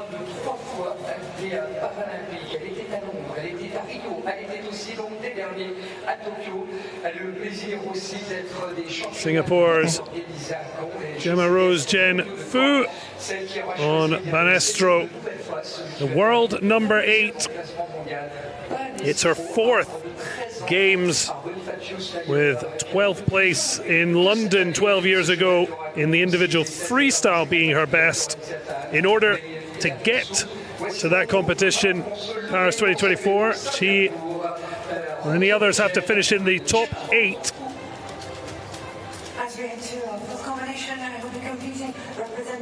She ruptured her spleen in March 2016 after falling from a horse. It's certainly not a sport without risks, but as we see, it's one worth making sacrifices for.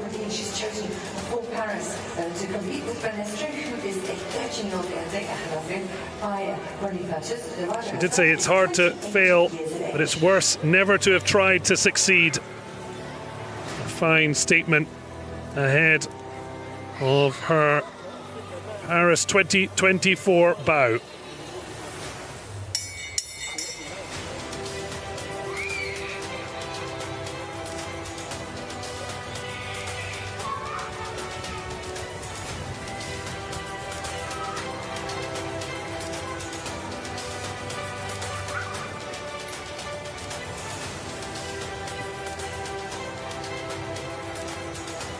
So Fu of Singapore with Banestro getting her grade 1 challenge underway.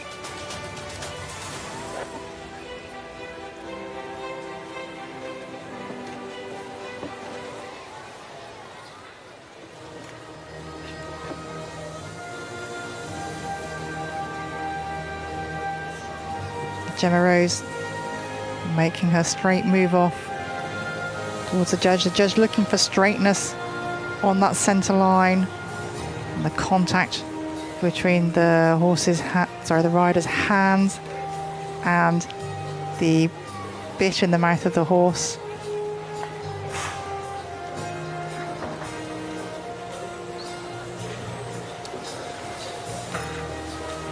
Onto the 8-metre volte.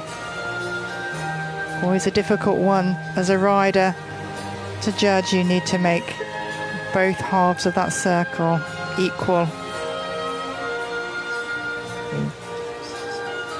2 metres short of the centre line. And the medium walk on the diagonal.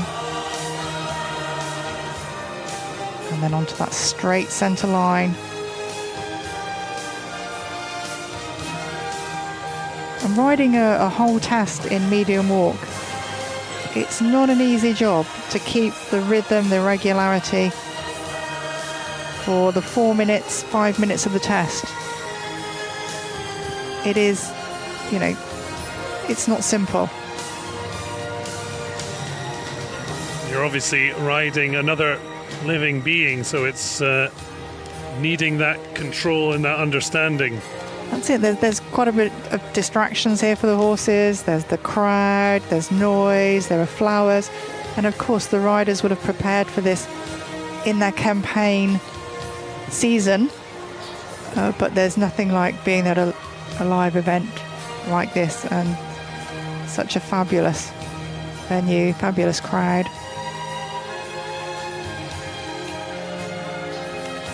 Into that halt, immobility. Lovely square halt.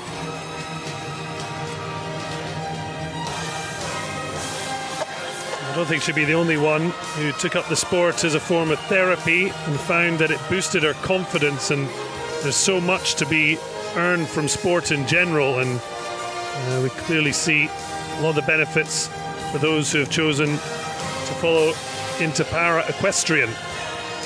It is, and it gets these riders, these athletes out and about. It's meeting people, it's socialising, because if you don't have your mobility, you're so much reliant on sort of outside assistance.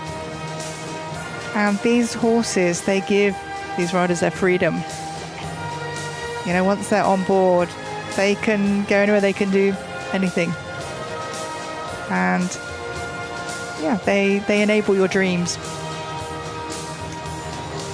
Just making full use of the arena and the accuracy, because that's, again, what the judges are looking for, wanting to pick up every single mark that she can. And also at the end, the final mark, so the judges will deliberate over. Accuracy plays an important part in that.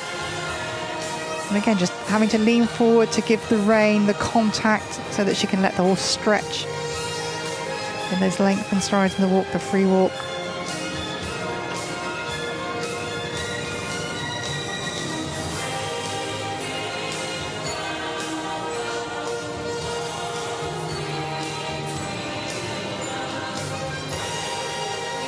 She comes down the centre line again, looking for the quality, the straightness, the balance, the contact. So lots of little components go into that score. Top marks again of 10 to 0. Well, the reaction certainly tells a lot, at least about the individual appreciation for a job well done. And then it's a switch to see how the judges have judged it and where Gemma Rose Genfu will be, and it is right to the top. Gemma Rose Genfu of Singapore in the gold medal position.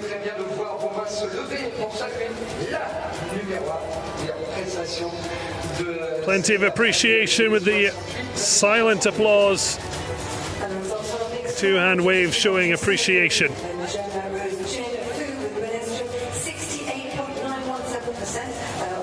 think she'll be really happy with this test. The Singaporeans have their horses in Germany, and they come out especially to train with them, bring them. So obviously they didn't have the quarantine aspect to go through.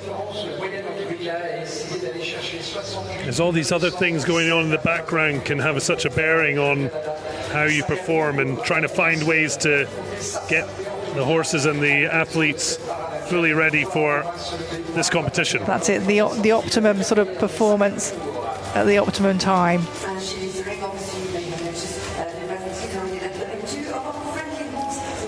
And it's just lovely to show the appreciation there, the waving. So Gemma Rose Genfu rises to the top. 4 riders have gone, plenty more to come.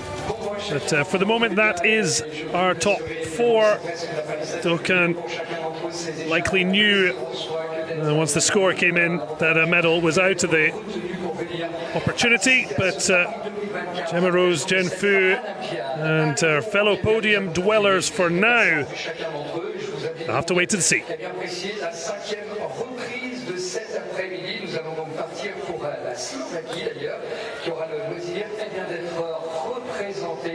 Cet après-midi avec l'un des duos qui aura le plaisir de performer à Stafford en Autriche, qui a gagné les grands prix. Le freestyle d'ailleurs de Budapest est classé avant ici en Slovaquie chez elle pour avoir été 2 fois les championnats d'Europe avec le même cheval qu'elle a choisi de céder à l'occasion de cette Paralympiade. C'est un cheval d'ailleurs qui était l'une des anciennes montures d'Anastasia Vistalova, l'une des cavalières de République tchèque, qui a participé d'ailleurs avec ce cheval aux Jeux paralympiques de Tokyo, et de Katarina aussi, de ses compatriotes qui elle a participé à ceux de Rio. Et voici. So out next, Lucia Vladovikova of Slovakia on Stern Grefer. 30-year-old making her Paralympic debut. She was at the 2023 European Championships in Germany last year in the individual event. 13th. Now she's targeting a Paralympic top 8 finish at minimum to earn a place in the freestyle event. That's the minimum. You still got a dream medal there to be won. It is. Got to go for these things.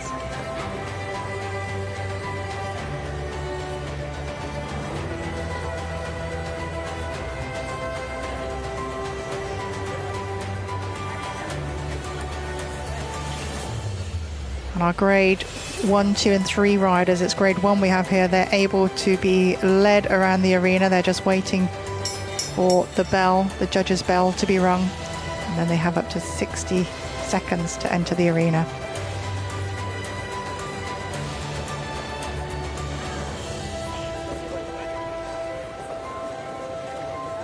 Big smiles as Slovakia make their bow at the Para-Equestrian grade 1 individual event here at the Paralympics.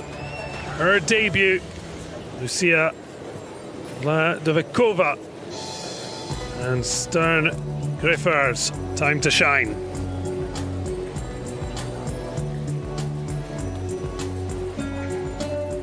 Very forward walk here.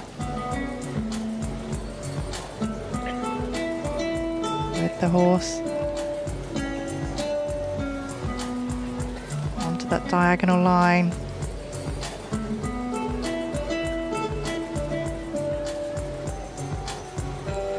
Looking for the half 10-meter volte.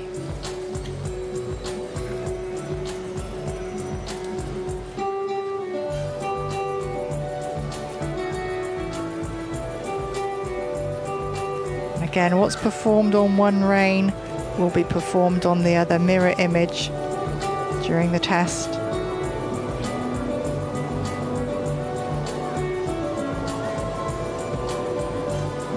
It's nicely active and forward here.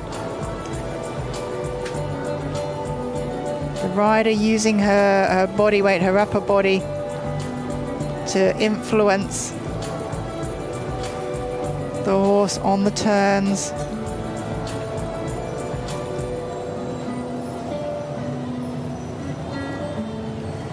She has some looped reins so that she can vary the contact if she needs to.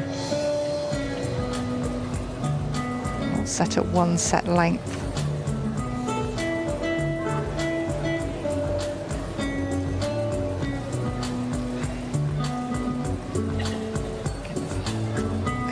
Volte. Little wobble there, looking for a bit of straightness. The judge at C will be able to see that. The judges on the side won't see that so much.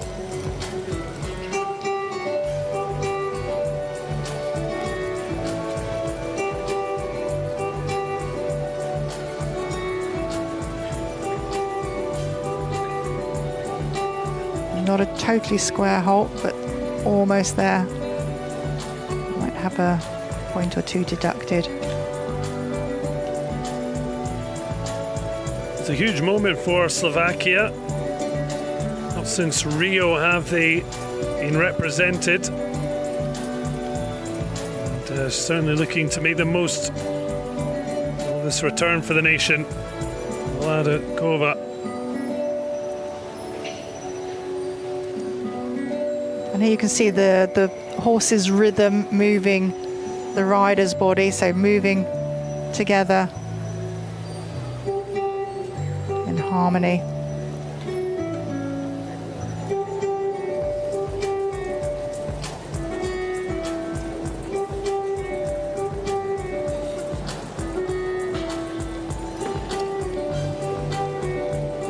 You can see it's very tight between her and Fu. Singaporean, you can see her scores in comparison to Vladovikova's. And here you just see the horse stepping through more with his hind leg. She goes through to give him a little bit more more range through the neck, allowing his head and neck to stretch out. Picking that back up very nicely. It's interesting, just the one white foot. It's quite a iconic little look. That's it. Ideally, look, you'd want 4 or matching ones, but we don't always get what we want on those. Into the hold. Yes, he just squares up behind there. A nod and the silent applause. Don't be fooled by the silence. The crowd packed here at Chateau de Versailles, enjoying day 1 of 4 days of Para-Equestrian at Paris 2024. And Lucia Radovikova just waiting to find out her score at the moment. Plus 66.375% is enough for a medal position. Early days, but she does miss out on that first objective with 64.5. Lucia Radovikova, but she'll hope to hold on to a top 8 position to try and return later in these games for the freestyle.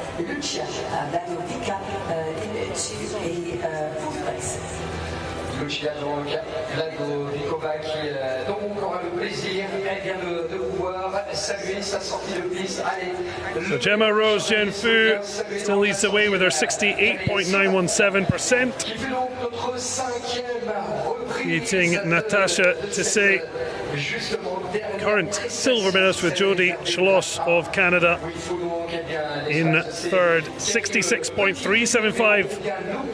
The marker set to beat to get on to the podium.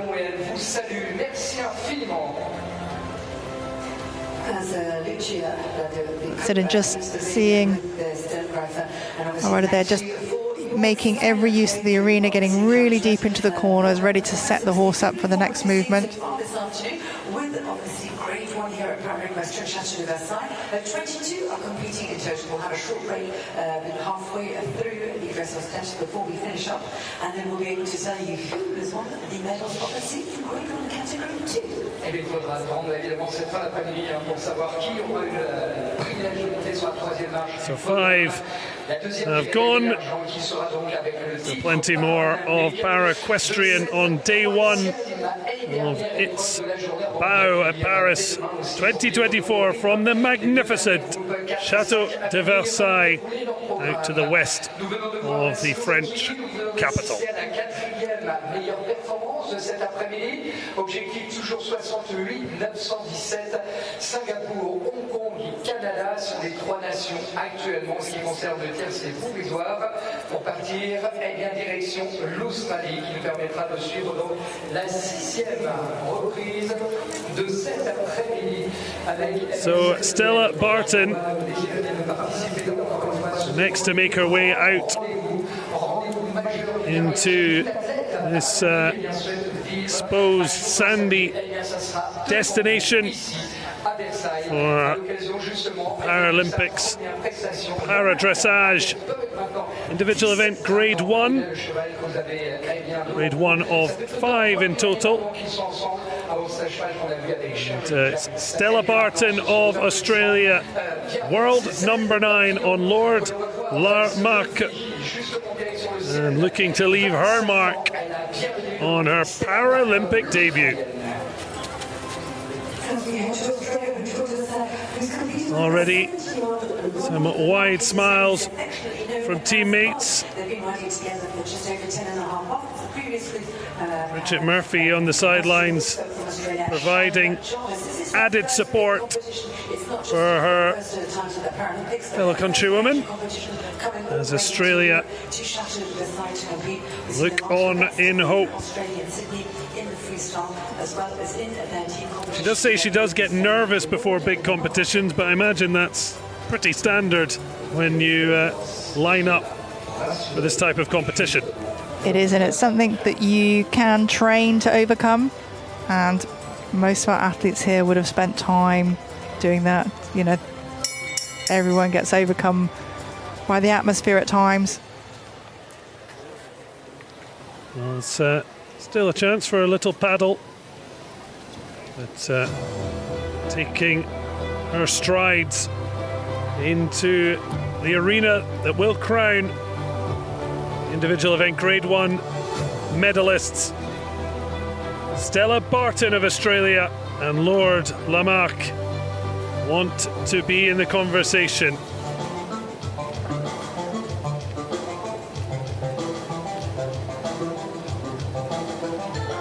So the riders go from ecstasy on the centre line, the judge looking for the straightness, and obviously the judge at sea can see any little deviation from that.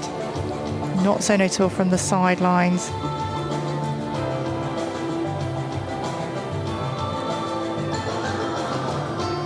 A lovely looking combination here. And you notice that the rider's physical impairment means that she has some involuntary movements, but the horse is switching out on that. It's just listening for the actual physical aids that are giving him instructions.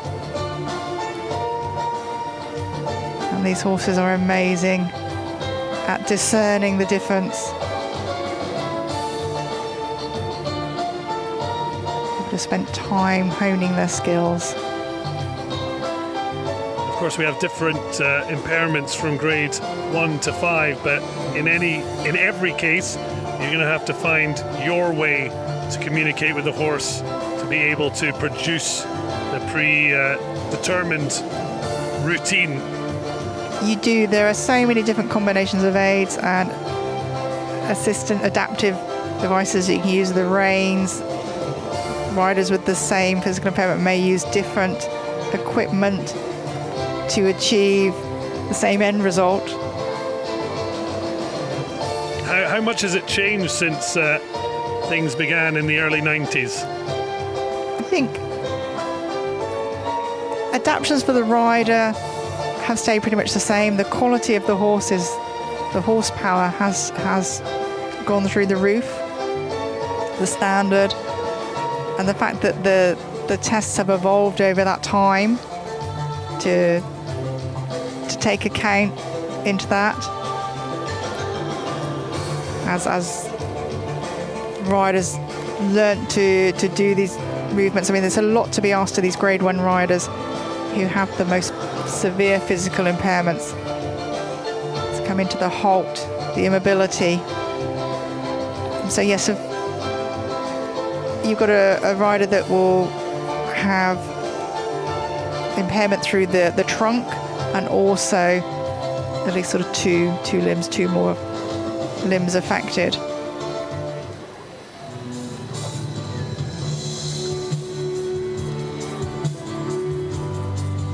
Again, the judges will be looking for the accuracy, the regularity, the balance. On the circles, they're looking at the bend, an even bend throughout the circle. That was great. Stella Barton talking about one major highlight last year at Hartpury in England. Her first overseas competition, called it a big adventure, boring an English horse. We spoke about the boring of horses, the early stages of Equestrian. She said she had so much fun competing, and the pride of representing her country, that must now be brimming full to burst. Now she's done it and doing it at a Paralympic Games. Get a nice stretch here, really relaxing and just picking up. But no, it's one thing doing these tests on a borrowed horse, and yes, it's the rider's skill, but you can't beat the fact of riding your own horse, taking your own horse to something like this when you have prepared, and in many cases the horse is your soulmate, and to be on the world stage with them, there's no feeling like it. And she's going to have such an immense feeling of pride, sort of coming up this centre line now to enter test. L'arrêt Well, a finish there from Stella Barton. Support from our teammates and the rest of Team Australia, rest of the nation. You see kangaroos lifted high in the sky, just waiting for that final confirmation, but the emotions raw. These are the moments you dream of, and when they come, the emotions can be overriding. She looks pretty cool in Cannes. And Stella Barton is into the gold medal position, the first 70-plus percentile, 70.833. Stella Barton on her Paralympic debut, the woman to beat. This is a feeling you never, ever forget as an athlete, you know, coming into this setting, this environment. Yeah, it will be with her forever. And just such a harmonious picture again. To have travelled your horse halfway across the world, isn't it? To this. Yeah, spectacular. For the athletes, the horse, but also friends and family, as we can see. And the crowd here has made their way out to the Chateau de Versailles. It's a real family affair. Stella Barton with a terrific performance on Lord Lamarck, and she is in the gold medal position.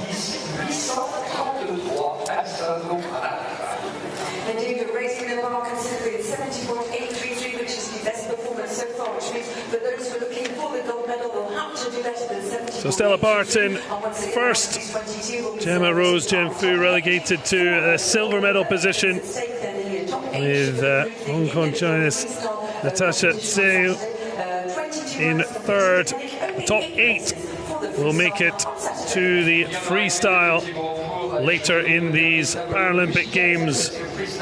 From Paris, we're fortunate to be out west at the iconic Versailles. Well, following that tremendous performance, Julia Sian-Kalapor of Austria on Heinrich IV. Seems a pretty appropriate name for a horse on these royal lands, or I guess for the Republic of France, formally. So Julia Sian-Kalapor of Austria, the world number 11. She has the pedigree to follow what was a brilliant Paralympic debut. But Sian-Kalapor, her third paras after Rio and Tokyo, 7th in the Japanese capital. How will she and Heinrich IV fare? Now there is a crowd and her team behind her. So much more at stake, more pressure, but a moment to grasp. Definitely, they've trained this for so many years. This is the culmination of all their hard work.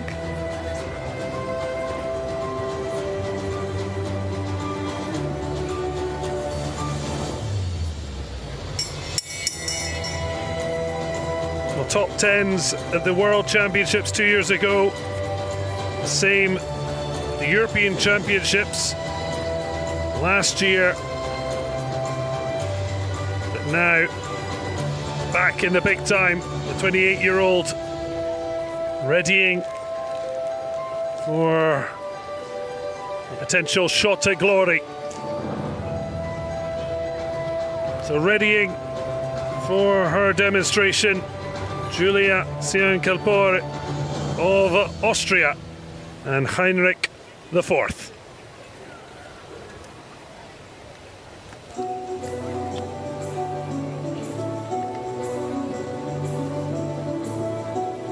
And already just a harmonious picture. The riders, when they're outside the arena, it's not being judged. But again, it's the overall impression you create before entering the arena that does does help. She comes on to that diagonal line.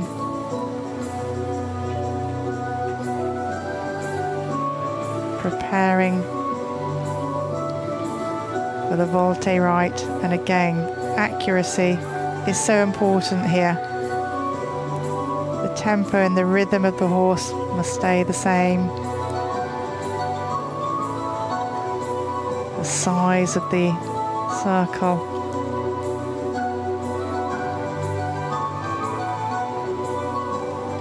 And movements that are performed at markers, the rider's body should be at the marker as they leave or as they return to a track.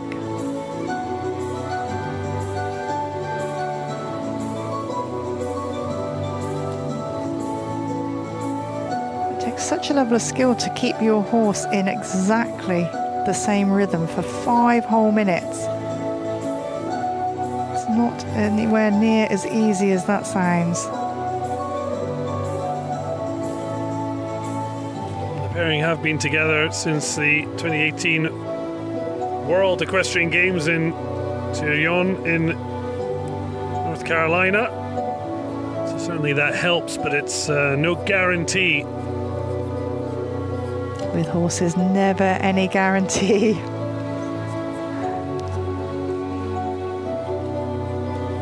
But just the rhythm, just a slight loss there, but generally keeping the rhythm. She has the 2 sticks to help as an aid to back up the legs. As you can see, she has a lot of involuntary movement, but the horse still carrying on in that same pace, that same steadiness of carriage. They so learn to, oh, such a shame, resting a leg. Stand up. There we go. They just learn what is intended movement as an aid, and what is the involuntary movements. And these horses are so generous. They just so want to work with their riders.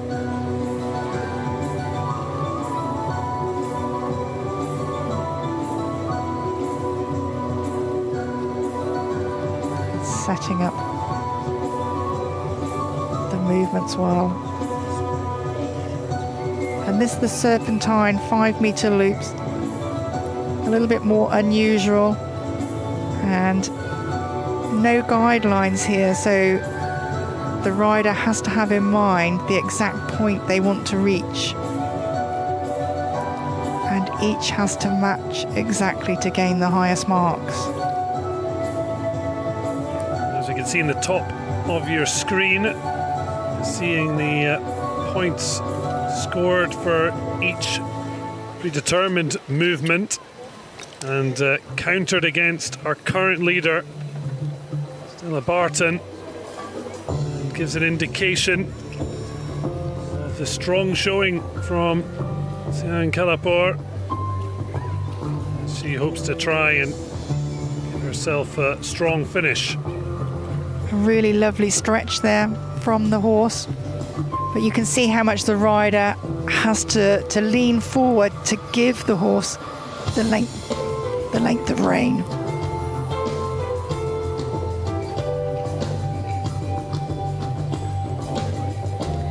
And so very gracefully brought back, because from going forward so much, it can be an issue for them. Getting back carefully.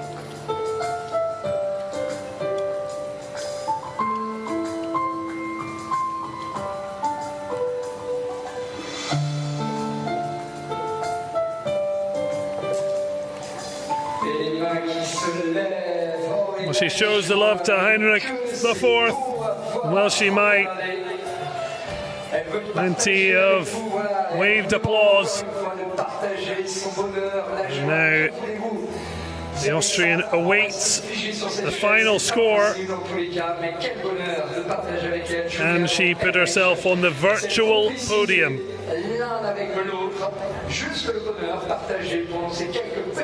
You know, this is what I love about equestrian sport, para dressage. It's the sheer love and joy that is embraced in the whole thing.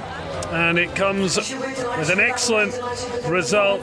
Sian Calapor, second overall so far, just below Stella Barton, but Julia Sian Calapor, the Austrian, in the virtual silver medal position.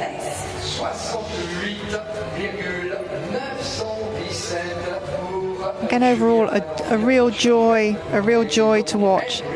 The horse just being consistent in his contact, the rhythm, just so much to love or to like about the test as a whole.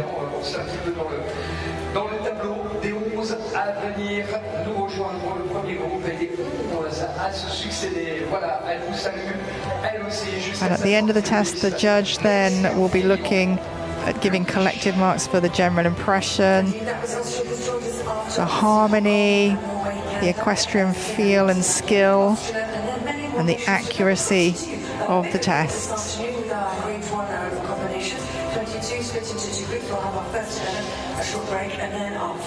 Pretty close to a bullseye of a performance. Currently in second position, although there are plenty more to come. Stella Barton, our current leader, ahead of Sian Calapor and Gemma Rose Genfu. The virtual podium. It's a long way to go before they'll have any idea if their percentage will be enough. Austin Burns looking to light it up in Versailles with Happy Feet 3. Canadian making his Paralympic debut. Born in Langley, Canada. Family relocated to Northern Ireland in 1997. Born in the country he represents, Austin Burns, World 17, looking to use those happy feet to try and make an impression on his Paris 2024 bag. Enough excitement on the sidelines, trying to control that excitement. The job of rider and horse. And there we have our friendly horse. We do indeed have a friendly horse, a very, very friendly horse, doing his job of keeping company. Horse is certainly used to being in herds, so their welfare is ever of top importance, and allowing them to perform at their best.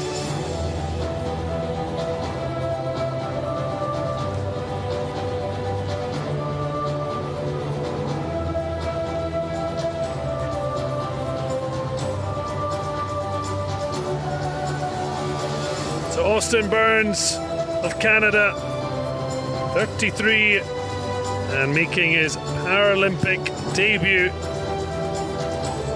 in the individual event Grade 1 Para-Equestrian. Gets his demonstration underway.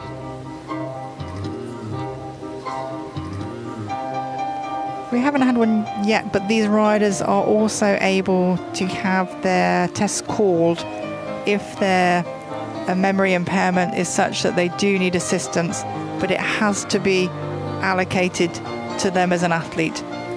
It's not open to just everyone, but there are some who will have their tests called. So that would be something you would know beforehand. It's not something you can call for mid-demonstration. No. The classifiers, all of our riders, they are classified when they have their sort of muscle testing and their range testing. It will also be about do they need this extra assistance, and that would be allocated to them at that point. Also in open competition you would see a rider put reins into one hand and salute. Here we can just nod the head, bow the head, that's acceptable.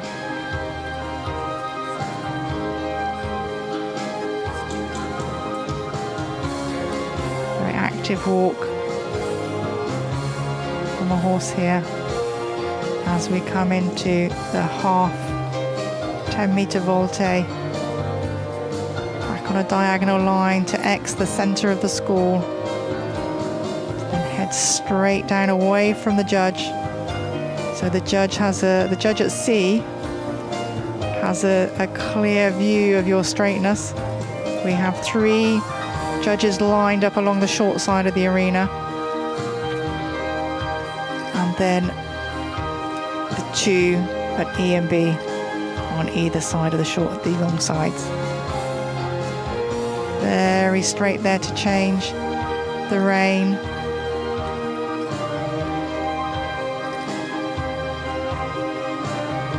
And I love this horse, such long ears with the little floppiness as he's listening,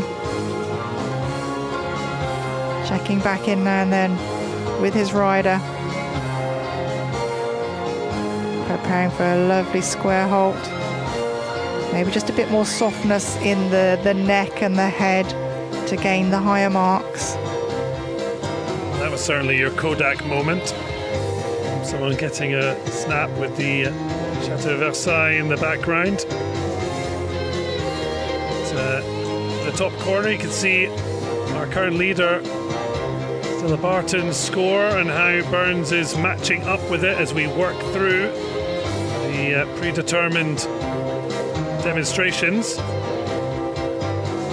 Again, the horse marching on really well here. Right, judges like to see a lovely active walk, keeping within that 4-beat rhythm.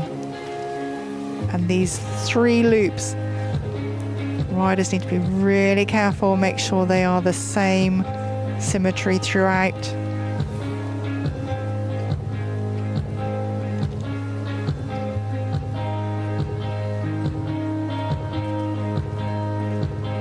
Reminder, there are medals up for grabs. Day 1 of Para Equestrian. The top 3, gold, silver and bronze, but also they're fighting for the top 8 to make sure they get a chance to return for the freestyle event. Who doesn't want another little trip around Versailles? Austin would certainly like that. So far, he's certainly making good punt at it. Obviously very hard in this field of 22 to know what will be good enough. So, as ever, you just have to focus on doing your best and then... Totally. Ignore everything around you. Just concentrate on the moment you're in and the moments, the steps ahead.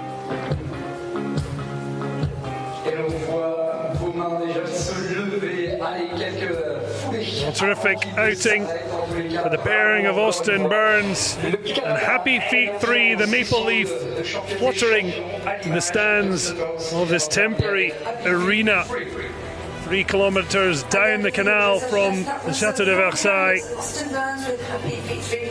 A debut he, family and friends can certainly be hugely proud of. But he'll also, as a competitor, be interested to see how the judges' aggregate score comes out.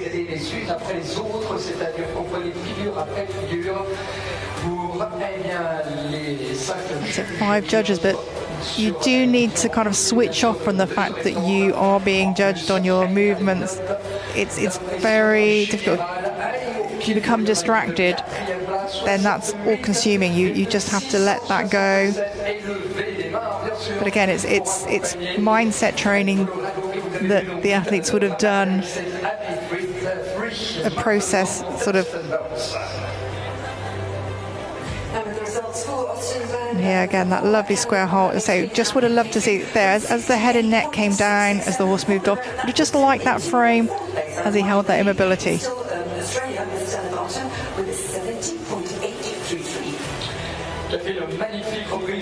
But a very, very pleasing test there. It may not be rewarded with a podium place, but 4th overall for Austin Burns. And Happy Feet 3 is a fine performance on your Paralympic debut, and still a chance of a return for the freestyle later in these games. Allez, c'est maintenant, si vous pouvez bouger quelques instants rapidement, avant qu'on ait le plaisir d'accueillir donc le 9e duo de cet après-midi qui nous permet de saluer celles et ceux qui courent après l'heure de ce grade 1 qui nous permettra de saluer l'entrée en piste de cette cavalière finlandaise. Ça fait 18 mois maintenant qu'il collabore. A 5th Paralympic adventure for Katja Karjalainen, flag bearer at Rio in 2016. That was 4 years after her Paralympic silver medal in London. She hasn't been able to add to it yet, but the 62-year-old on Cameo will hope to get back amongst the medals. Ranked 13th in the world, Katja Karjalainen, representing Finland in this individual event, Grade 1.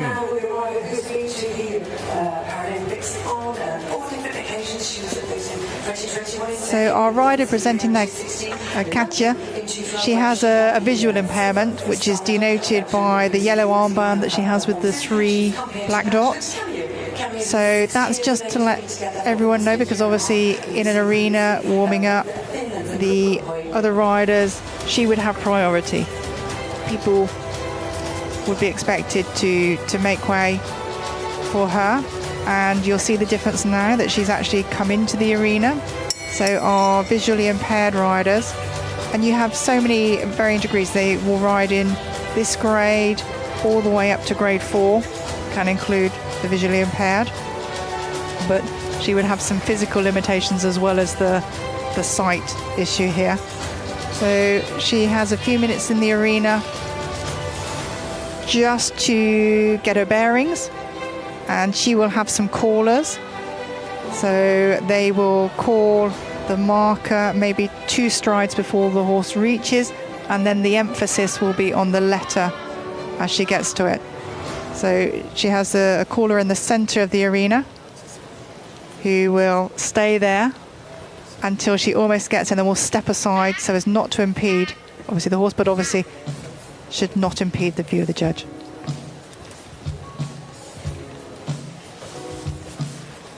And that gets Katja Karjalainen's Paralympics in Paris underway.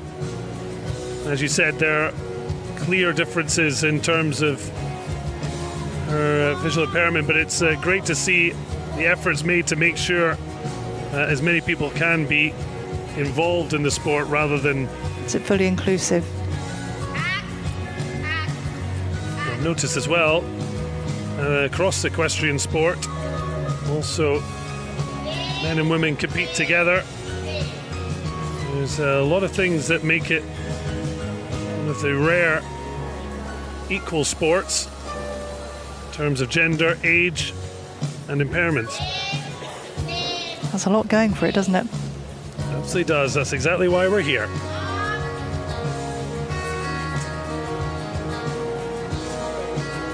So again, the judge is looking for the harmony, the throughness.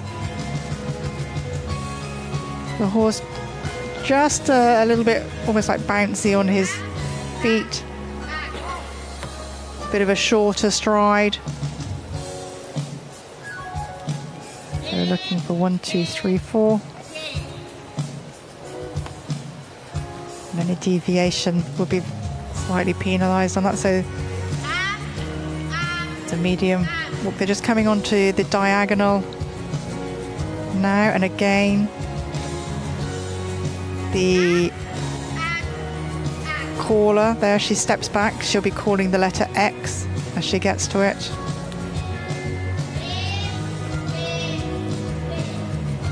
It's just slightly distracted by I'm thinking again, it can just put the rider off slightly, just a few steps out can make it difficult for the visually impaired rider to get back on track, onto the line they need to be on. In that sense, with the way it's set up, do the judges still then judge her as they would anyone else? I guess that's the idea. They judge what they see. They can't take anything else into consideration. So the little issue that I had just now, I thought, is the walk pace has slightly changed. It's become a little bit more hurried, a little bit more unsettled. And again, the horse just really unsettled into that, so the halting mobility not fully established. And it has a knock-on effect on the rest of it. We should be working to just get the horse to relax, get his attention back. And of course, it's slightly different given the visual impairment, but that is the same for all our equestrians in terms of when things go awry, when they need to correct it. Yes.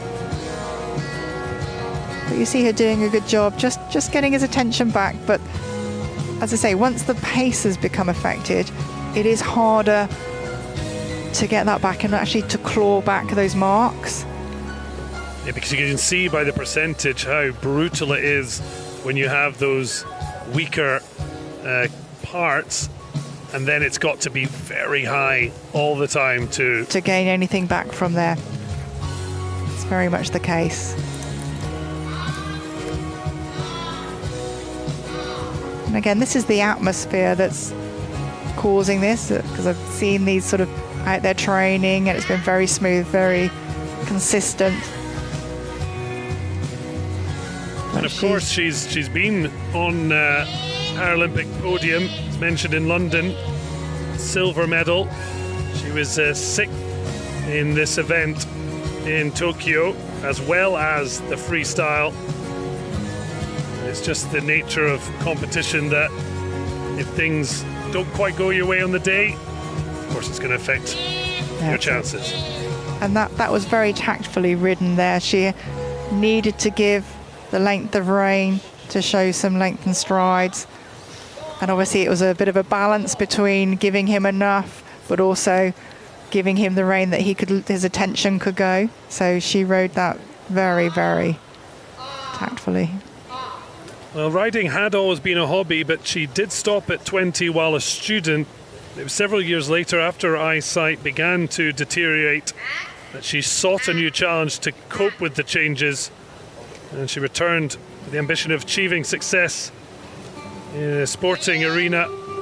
Her first horse acquired in 2000, 24 years on, still competing at the highest level. It didn't go to plan, but a big smile all the same. It's still a great moment to be out there representing your country with your horse. It is, and it's just the circumstance of the day. Just tipped him over the edge slightly. Don't know. I think unlikely to come back now to get him to settle again, which is a shame. But it's a lot to take in, a lot for the horses to take in. So Katja Jalonen of Finland awaits their official final score. It's looking unlikely she'll be able to qualify for the freestyle. That only for the top 8. We've had 8 riders before her. I think it might. Yeah, in the end, 55.917, 9th place. So she's still at the honour of a 5th Paralympic Games, and nothing to stop further participations in the future. For Finland with an average score of 55.917, which puts her for the moment into 9th place. So Katja Jalonen of Finland with cameo, 55.917, just outside the top 8.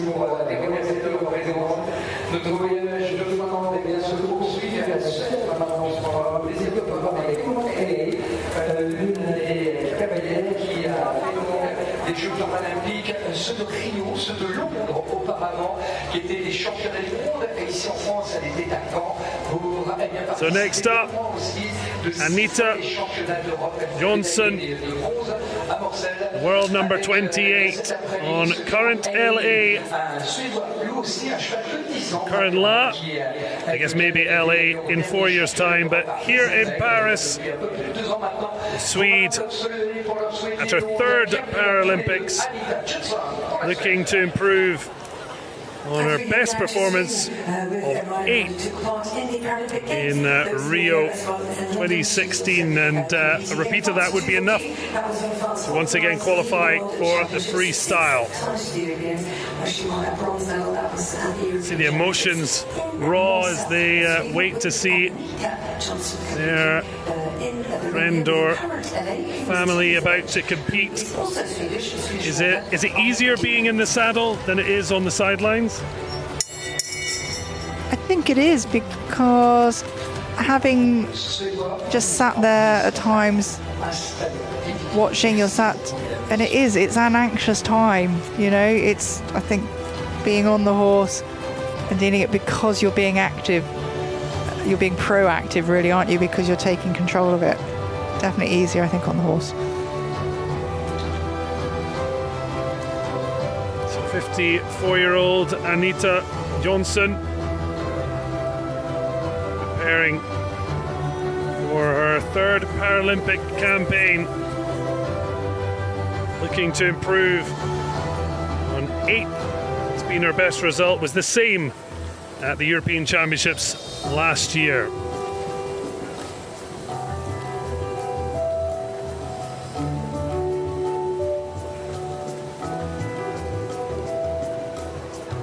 Purposeful walk,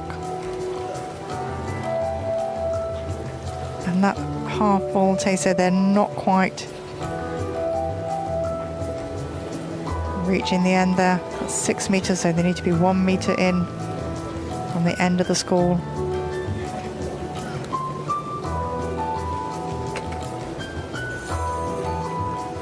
And Anita has the loop rein. She has a normal length rein, but then she has some loops on there, because of the dexterity in the fingers. Just allows her to keep that contact.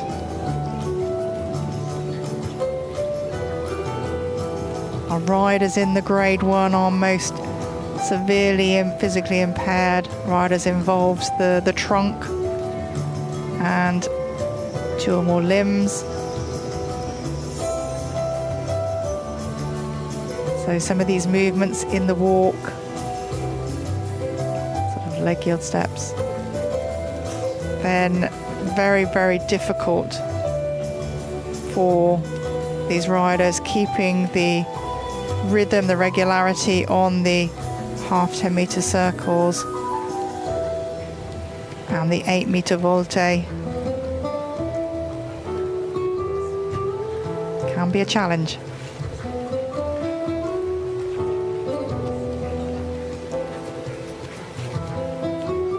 Johnson worked at some stables before her accident. She said she really enjoyed the job, and so her interest from dressage emerged from there and became part of her rehabilitation, which is certainly something that is not unusual.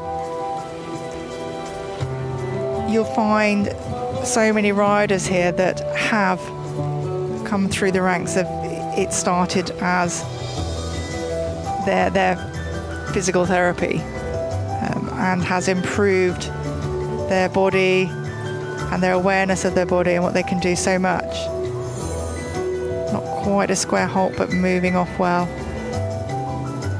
And it just develops from there. You know, you start developing that relationship with the horse. You're looking to go back to ride that same horse all the time, and it just grows, and it does become addictive.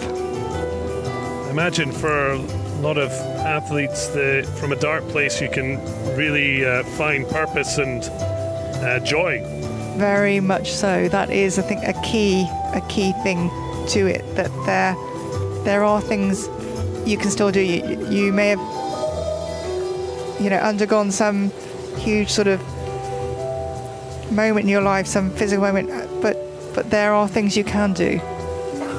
Definitely, and these riders are giving inspiration to the next generation.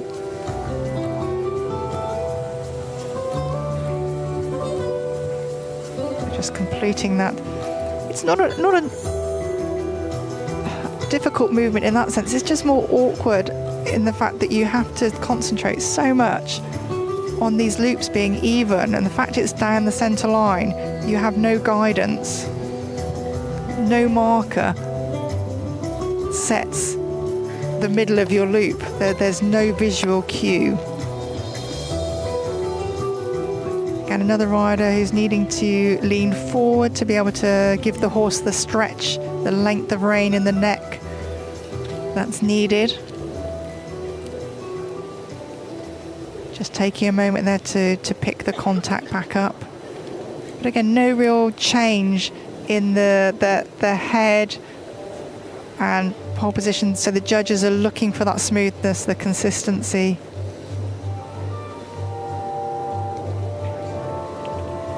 Turning back onto the centre line, looking for the straightness, the balance.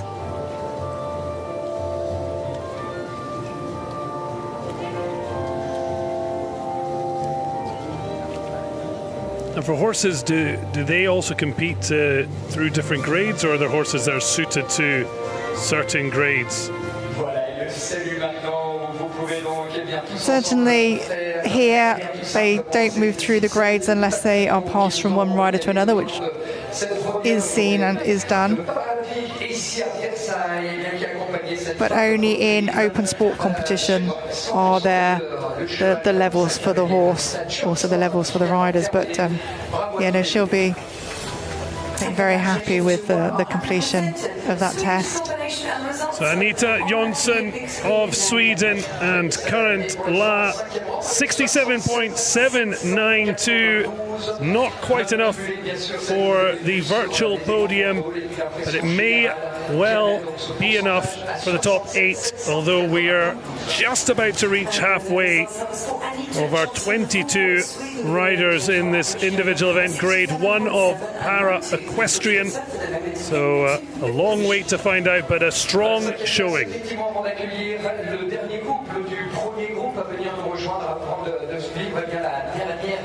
And our biggest class, actually, to date, isn't it?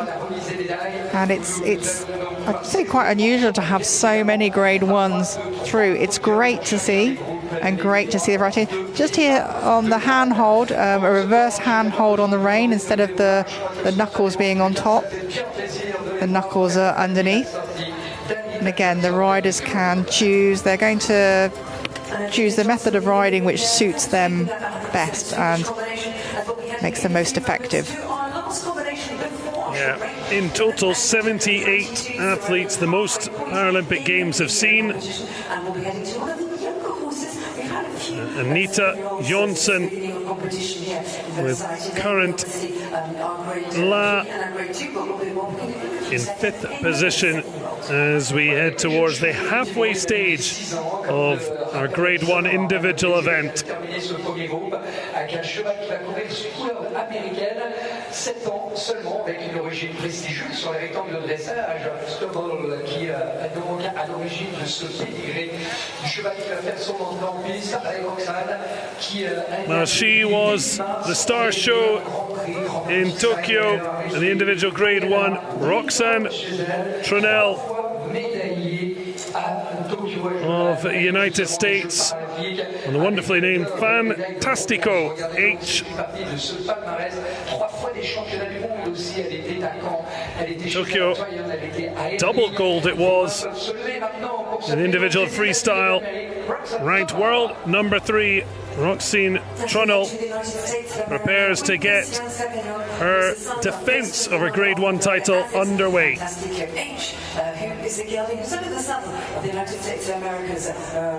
Here we have our friendly horse posing for the camera, very settled and relaxed there. Looks very friendly. And we'll be there to assist Fantastico H. And certainly Tronell is a great example of what a big improvement you can make. She was 10th at the Rio Games, and then, as mentioned, double gold in Japan 3 years ago. Can she go for top spot once again here in Paris?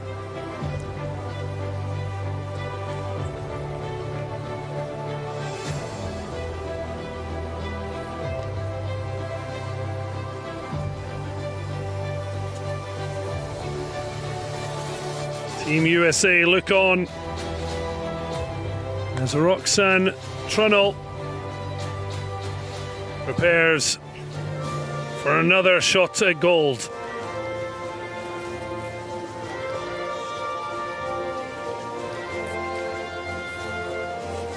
Good move off onto this centre line. A half 10-metre volte. A little half circle back onto the diagonal line to the centre line. No pressure on the Americans. Here she will have switched everything to the back of her mind. Full focus on this test.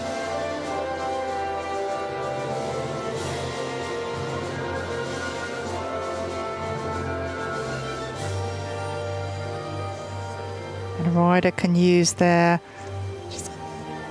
weight aids if they're physically able to move a bit more weight onto one side to the other. That will help guide the horse around the circle.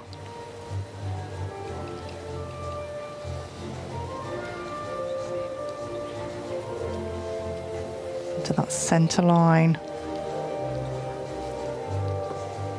Preparing for the mirror image of the half 10-metre circle right now.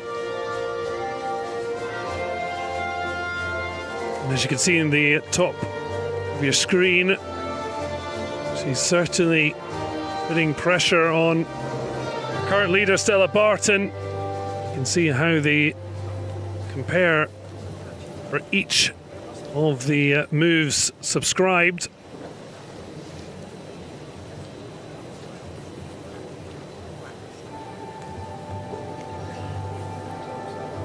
And circle well completed.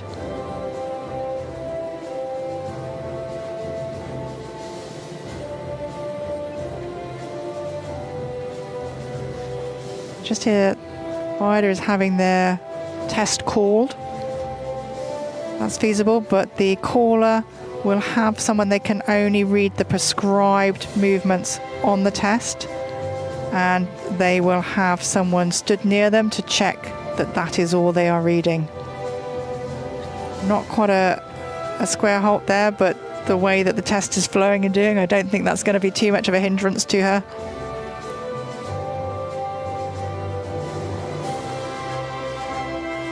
Before sustaining her impairment, she did compete in non-para dressage at an elite level and has certainly maintained that standard for the Paralympics and beyond.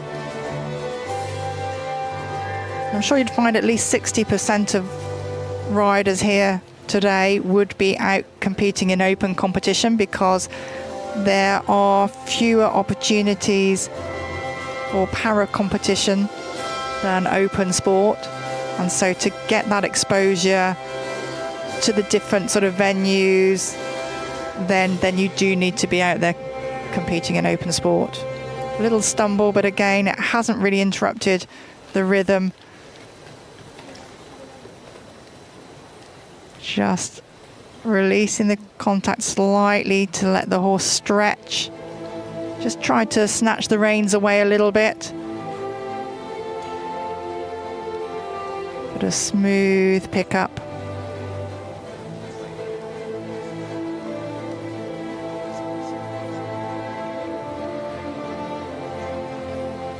She says she has a number of tattoos, in particular the words "pat your horse" on her arm. Said she saw riders with bad competitions not pat their horse.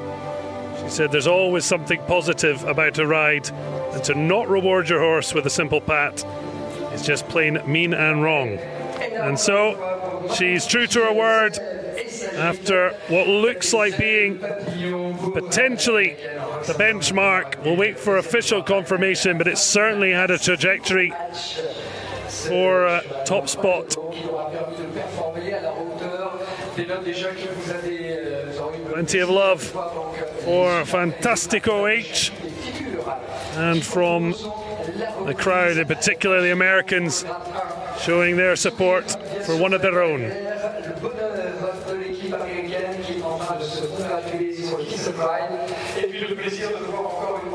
That gives you an indication how they felt it went.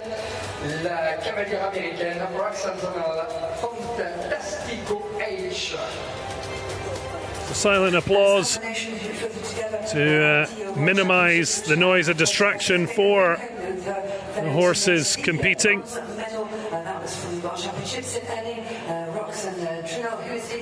Unforgettable venue and an unforgettable performance. 78%.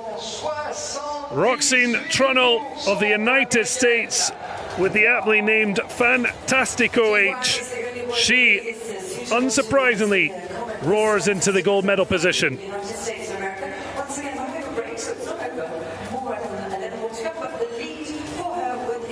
And certainly not over by any stretch. Still 11 riders to come as we hit the halfway stage. But Trunnell of the USA has set a very ominous marker to try and beat. She certainly has. Just so much to love about this test. Just so fluid, the horse listening, concentrating, the consistency from one rein to the other. It just flows, and that's why she has gained the higher marks. The Americans are always going to be strong coming into this. Sort of knew that they had some good, strong horsepower, and I think it's proving the case, isn't it? Certainly the case. Trunnell, the gold medalist 3 years ago in both individual event and freestyle. We still do have those who shared the podium with her 3 years ago to come in our final 11, so it's not done and dusted for certain. But at the halfway stage of the individual event grade 1, it is the American Roxane Trunnell who leads the way. 78%, nearly, well, over 7% more than Stella Barton, who moves to silver. Sian Kapor of Austria in third, and reminder, the top 8 will qualify for the individual freestyle event later at these Equestrian events at Paris 2024. So few nervous, including Jody Schloss, who at the moment is in that final 8th position.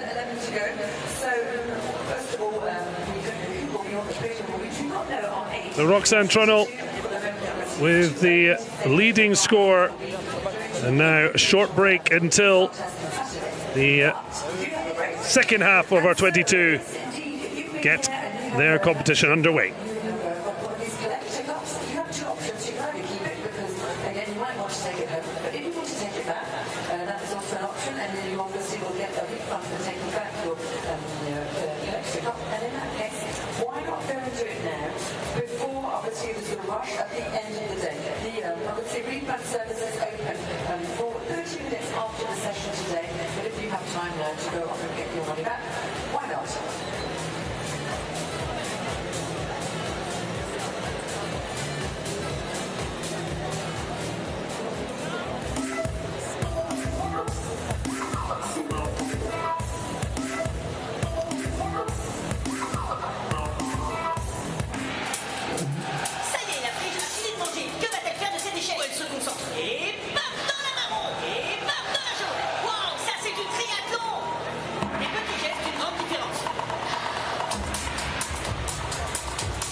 trophées.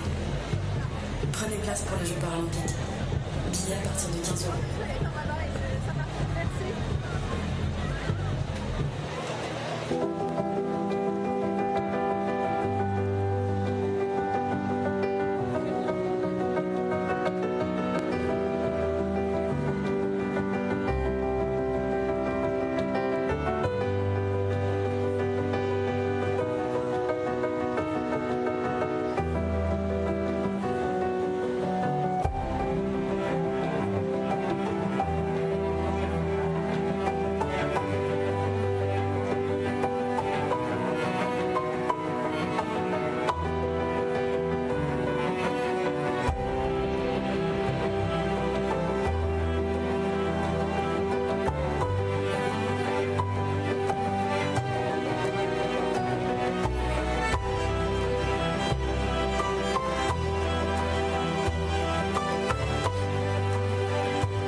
Chapeau à chacun d'entre vous. Et s'il y en a un qu'on tient évidemment à remercier le comité d'organisation de Paris 2024, tient à remercier tous les volontaires pour leur temps, leur dévouement qui consacrent à la réussite des Jeux Paralympiques de 2024. Je crois que vous pouvez les applaudir, les volontaires de Paris 2024. Thank you so much for coming in and having some fun. Thank you also to that live music mixed by DJ Dressage. Please visit us at the Paris 2024 Organising Committee would also like to thank all of the volunteers. You guys, thank you so much for your time and your dedication for making these Paris 2024 Paralympic Games such a success. You have the moves too, you have the energy, that's great. Obviously, we could have a few more days together here at Chateau de Versailles. Voilà, derrière d'ailleurs, on a vu à l'écran, sachez qu'on va recevoir tout de suite dans sa bénéficiaire, et a priori donc elle vient passer le casting avec succès. Voilà, elle sera bon, c'est le petit clin d'œil comme ça en passant, on peut faire des choses sérieusement sans jamais se prendre au sérieux, c'est un petit peu ça notre vocation en tous les cas. Allez les amis, maintenant, les choses sérieuses continuent. Si vous étiez des nôtres pour avoir eu le plaisir de vivre donc au rythme et déjà deux premières compétitions, grade 3, grade 2, grade 1, rien n'est joué parce que le top score est à hauteur de 78% pour Ron, avec Roland-Garros Stadium, l'américaine, devant Stella Barton, l'australienne, devant Julia Scampaglione pour l'Autriche à 68 917. N'oubliez pas non plus que l'on joue, à défaut d'être dans les trois, il y a quand même 8 places à aller chercher pour éventuellement aller avoir le plaisir de faire penser son cheval. Ça sera samedi à l'occasion de l'ultime confrontation sur l'appel Alison entre notre chapeau, le freestyle. Indeed, that's right. All our competitors gave it been a grade 3, grade 2 now with our grade 1 competitors have two objectives in mind. The first of which, of course, is this individual competition to be in the top 3, hopefully with a chance to have a medal. Of course, our victory ceremonies will be coming up at the end of the competition this afternoon with the grade 3, grade 2 and grade 1, obviously Paralympic champions who are going to be crowned here in the Chateau de Versailles. But of course, there is also a second objective, which is to be part of the top 8 and to be qualified for the individual freestyle test. The top 8 in each of our 5 grades will be taking place in taking part in the ultimate competition that will be on Saturday, holding on their freestyle dressage test with obviously obligatory figures to be performed, but also with their own choreography and their own music. Well, welcome to the finale of the individual event, Grade 1 in Para Equestrian. Roxanne Trunnell of the United States with a brilliant 78% performance to put her in gold medal position ahead of Stella Barton and Julia Sianskapor of Austria. And now it is the second half of our 22 riders, a big field, plenty of quality. And while Trunnell leads the way, the world number one still to come, the silver and bronze medalist from 3 years ago. But first out to make her mark, and Marieke Nobel with Du Chauffreau. I'm still fortunate to be alongside a former Paralympic para-equestrian gold medalist, Deb Criddle, as Anne-Marieke Nobel, the world number 4, gets prepared, ranked high, but still her Paralympic debut. We're at the halfway stage. Deb, how have you found what we've seen so far?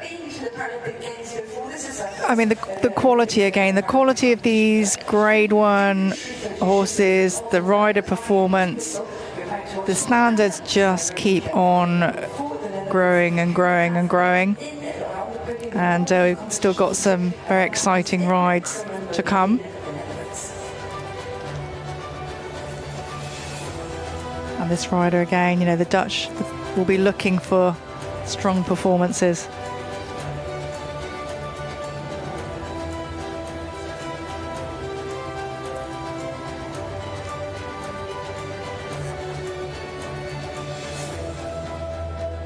So Nobel looking for a prize performance with Du Chauffreau, the 65-year-old, ranked 4th in the world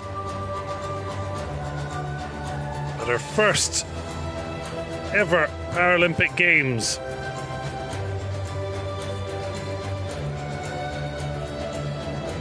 One of 7 to debut in this Grade 1 event.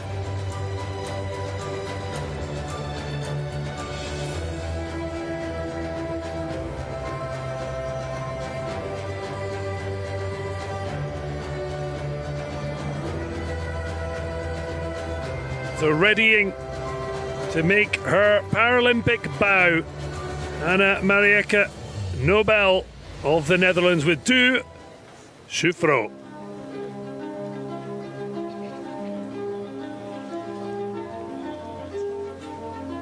A little deep breath and a sigh there, a smile as she moves off.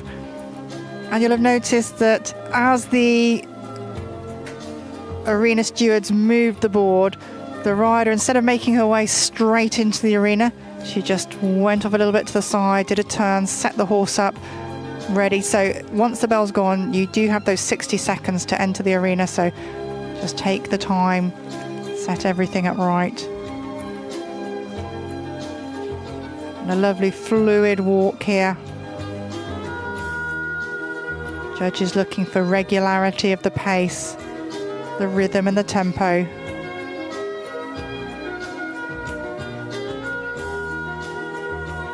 And this 8-meter volte, again, having to have the judgment to place that at the correct spot, 2 meters from the edge of the arena. Don't want to be hitting the sides there.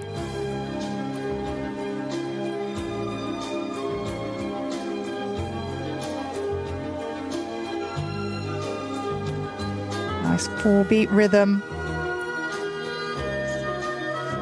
And our rider here has the loops on the rein. She has a longer rein, but then has these loops on the side.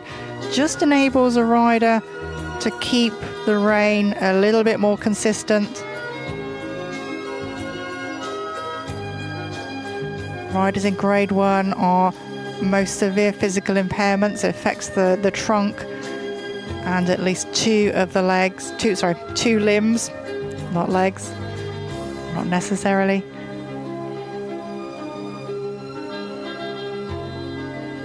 And obviously that means that there is difference in how they communicate with the horse, but everyone has to find their way to make the partnership thrive.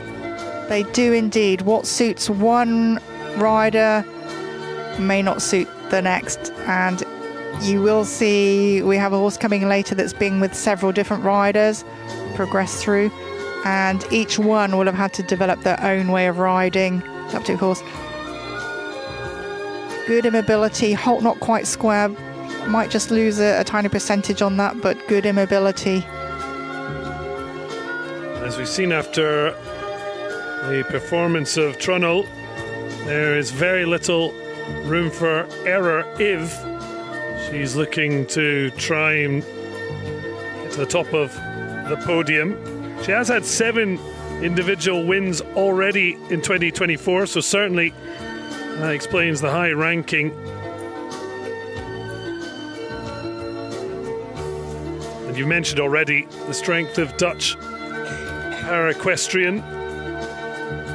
They've always been a force to be reckoned with, and they have, you know, such opportunities to be out competing, as most will be out in open sport. Again, they've had the base of the quality horses, Holland being a great producer of sports and dressage horses.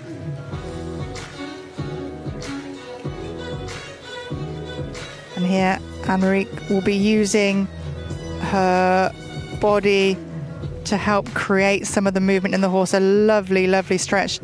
See how the horse is stretching down, the neck out, the nose slightly out, and then the judges will be wanting to look to see a smooth transition back.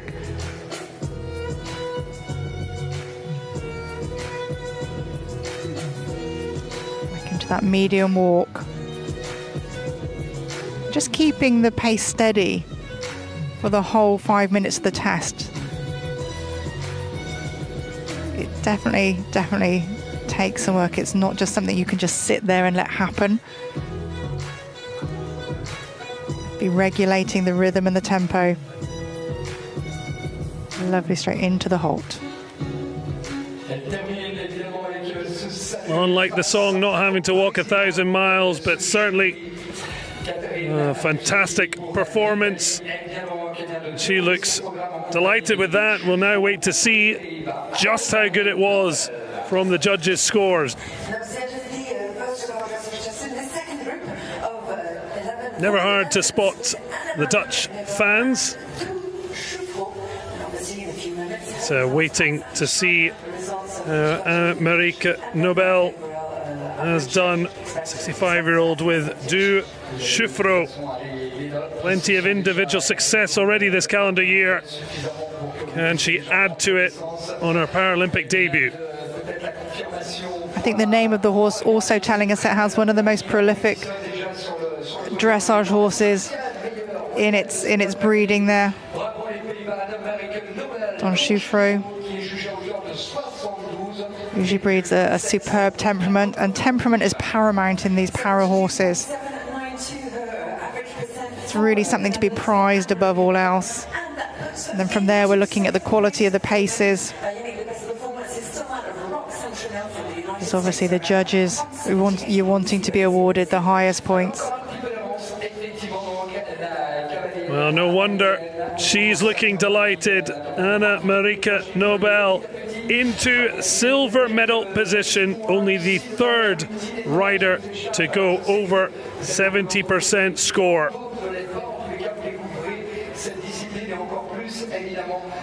It was always going to be tough to rein in Roxanne Trunnell on 78%, but it wasn't a million miles away. At the moment, silver medal position ahead of Stella Barton now in bronze. Julia Sian-Kalpour now pushed off the podium. Certainly Austrians with interesting history around Chateau de Versailles. At the moment, she's still in a position for qualifying to the freestyle. The top 8 will progress. This is the individual event. And there will be a team event as well to follow later in these Paralympic Games, and then the finale with the freestyle. But still plenty of individual event action. And we've seen a number of Greek flags flying, and they are for another Games debutant, Mikhail Kalarakis. Top 10 finish at the European Championships in Resenbeck, Germany. He began riding in 2006 at the Riding Academy of Crete. And a proud moment for all the riders. And always that special magic as Mikhail Kalarakis, the world number 21, makes his Paris 2024 bow and a first Paralympic Games. Do you know, it's also thanks to the Greeks in a way that our riders are here today with their own horses, because it's through the Athens 2004 Paralympic Games that the Greeks weren't able to provide the volume of horses needed, and so it came about that athletes rode their own horses. We're not far from the Apollo fountain. So plenty, as mentioned, to thank the Greeks for in para-equestrian. Now Kalarakis' moment in the spotlight.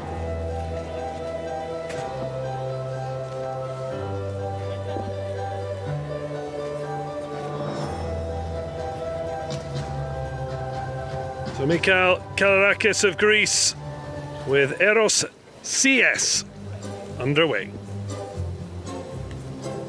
Again, from this angle, it looked a good square halt. The judges at B&E would be able to see the truth of that, looking from the side. A half 10-meter volte back onto the centre line of decks. You can see how high the standard is for the scoring, because even for that opening movement, which people could perceive as easy, we're not breaking 8 points, so it's, as you've alluded to, nowhere near as easy as people can maybe think from afar. That's it. You might think, oh, we're just walking, we can do, but no, you're looking at the straightness, the balance. There are just so many different components that go in to make up that score, and we are looking at a maximum score of 10 for a movement, excellent, and 0, which would be not performed. Again, the patterns being a mirror image on each rein.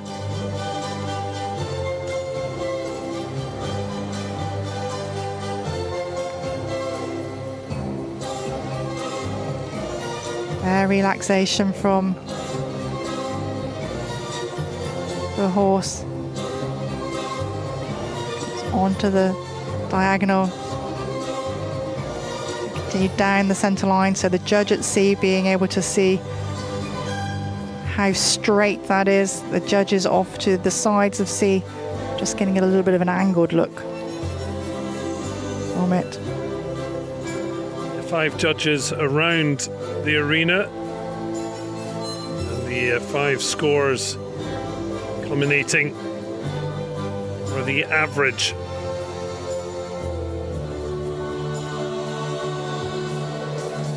And Mikhail here just using the one stick, and often the decision as to which rein, which hand to carry that in will be the dexterity of the fingers, but also more importantly the actual side that you actually want to have the most support from.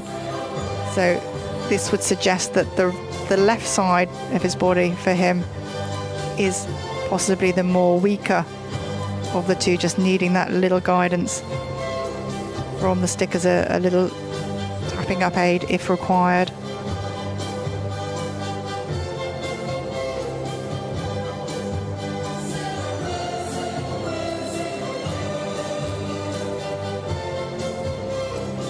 the regularity of the walk, the regularity of the steps plays a big importance on gaining the higher marks.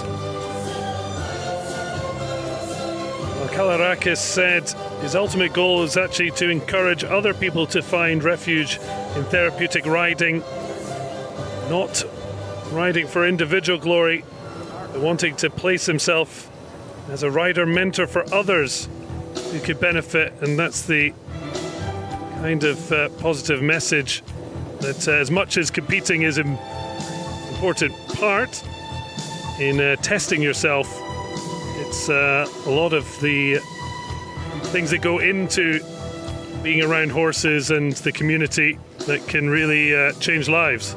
The whole sense, it's a whole package, and it can just change people's lives. It can turn their lives around from being in places where they feel they can't do things, where they're not enabled to do things, to actually giving, it just empowers them to do things beyond what they would expect.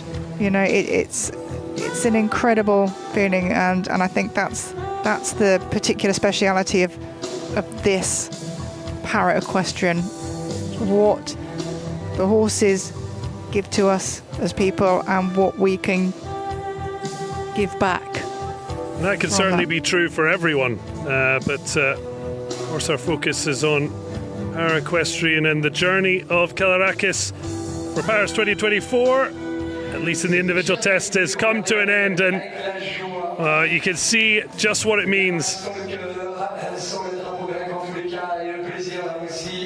It's such an incredibly special feeling when you have done that test and you're just saluting the crowd and they're showing their appreciation of you. It's an unforgettable moment. In an unforgettable scenery, the grounds of Chateau de Versailles. Kalarakis with Eros CS awaiting the confirmation of his score, but otherwise a proud as punch performance. I like the harmony on this one, and while yes at times they lost the regularity, especially when they were doing the 3-loop serpentine, the change of direction really did catch the horse out slightly on that, but overall it's just a harmonious picture again, and that comes into part of the collectives at the end of the test, where the judges, once the riders finish the test, they'll sit, they'll look at the general impression, harmony, equestrian feel and skill of the rider, and also the accuracy comes into play.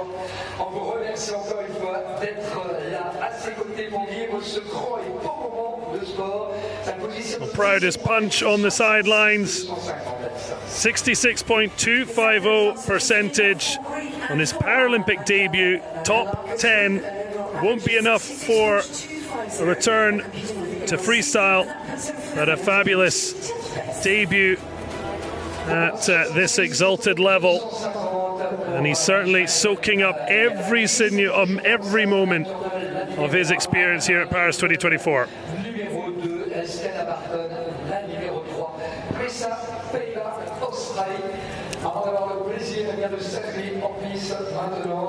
No time for apologies. Michael Murphy of Ireland heading out with his clever boy.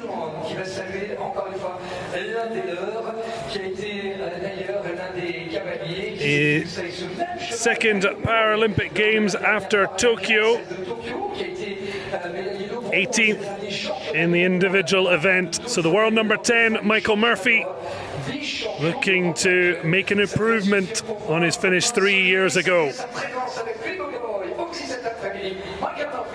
He's certainly coming in good spirits after last year earning European silver medal in Germany in the individual freestyle, having placed 4th in the individual.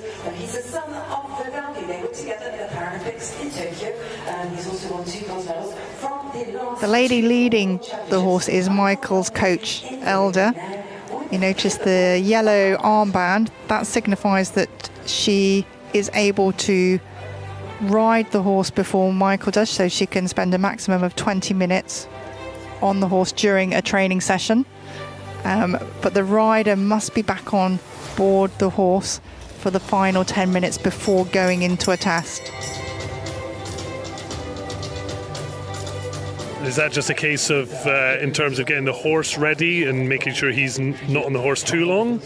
It can be a combination, making sure the horse is safe and relaxed and warmed up. The rider might not have the energy to last a full session that's needed to get the horse to a point where the horse is ready to do the test. It's used for that, but as I say, the rider must be on board. Those final 10 minutes, that must be down to the rider's influence.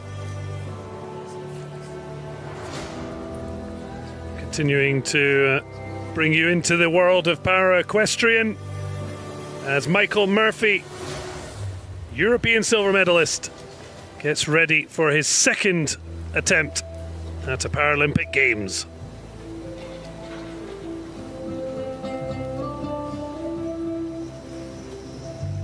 And you'll see Michael, from an impression of the rider, sits quite, you would think, more stiffly, but it's just through surgery and spinal fusion, I believe, that keeps that. So he doesn't have quite the flexibility of some of his fellow competitors. And that again obviously means there's going to have to be adjustments to how he performs. That's it. So he's got the extra knee blocks. He's got quite a high cantle, a back piece onto the saddle. It reaches up quite high on his back. That's a set limit. It's predetermined by the classifiers as to how high that can be. He's got, on the front of the saddle, he's got those knee blocks that again give him a little bit more stability. But again, a super combination, these two. They know each other inside out. And you're just looking at the relaxation. The horse, the ears flickering back. He's just checking back in with Michael. Again, the clear over track in the walk. This horse has a big walk. Certainly seems to be clever boy by name, clever boy by nature. Indeed he is.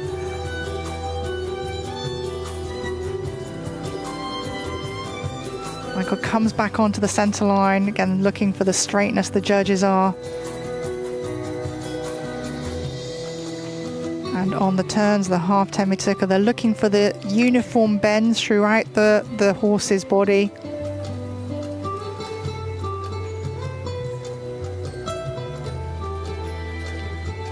Notice he just gives the outside rein a little to let the horse stretch his neck around.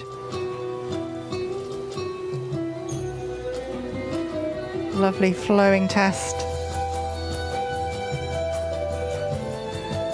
He started riding at junior international level at just 10 in para dressage, and remembered saying to himself, I'm going all the way to the Paralympics. And now he's at his second, having been a torchbearer on the relay from Harrow to Haringey in England ahead of the 2012 London Paralympics. A really good halt, almost equaling Roxanne Tronnell there. Just superb immobility.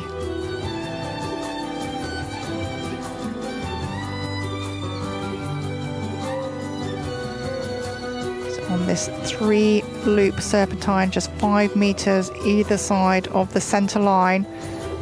So you have no markers to guide you for the halfway points on your loops. It's lots of practice on getting that right, because those are points to pick up.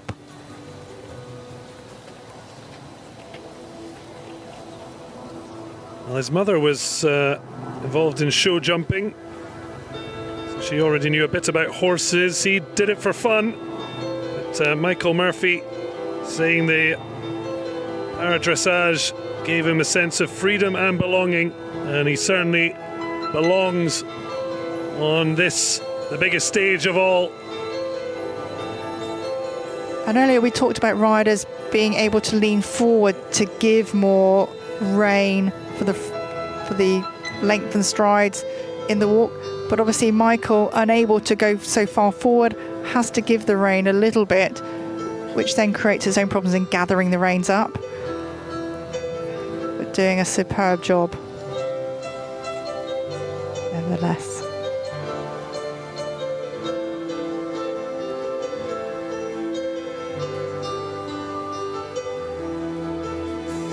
Again, the horse just squaring up behind.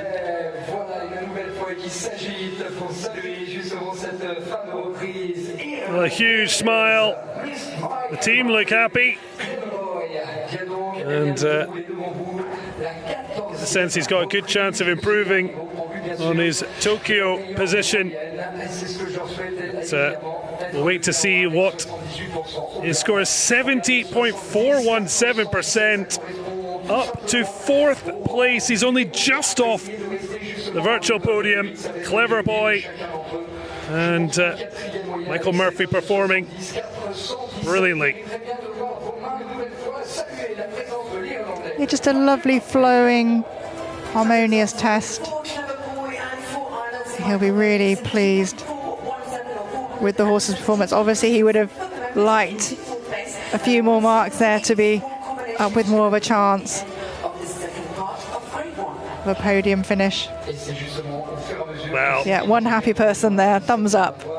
Thumbs up for the important people. Exactly.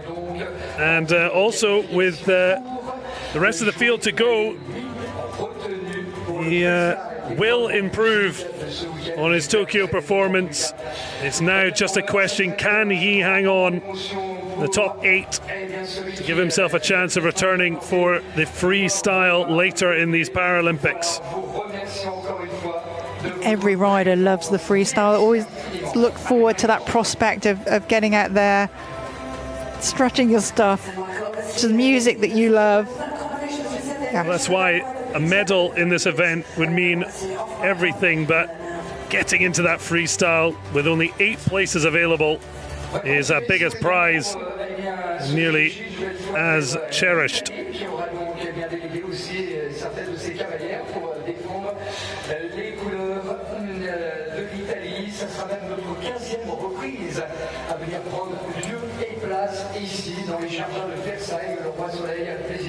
Carola Semperboni, 21-year-old from Italy, riding with Paul, and some wonderful headgear from fellow Azzurri fans.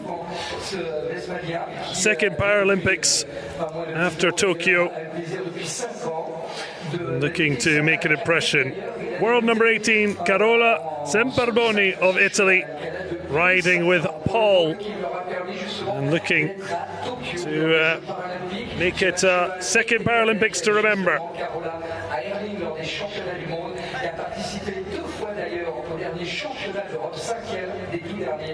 I had visions of the judge seeing a rider, the Italian rider, coming down with that headpiece on.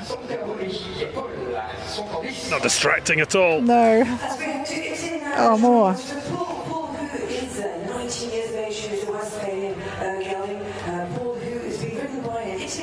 Well, Semperboni became interested in horses after the animated film Spirit, stallion of the Cimarron.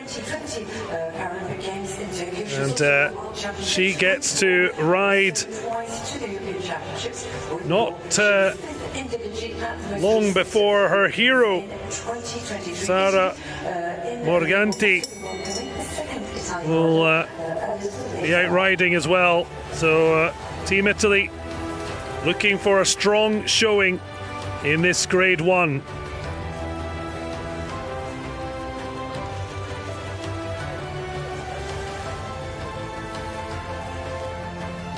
So entering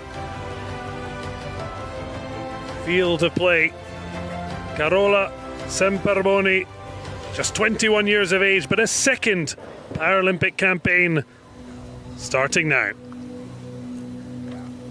There, the horse just settling into the halt before the walk off to the medium walk.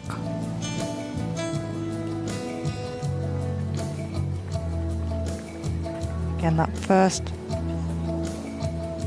half 10-meter volte, not quite touching the edge of the track because it's 6 meters from the markers M&H to the edge at C, so not quite touching.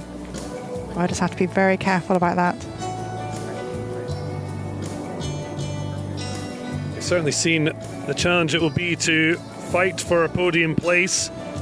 Michael Murphy hitting 70.417. That wasn't enough. It's got to be better than at least the 70.833 of Australian Stella Barton. But we can see Semperboni, the top of the picture, how she's faring against our current gold medalist, Tronell of the United States. And she's matching up not too badly so far. Good, a lovely straight line there, centre line. Just looking at the balance of that, looking for any unevenness of the strides, any wobbling on that centre line we don't want.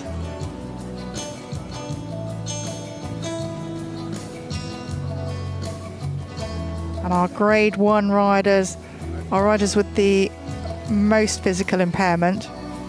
And as you see here, Carola, her legs just slightly forward there. She's probably got some safety, well, she has got safety stirrups, but you can also have elastic bands around the toes to help keep the feet in place. Obviously those would just break away in any unfortunate instant, but riders will use that. Sometimes they use strapping on the upper thigh. Yeah, she's got the big knee blocks, big thigh blocks to assist with stability. Come into the halt immobility. So just looking for the stillness.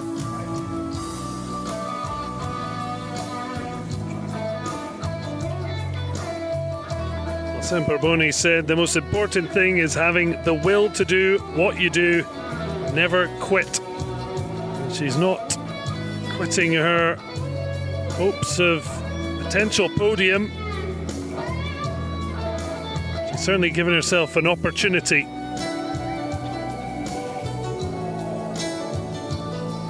She'll be looking to maximise every point she can as she is on the second loop of this serpentine.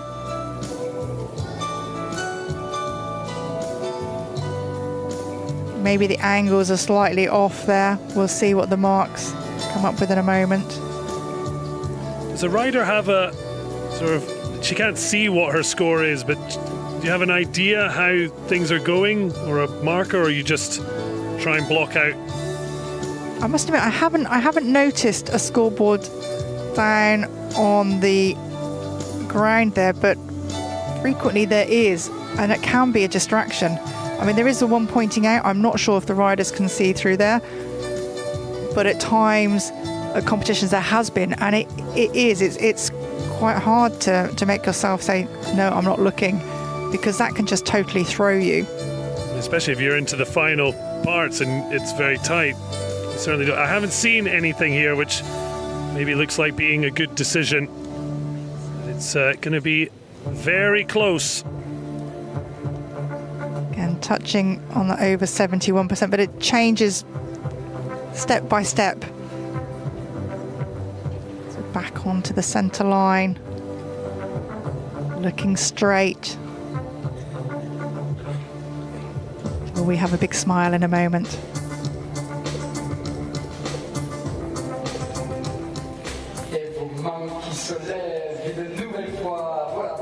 Maybe just a nervous wait to see what exactly it means. There's some quizzical looks around, but it certainly seemed to be within range of the podium. Carola Semperboni doing the Azzurri proud. But where will she find herself on our virtual leaderboard? One thing that's certain, Roxanne Tronell of the United States Well, Semperboni has moved into the bronze medal position, 71.708. Stella Barton being nudged off. Anna Marika Nobel still in second. Roxanne Trunnell not only remains in gold, she has now officially qualified for the freestyle event.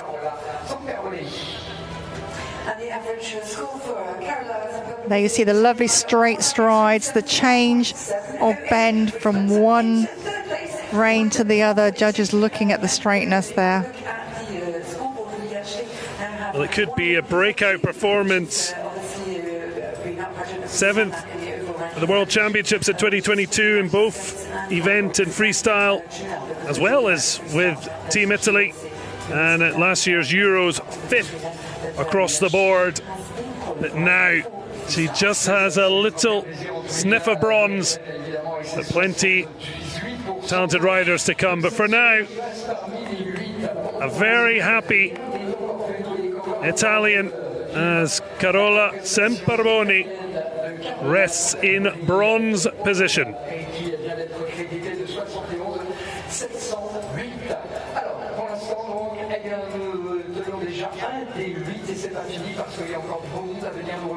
So the leaderboard after 15 of 22 riders, Trunnell of United States with 78% qualified for the freestyle and in gold medal position. Nobel of the Netherlands in silver, and Semperboni we've just seen rise up to bronze to push Stella Barton down to 4th. Michael Murphy in 5th. And there's still Skian Kapoor, Gemma Rose Genfu. It seems years ago since she was out first. And Austin Burns of Canada in the top 8 positions, but plenty of movement still possible. And it's Anastasia Vestalova of Czechia, her 3rd Paralympic Games, having been the first from her country in equestrian dressage at Paralympic Games. That was in Rio in 2016. And only started in the sport at 13 after convincing her parents. Anastasia Vestalova of the Czech Republic, Czechia, readying for another shot at the Paralympics.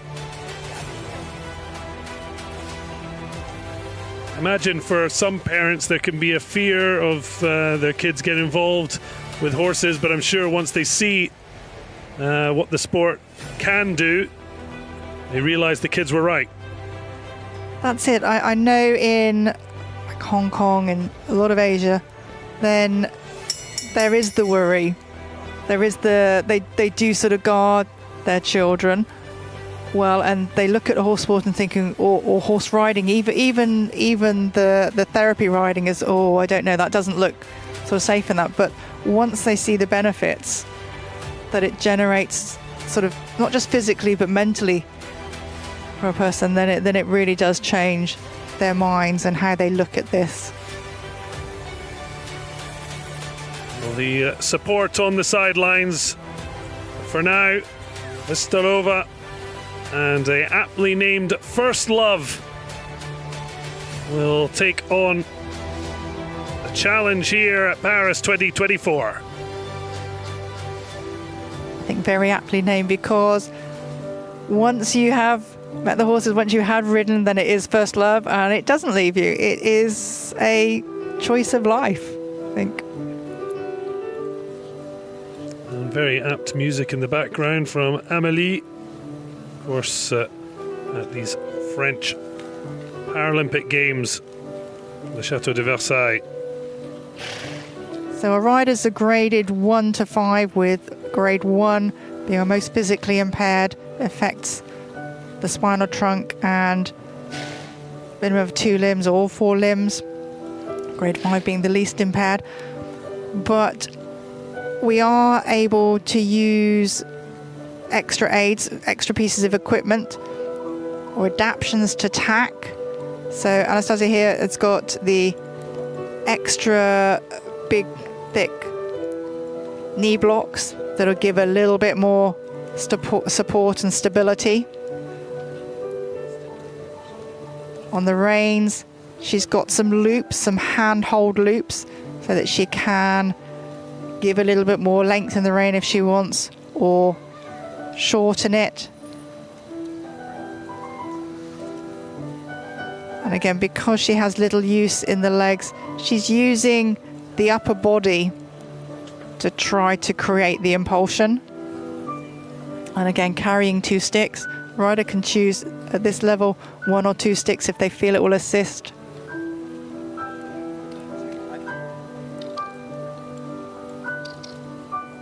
She's just looking to create that little bit more march in the walk.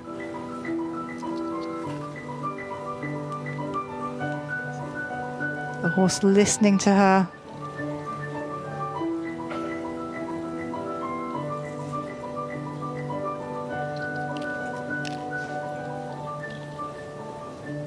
Very obedient in the medium walk here, looking for that clear 4-beat rhythm as we come into the halt and immobility. 5 seconds we're looking for.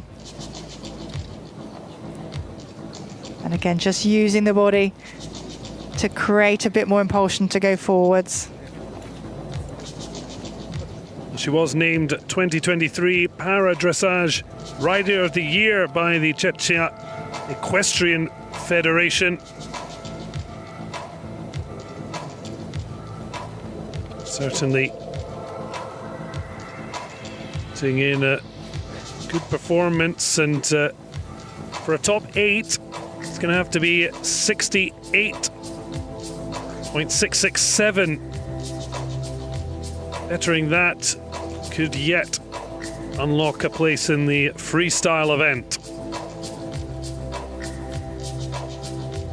Just completing the 3-loop serpentine.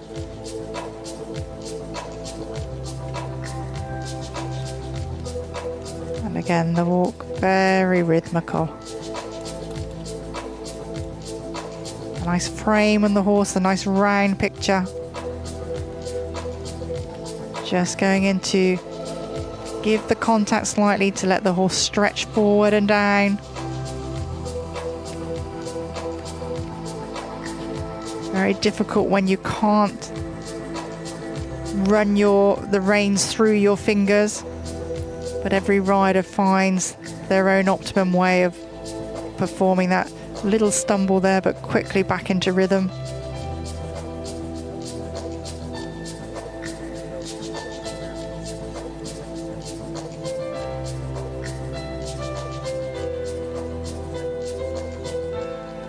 So coming down that center line again, looking for the straightness and the balance to come into the halt.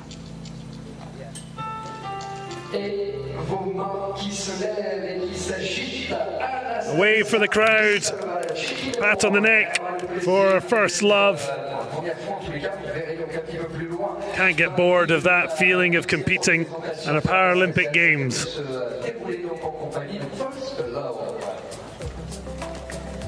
And Chateau, who is just leaving the ring now, who's just been watching Anastasia. She was with First Love, this 10-year-old.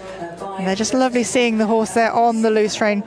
But again, it's the moment where it can be one of our most awkward ones, with things going on and the horse is just moving, so she'll be keeping a contact on those reins there. So Anastasia Vestalova, 10th overall, 67.208, and will sadly miss out on the freestyle event later in these Paralympics, and still be proud of her performance at her 3rd Paralympic Games. The runs forward, Anastasia Vestalova forward, 67.208%, which for the moment puts her into 10th place. Maybe the expression of someone who wanted a little bit more, but it's a tough competition in this highly packed quality field. As a rider, you very much have to ride the moment, not your past rides, anything like that. It's what goes on in the moment in the arena. Well, she's certainly not got mixed emotions about competing at Chateau de Versailles. A moment that is a once-in-a-lifetime. Anastasia Vistalova, 10th overall in the individual event, Grade 1.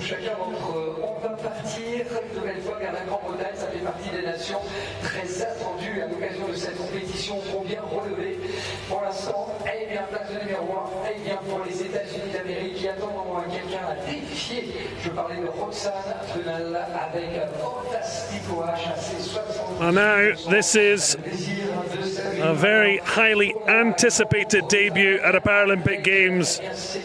The world number 1, Marie Durward-Akhurst, the 30-year-old with Athen Lindeberg, described as a gentle giant. She is definitely that.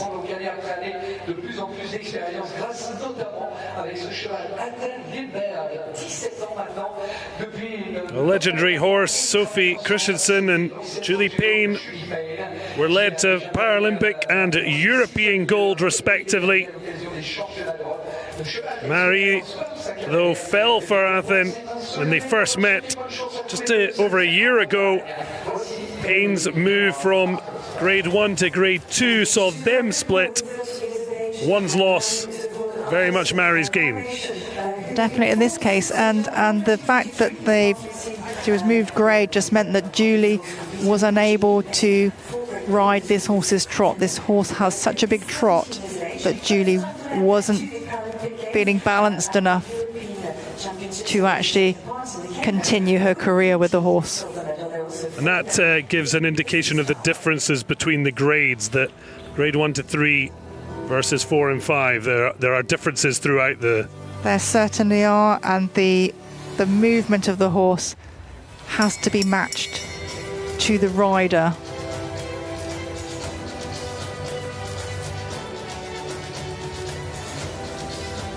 Well, it's not easy arriving as the world number 1. It's Marie Durward-Akhurst is certainly not looking like she's feeling the pressure. A brilliant moment to make your Games debut here at Paris 2024 on the grounds of the Chateau de Versailles. So you'll see some of the riders with earpieces. Some of them can have their tests called, but there will be someone standing beside the caller to ensure that only the movements from the test are passed on to the rider. So there's no secret messages or other things? No secret messages going on. And already the quality of the pace is showing in the fact that we have a match for Roxane Tronel at the moment. And this is why you have to keep your eye, as well as the performance. Tronel's golden as the moment. Her scores being contrasted as we move along the programme with Durward-Akhurst, and so far matching up competitively. Don't forget, in this sport, it's the overall picture that's being judged. It's not, the rider is not being judged. Yes, their effect on the horse will come into the final comments, but it's actually what the judges are seeing that's being judged: the movements, the accuracy, quality of the paces. And again, Athene has, there you see the test being called. And say only the movements or the words on the test sheet are allowed to be called. And that's just to do with the type of impairment, and as we saw earlier with visual impairment, things are done to make it as fair across the board. That's the way it's done, yes. So at her classification, her grading, then it would have been decided that actually, yes, you do need this sort of aid to assist through through the test. So coming into the halt immobility 5 seconds. Just a little bit of a rest and then the leg popped down again. Again, it's the stillness and a good clear walk, move off being requested. Is it the level of purpose in a sense that yes, has to be yes. that it's... has to be a marching walk, there has to be purpose to it. It's no good just sort of like just ambling along. There has to be also a connection from the horse's hind legs, which are its engine, into the bridle, into the bit in the hand, so that the energy is contained. And I think possibly for our earlier rider, for Roxanne, that there was a bit more purposefulness, I would say, that maybe you're seeing as a difference in the scores at the moment. But again, that's just the moment in time.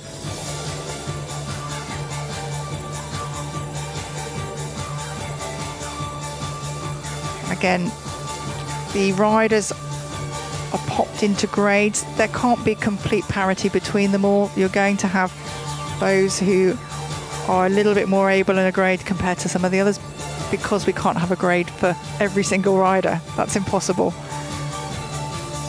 Again, stretching forward, you can see how having to balance there in the saddle to give that rein through. And a neat pick up again. She began riding at the age of 3 and won her first riding for Disabled Association competition at 11. Is she about to find her way to a Paralympic Equestrian medal?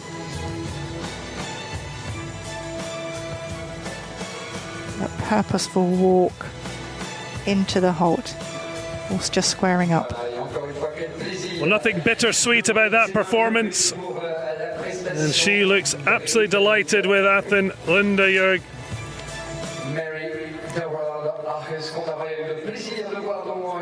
I'll wait for the final confirmation, but the silent applause, waving of the hands, showing the appreciation, particularly from Team GB and those around. The stands erected on the grounds of the Chateau de Versailles. We see a quite marvellous look down.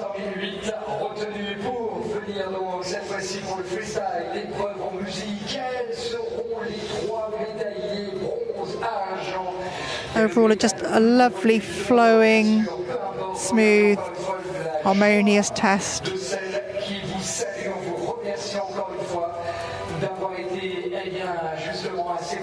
So able to use the leg slightly, the twist of the hand there just to signal with the stick, the whip.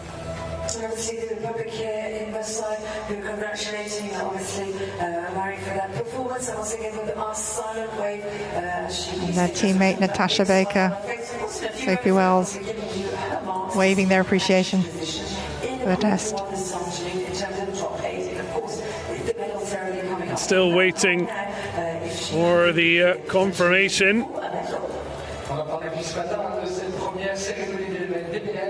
Nothing like a bit of nervous energy to add to the competition.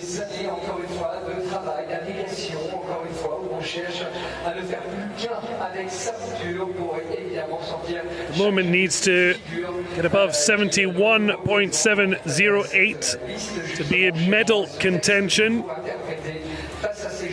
5 more riders to come, and 2 of them were on the podium 3 years ago. So nothing is set in stone.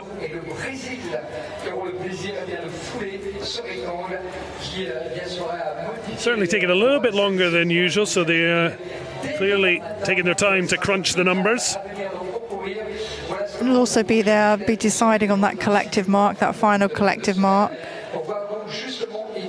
But certainly a nail-biting time as a rider, just thinking, why isn't it coming through? Why isn't it coming through?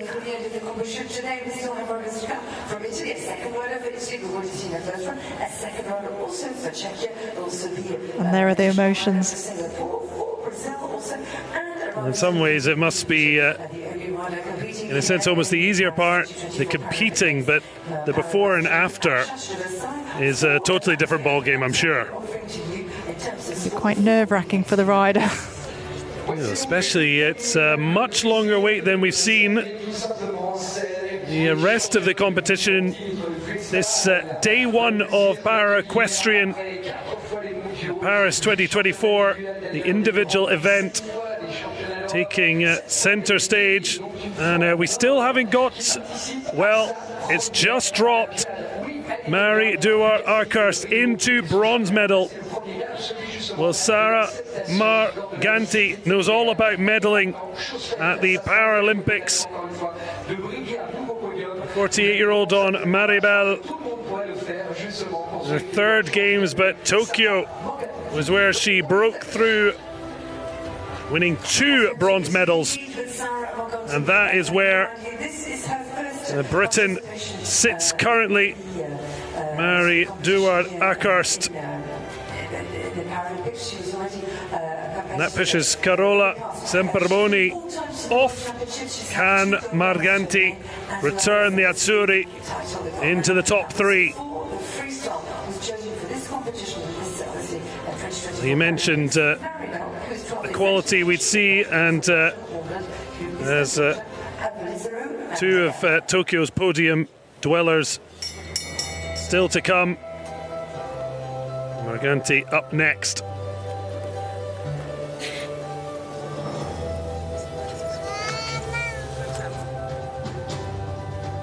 Everything to play for these riders still to come. Well, they've waited an awful long time. They know what they need to do, but the pressure is, can they produce when it matters most? Sara Morganti, double bronze medalist in Tokyo. What does Paris hold in store for her?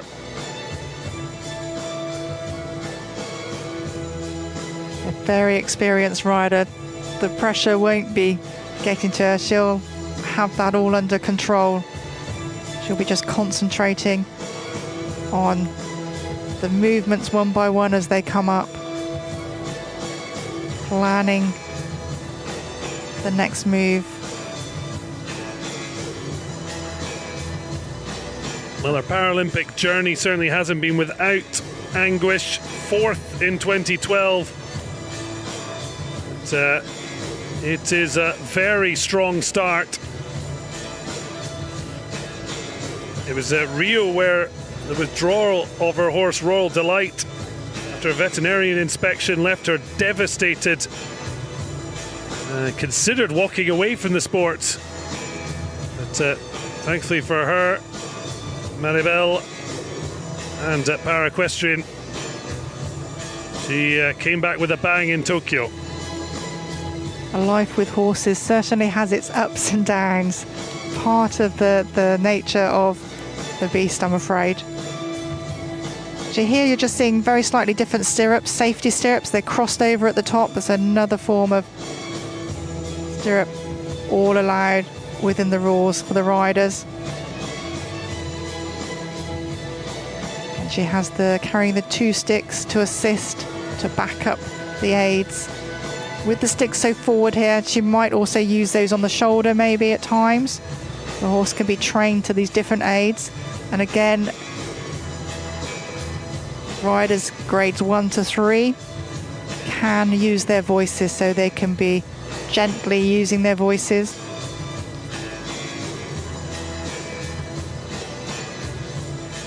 But a really active forward moving walk. Exactly what the judges are looking for, being reflected in the scores. Maybe not quite so accurate in a 8-meter vault, but look at that for a lovely square halt. Those are all bonus points being earned, so to speak. Certainly tight margins. When you see her scoring alongside Tunnels of the US, who has been holding on to that gold medal position for an awful long time. It's Morganti certainly will have her sweating. She'll be using every single ounce of her equestrian skill and knowledge to gain the maximum marks possible from these movements. And all of our athletes, they will spend time studying. They will look at their tests. They will go over the video footage, and they will just pick out points where maybe they are losing marks on just simple little things, and then they will spend time honing their skills on that particular movement just to be able to pull up those extra marks. Lovely free forward going walk. Was actually just a little bit distracted there on from the left side slightly, and again just picked up there. So that's such a shame, because it's only going to affect that movement, but it's still marks that she can't necessarily afford to lose. She has been 4-time gold medalist at World Championships. She's the current world and European freestyle champion. Whether she can battle for another Paralympic medal, that seems likely. But gold, it's going to be tight. It's going to be very tight. Forza Italia from the sidelines, big smile on top of Maribel. Certainly had a long wait for Mary Durward-Akerst's score. Wonder if we'll have quite the tension this time. Either way, a fabulous ride, and Sara Morganti moves into the silver medal position. 74.625% for Morganti of Italy. Silver could be her prize. I always felt she was one to watch. Definitely just the experience and the combination, the harmony between the horses, just seeing them working in training. And it is such a shame about that spook. Really, really is. But again, that is the nature of this competition. She seemed to be in and around neck and neck with Turnell from the start, maybe around the middle, and then you can't afford any kind of slip up if you want that golden moment. That's right. It's all got to be foot perfect. Still, at the moment, she looks to be, well, she's in a place to upgrade from her bronze 3 years ago, but Roxane Turnell remains in top spot. Morganti pushing Nobel to bronze, and that means Mary Durward-Akerst won't medal, but those top four have officially qualified for the freestyle event. There is individual event, team event, and freestyle for para-equestrian across the 4 days of its competitions at Paris 2024. These were results that we didn't communicate to you previously. Great Britain's well, we've seen one, not one, but two, now a third of our Tokyo podium making their way out to the arena.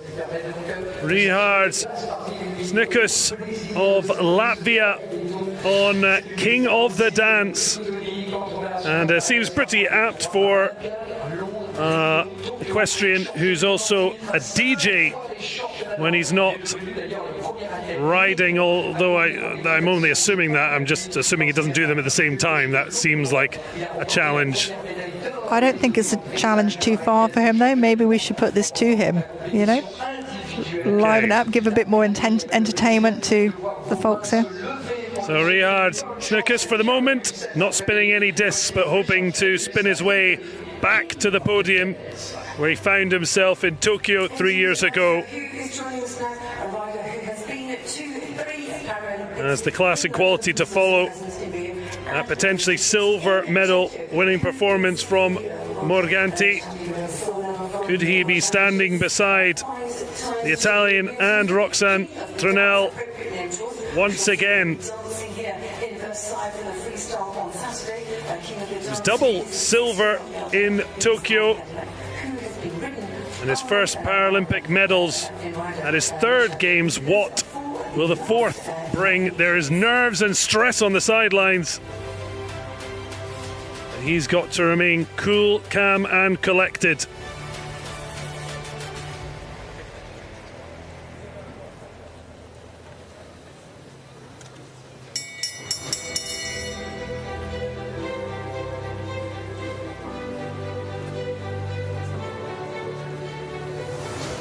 Took gold at the World Championships in the individual event, silver the freestyle in Herning, Denmark, and also the European individual event champion in Ressenbeck, Germany.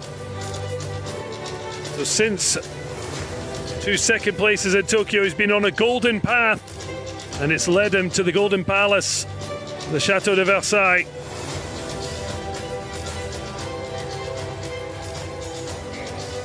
Reinhard Snickers of Latvia with King of the Dance to get his Paris 2024 challenge underway.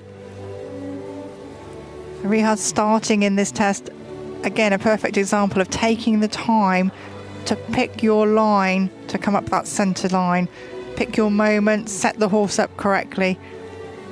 You have 60 seconds from when the bell rings, when the judge rings the bell, to enter the arena.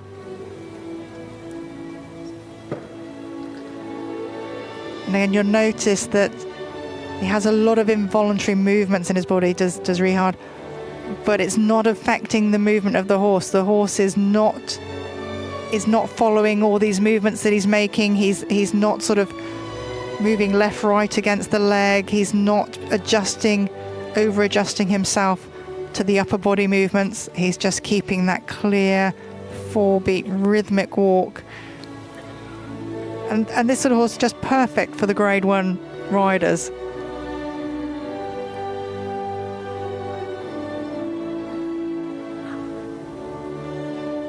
Again, good balance.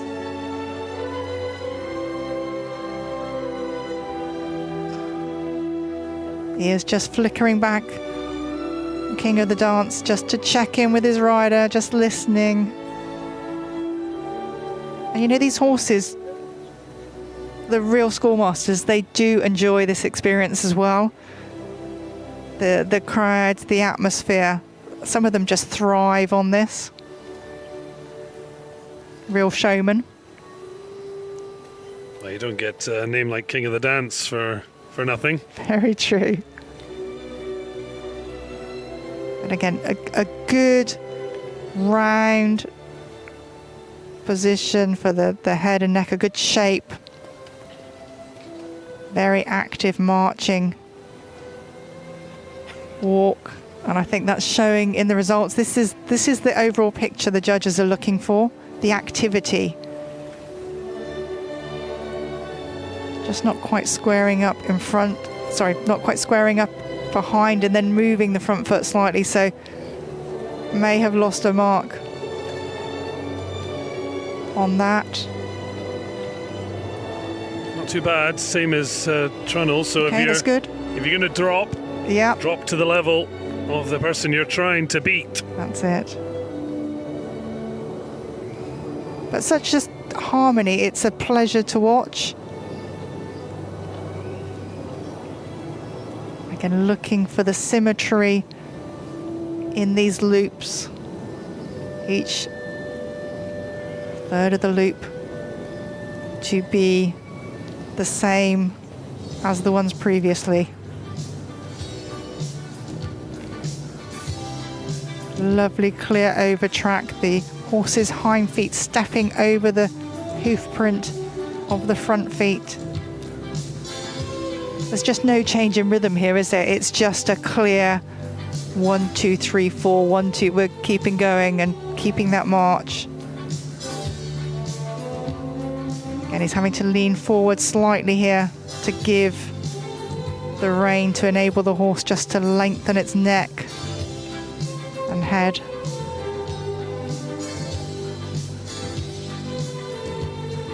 I mentioned he'd been on a golden path from the 2020 Worlds to last year's European Championships. This could be the next major step in his para-equestrian career. Of course, we need confirmation, but there's no doubt he's surely leaving with a medal.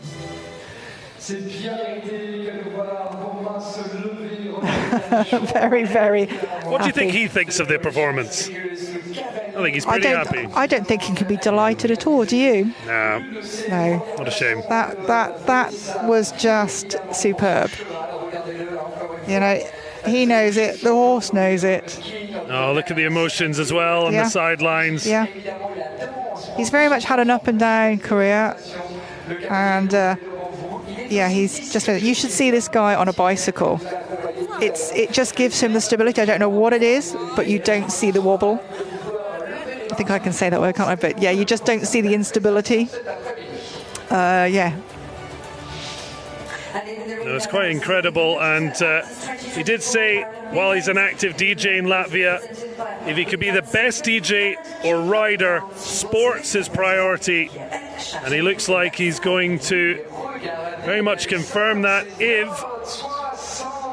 and it is official, 79.167. He certainly had an idea of what he'd done. Now he knows it for sure. Gold medal position for Rajards Snikus of Latvia, the trailblazer for his country in para-dressage. It could be a golden performance in Versailles. So there is confirmation of our current standings with only the last few riders to go. Snikus of Latvia into the gold medal position ahead of Trinell of United States. Trinell just ahead of Morganti. It is the same three as 3 years ago, but just a swap of second to first for the Latvian. And who could barge in on the party? Only three could do so. And it's going to be something quite special needed after that performance. I wonder what music, because he'll go through to the music now, isn't it? The freestyle. What is the DJ going to choose for King of the Dance to dance to? Well, if it was possible, I'm sure he'd love to do both, but as mentioned, it's the para-equestrian that is the main love and focus. But you're right, it's surely got a good track. So following that, Vladimir Votrel of Czechia on Ruby Beetle. It is his Paralympic debut, and support. You can see the flags flying for Vladimir Votrel, World 24 on Ruby Beetle, representing Czechia.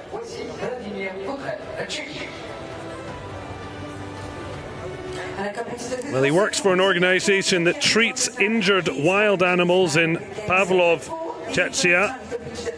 He says means he's with animals all the time, both at work and in his free time. Certainly looks very happy with his lot, but what can he produce in his first ever Paralympic Games, and getting to do so in this historic venue?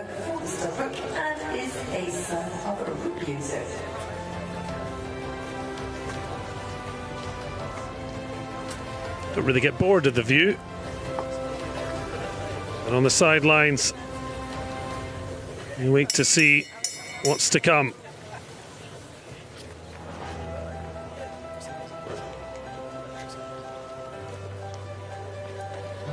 Anastasia Vestelova, sidelines had gone before. She currently sits 13th. How will her compatriot Vladimir Votrel do on his Games debut at Paris 2024?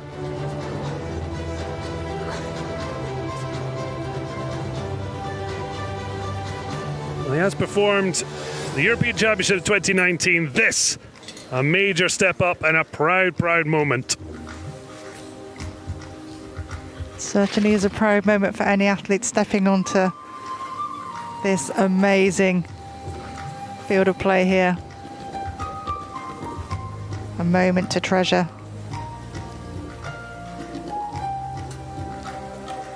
And you'll see here the horse here in a double bridle, where the two reins from the two bits, they actually join into one. So the rider only has to cope with the one single rein going through the hand, through the fingers of the hand.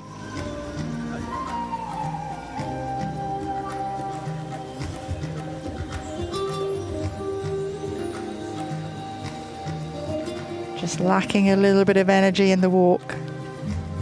But a good circle. Good change of rein. And you notice Vladimir here just using a little wiggle or wriggle through the upper body to try to generate a little bit more impulsion, having very little use or power in his lower legs.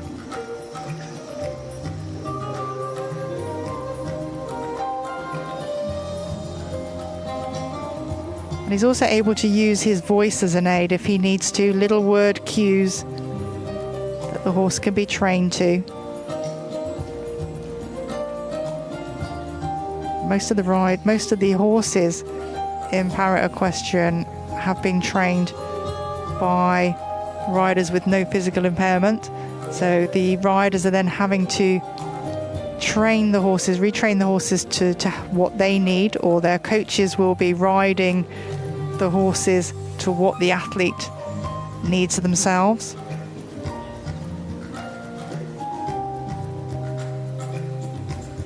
And the majority of the Grade 1 riders would have had their coaches, their trainers, riding the horses beforehand, warming the horses up for them, either through them not having the physical stamina to be able to sustain the level of work through a full work session. Just such a shame there, just a few steps back from the halt, and the horse just dropping there, not going forwards into the contact. You can see the score differential from Snikus, our current gold medal position, 7.4 down to 4.2. It shows how strict the marking is. Very, very much so. It feels much more of a careful test, this, than a forward-going, striding out test that the judges would be looking for and are awarding the top marks for. But again, he'll be going for accuracy. It's a good 5 metre size there, taking from the centre line to the 3/4 line.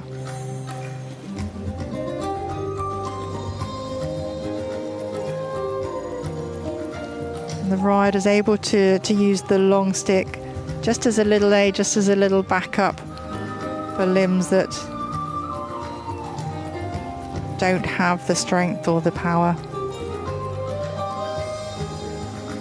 Well, Vladimir Votrel said he first encountered horses as a small child since his neighbours had some. Became curious, and in the end, friend and coach Magdalena Kupsikova let him try out with her horses. Obvious initial difficulty with his impairment, but given he liked it, worked on it, and as we've mentioned, the major help to his health and mental health as well. The horses just play a huge part in the athletes' lives. Not all of them will have the horses at home on site, but it just gives such a physical sense of well-being, mental well-being, as you say, as well. And yeah, they just bring so much to their riders.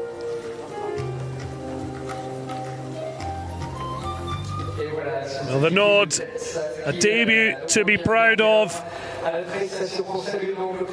Vladimir Votrel gives Ruby Beetle a well-earned pat and rub as the fans show their appreciation.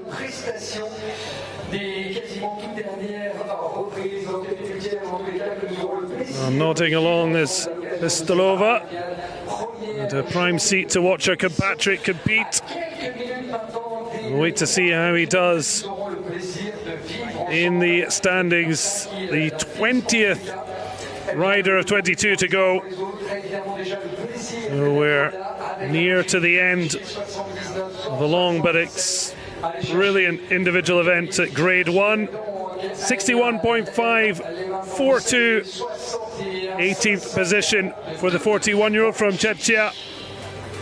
But he now is a Paralympian athlete for life, and I'm sure will, after this experience, be desperate to get back with LA in 4 years' time.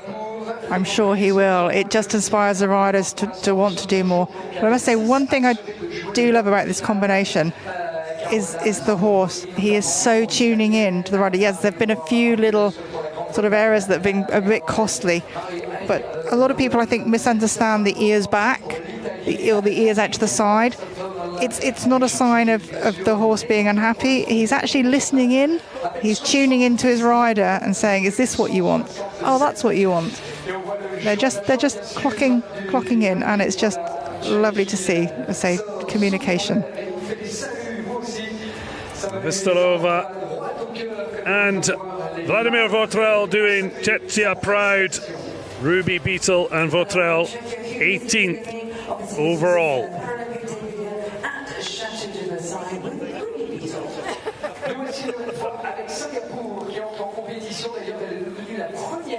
Singapourienne et la première cavalière des nations asiatiques à remporter une médaille en dressage paralympique. C'est en décrochant bien sûr 2 médailles d'ailleurs de bronze à ceux donc de Pékin.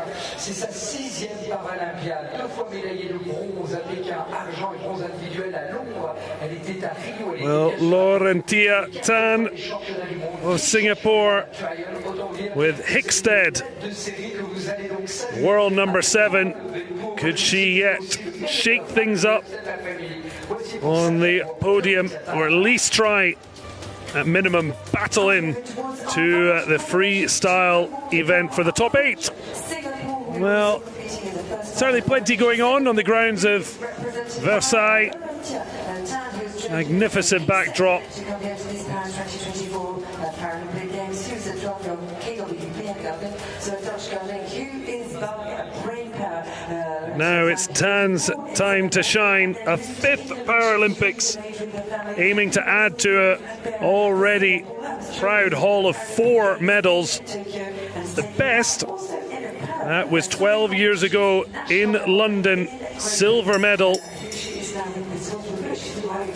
Sure, that brings back memories. Deb? Oh, London. Home games, what more can you say? And the French will be using every ounce of the atmosphere, etc., to bolster themselves here. So the first Singaporean and first from any Asian nation to win a medal in dressage at the Paralympic Games, when that was 2 bronze in Beijing, silver in London. What more can she add to her palmarès? Laurentia, a rider who has her horses based in Germany, so she comes over to ride them, so the trainer keeps them in tip-top condition, ready for competition. Very big striding horse this. She was born in Singapore, but the family moved to England at her tender age of 3. She did admit she's not sure if she could have achieved what she had if she stayed in Singapore, and I guess that's a case in any sport, and depending what the access to a sport or investment in different countries. It is very much so, depending on the competition there. We've got riders, a South African rider who's based herself in Belgium, purely because, again, transporting horses from South Africa, that's not really going to happen. You've got the Australians who have to travel thousands of miles across the other side of the country to compete, so the opportunities, you have to go where the opportunities are. But a great start from Laurentia. She'll be looking for the regularity at the pace as she comes on this half diagonal to the centre line. And then away from the judge. Obviously the judge looking at the straightness, the balance, the evenness of the contact.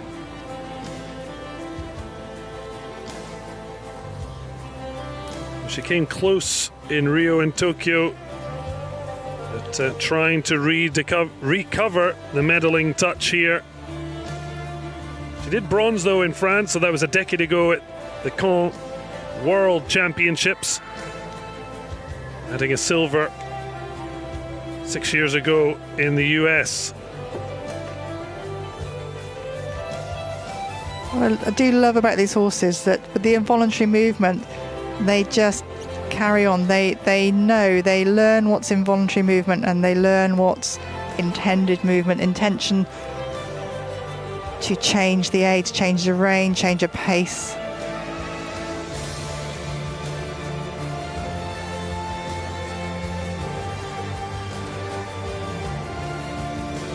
And I think a lot of riders who are in wheelchairs would say that the horse, it just enables them to be that much higher and they can look down on people instead of always having to look up.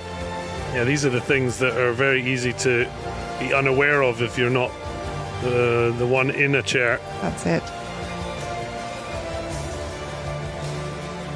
She completes the 3-loop serpentine and the centre line for the evenness of the loops either side of the line.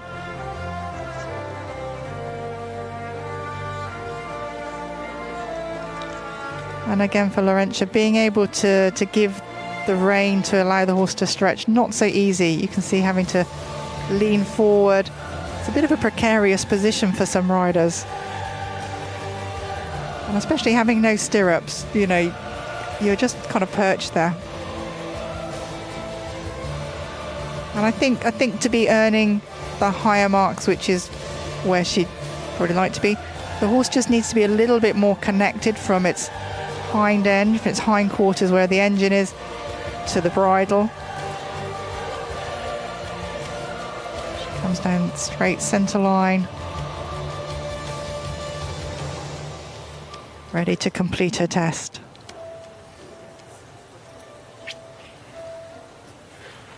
Mains peuvent se lever, voilà pour Egan de Serio. Delighted with her showing and that of Hickstead.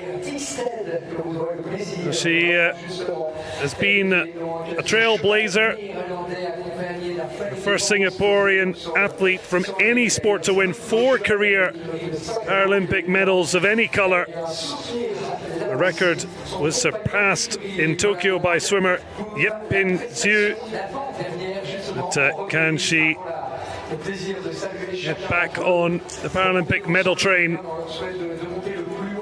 Wait to see. It's not been good enough for that, but it will be good enough for a place in the freestyle event. 7th with a 71.167, and with only one rider to go, that means she can't finish lower than 8th.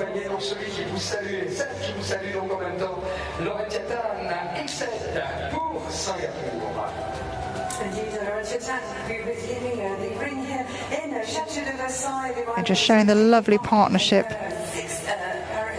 between Laurentia and Hickstead. And that's what this equestrian sport is all about.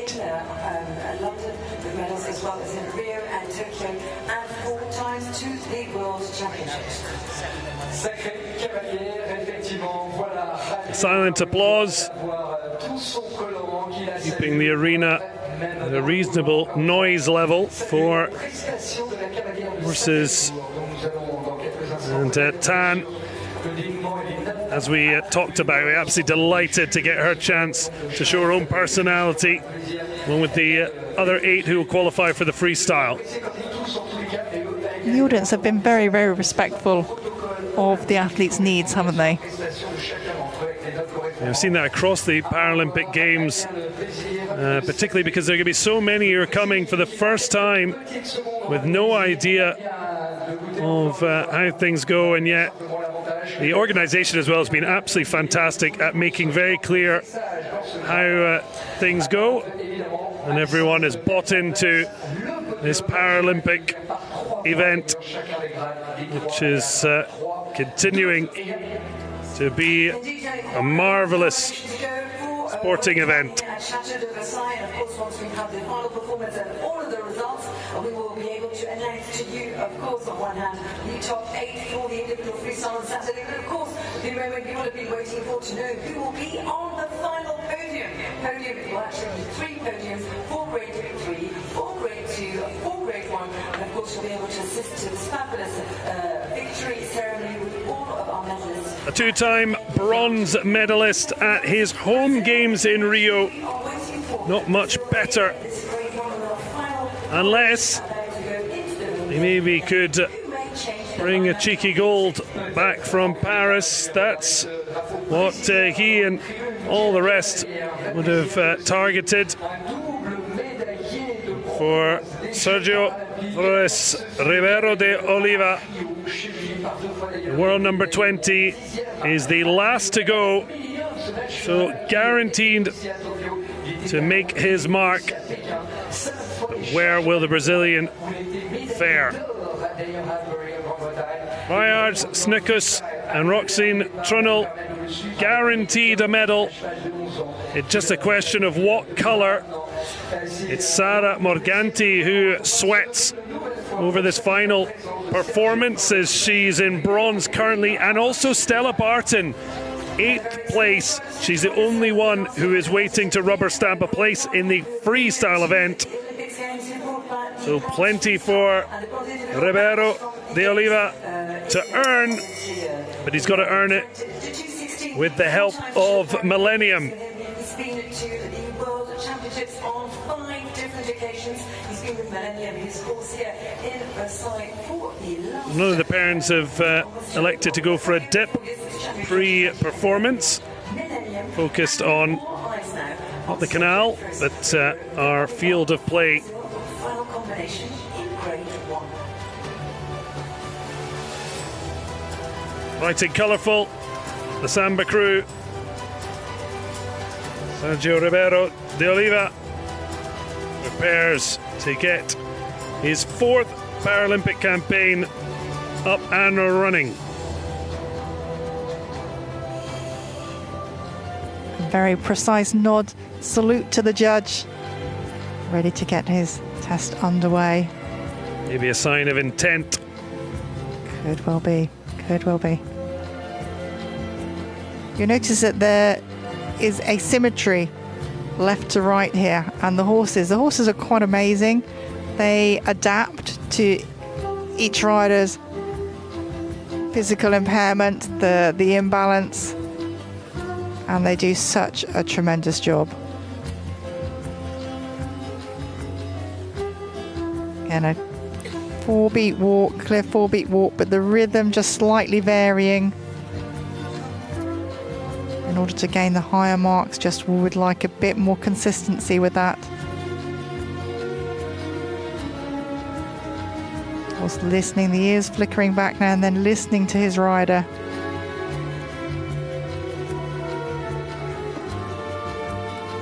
A little apt choice of music. They go from Ipanema for our Brazilian, going out last, the 42-year-old, setting a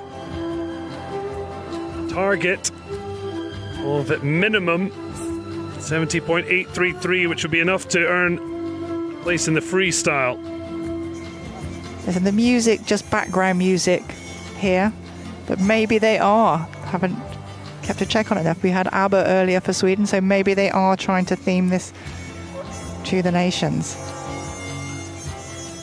Again, a nice sort of frame, but could just do with a little bit more steadiness. Again, to gain the higher marks. But a very obedient, smooth test.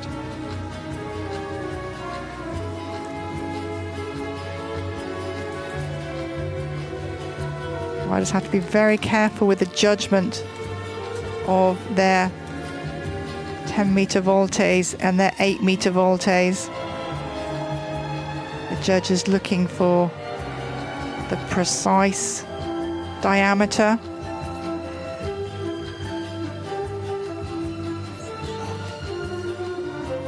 Ribeiro de Oliva has destiny in his own hands. Must be a long wait for those whose position in this competition will be affected by this score. And again, to earn the highest marks, you just want to be able to see two legs almost, rather than the three we saw one out behind. So those are the places where the riders can pick up marks.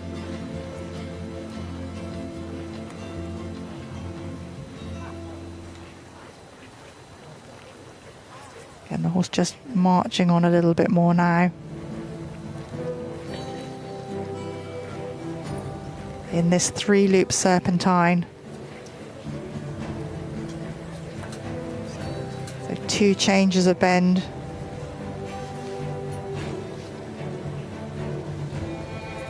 So a test of the balance of the horse.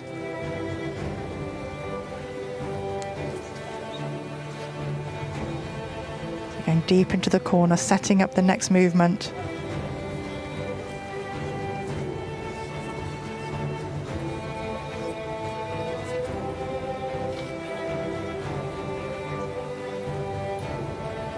And this giving of the reins, the allowing the horse to stretch, always a little bit precarious for our Grade 1 riders, I feel, to get the balance right for themselves, but also to be able to show some lengthening and then to bring them back safely. Again, a little bit of change of the rhythm of the walk. Ribeiro de Oliva began riding in '89, took up Parasport 2002 with the focus switching to dressage since 2005.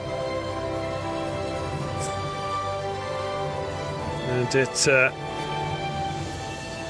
the end of his 4th Paralympic run. Double bronze in Rio. It's not going to be enough for a medal. It's unlikely to be enough for freestyle, but still taking pride in competing in this top class field in Grade 1 individual event.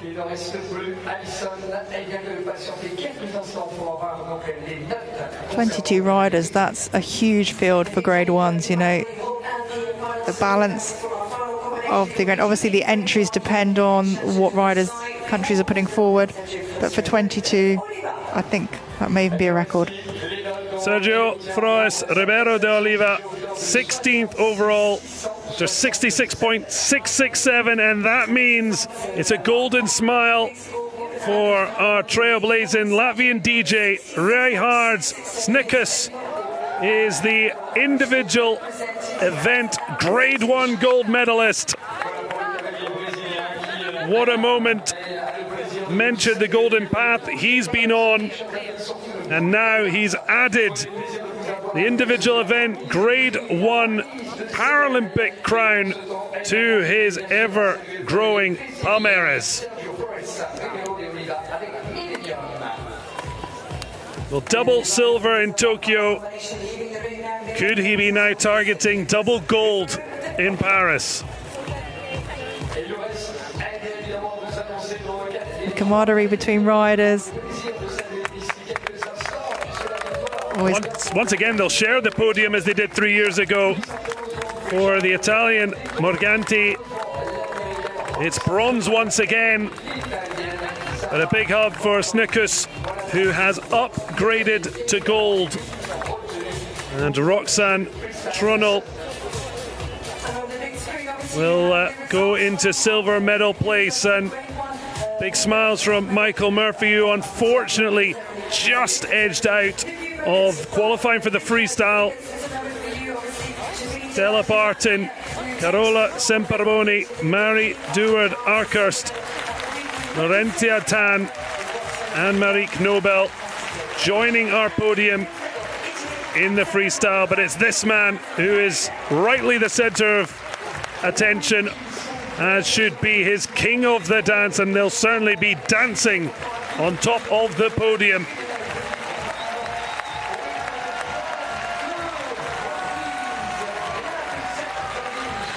Well, it can always be tough going out last, but Ribeiro de Oliva giving his all along with Millennium. But of course, being the last to go, you are the one who confirms the final placing, and that means Latvia have a Paralympic gold medalist in para dressage.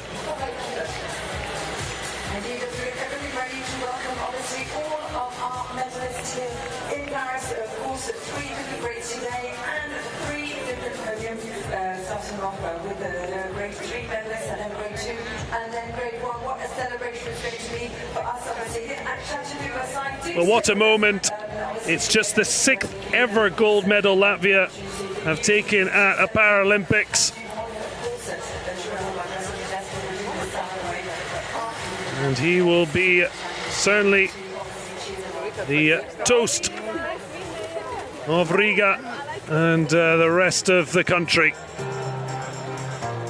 So, Ryard Snickerson, King of the Dance, golden in the individual event Grade 1. Roxanne Trunnell, so long in that position, relegated or put down to silver place after gold 3 years ago. And Sara Morganti is bronze once again. Nobel, Tan, Durwood, Arkhurst, Semperboni and Stella Parton have earned the opportunity to come back for the freestyle. Unfortunately for the rest, there will only be 8, but all being able to live their Paralympic dream in one of the most iconic venues in the world. That is something to be proud of.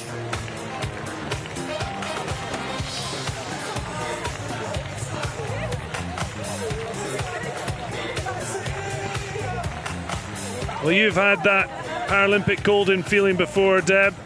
How will he be feeling now? He's just going to be so elated, and it doesn't even really sink in. Yes, there's all the celebrations here, but it's only later tonight that it will really sink in what he's done, you know, and the achievement for Latvia, his country. Did you say that was only the 5th or 6th? 6th. Gold medal. Roxanne Trunnell joining the festivities. There'll be a small tinge of disappointment in missing out on gold, but silver to add to her gold in Tokyo. There's plenty to not only be proud of, but to look forward. We've still got the freestyle where we could see a switch around. It very well could be, and I think it's always hard being in the position of being earlier in the day, earlier in the test, and then having to wait throughout and not quite knowing. So that is always something you need to sort of get your head around more. But no, what a day of sport. Well, a wonderful first day of para equestrian at Paris 2024. We're certainly nowhere near finished.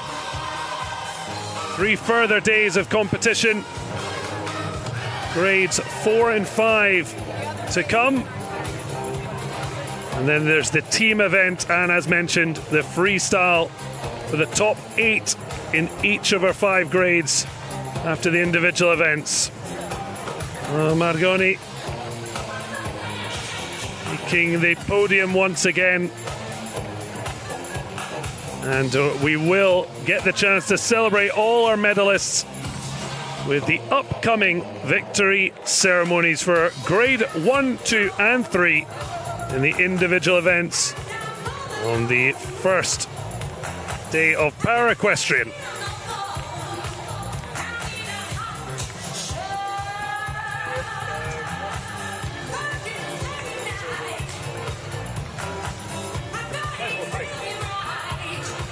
Oh, hi, Melissa. Yeah, great. He started with rain. We prior. So thankfully we were given 2 umbrellas and somehow managed to patch it together, so we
Allez, quelques instants de patience, continuez, allez profiter du spectacle de la musique. Bougez si vous voulez. Keep the beat, keep the party going while we get ready for our victory ceremony. We see you still have loads of energy here at Chateau de Versailles, dancing away to our music, waving your flags, getting into the spirit of the victory ceremony. You're doing a great job. Keep on going on those flags, the French flags, Irish flags, the British flags, and all over the world. It's such an international event, so keep on going, keep on moving. As you know, it's good for your health to keep moving, to keep fit and healthy, and have a long, healthy life here with us. My fire is burning, it's getting real hot. I'm waiting and waiting for a like the shell.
la cérémonie des vainqueurs de l'épreuve de para-équitation individuelle du grade 3. Ladies and gentlemen, the victory ceremony for para-equestrian individual event, grade 3.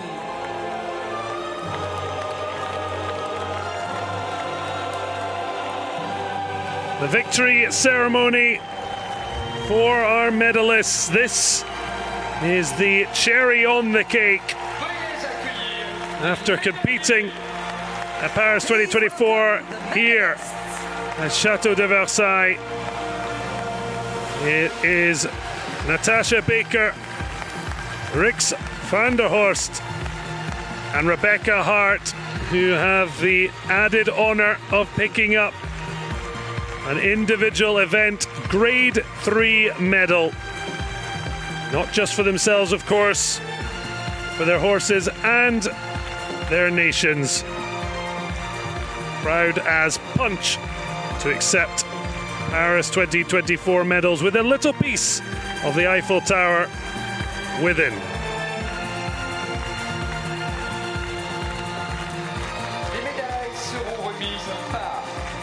The medals will be presented by Ms. Charlotte Hoff, directrice générale de Visa Europe.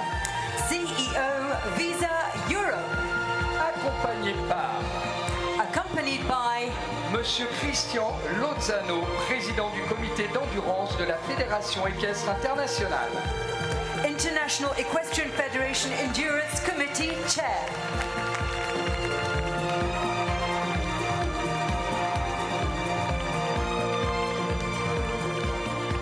Médaillé de bronze, représentant la Grande-Bretagne. Bronze medalist representing Great Britain, Natasha Baker.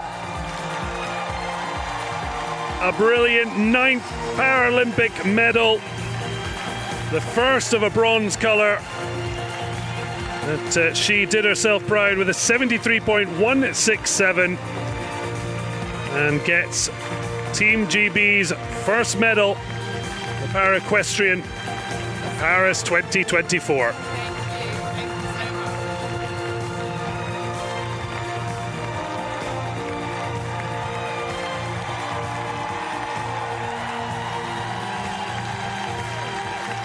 Médaillé d'argent, représentant des Pays-Bas.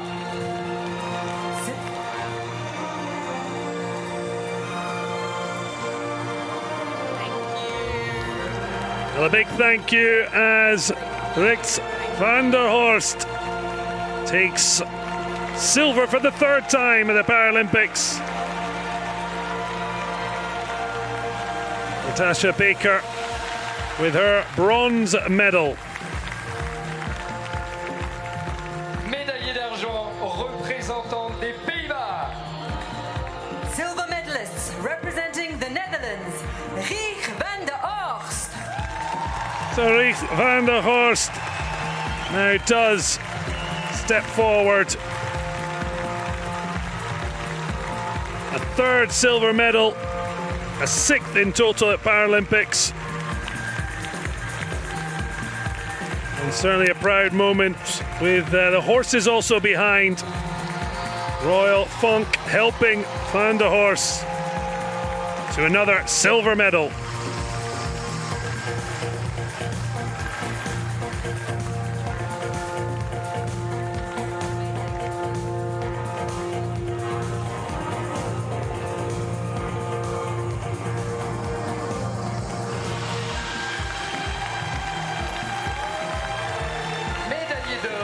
Et championne paralympique représentant des États-Unis d'Amérique. Gold medalist and Paralympic champion representing the United States of America, Rebecca Hart. Rebecca Hart, at the 5th time of asking, it is finally her golden moment. The barista is now a para-equestrian champion. She'll certainly be looking for double gold when the freestyle comes, and Team USA sending out a warning ahead of the team event, but now basking in her glory at the Chateau de Versailles, and certainly the emotions pouring out.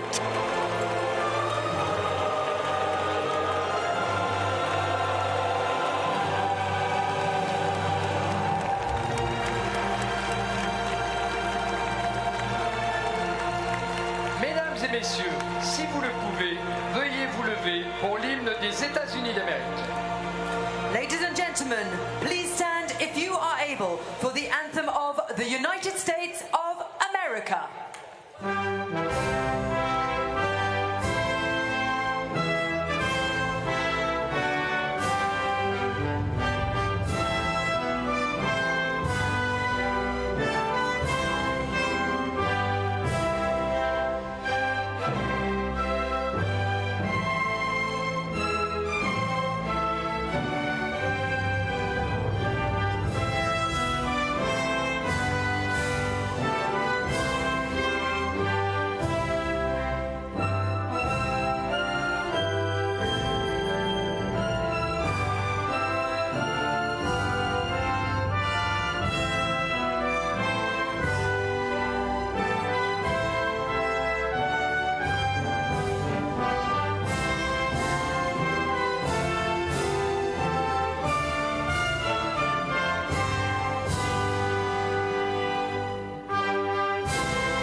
Mesdames et messieurs, les médaillés paralympiques.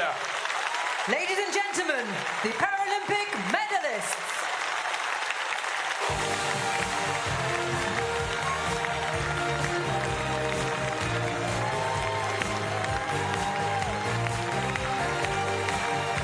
So Rebecca Hart with gold, and an amazing achievement and moment to enjoy. Deb Criddle with me. How are these moments now? You can start to let the moment sink in. It really does, because it's until you're actually on there that you realise that's it, you've done it. You've realised your dream, or maybe not quite, but yeah, it's just a fantastic moment. And what a place to have this, you know, the Chateau de Versailles in the background, such an iconic setting. The team's there in the stand there, cheering them on. But no, it's always such a... We are one big family, and you can see by their reactions together. Well, Team USA got themselves off to a flyer in the Grade 3 event. May not be the last time we're hearing that hymn. Memories for a lifetime, as Rebecca Hart is the Grade 3 individual event gold medalist. Le cheval de Natasha Baker, médaillé de bronze. Bravo donc au cheval néerlandais Royal Frank, le médaillé d'argent. Bravo les Pays-Bas. Bravo donc à ce cheval en or, celui de Rebecca Hart. Floratina. And the occasion, obviously, for us to pay tribute to those that made this possible. I'm talking, of course, about our horses. Dawn Chorus, who accompanied Natasha Baker for the bronze medal. And of course, the athletes couldn't have done it without their horses. Florentina for Rebecca Hart, Royal Funk with Van der Horst, and Natasha Baker with Dawn Chorus. It is very much a team achievement. It is, and it's just great to see the horses as part of this. So not a mounted presentation, but the riders very much wanting their horses to be part of this. Ladies and gentlemen, our Paralympic medalists.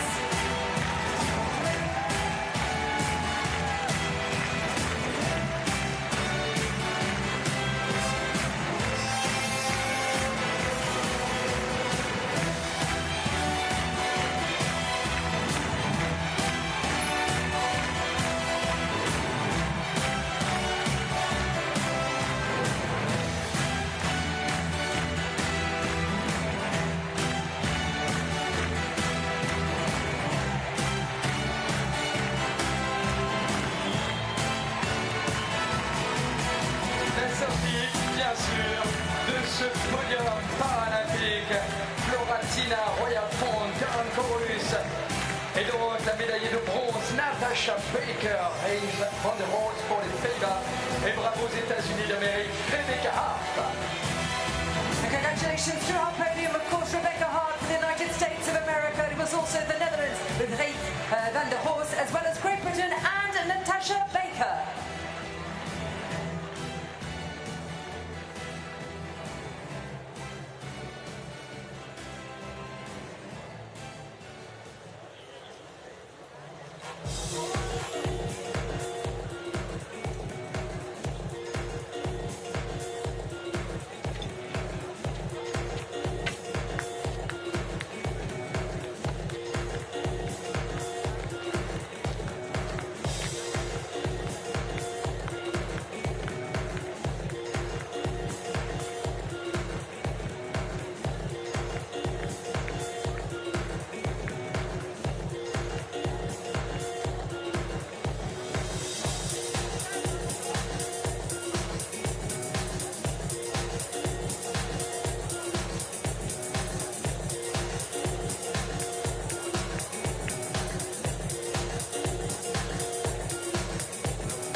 compétition individuelle du grade 2. Ladies and gentlemen, the victory ceremony for Para-Equestrian individual event, grade 2.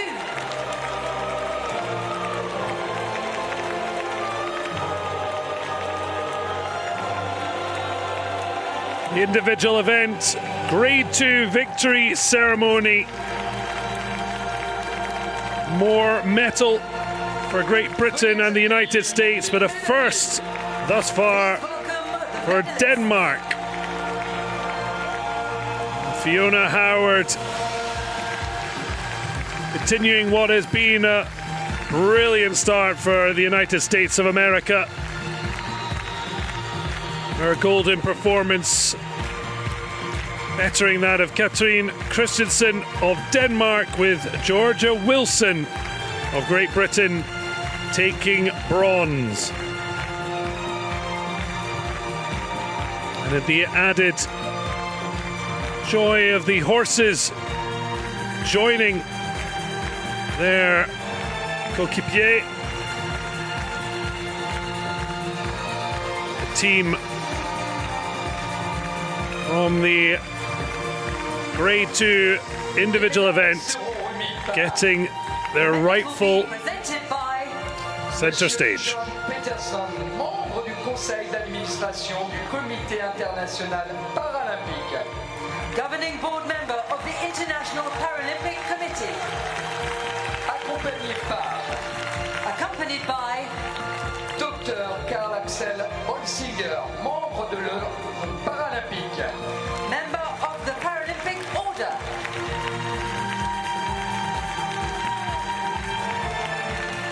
Médaillé de bronze, représentant de la Grande-Bretagne. Bronze medalist, representing Great Britain, Georgia Wilson.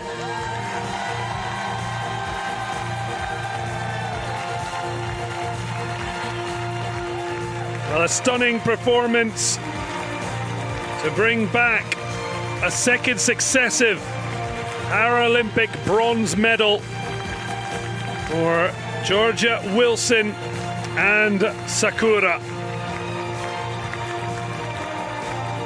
It was a late call-up 3 years ago. This time was prepared, and again, a medaling performance.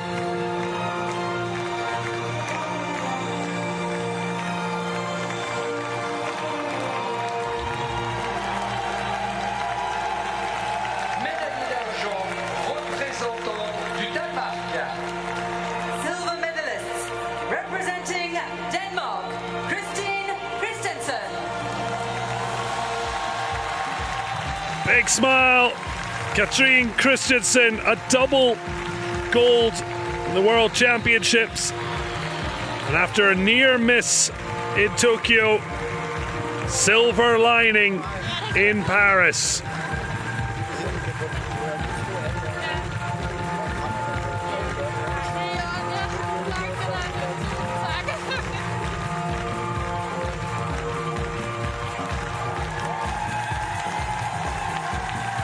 Taking in the moment, memories for a lifetime. Doing it with her horse, Carter. Médaillée d'or et championne paralympique, représentant les États-Unis d'Amérique. Gold medalist and Paralympic champion, representing the United States of America, Fiona Howard. Well, this is one way to make your name on the international stage. The 25-year-old's Paralympic debut, but really it's her first major competition, and she is already gold medal winner. Along with Diamond Dunes, they have dug up top spot on the podium. And that is 2 Paralympic para-equestrian golds for the United States of America.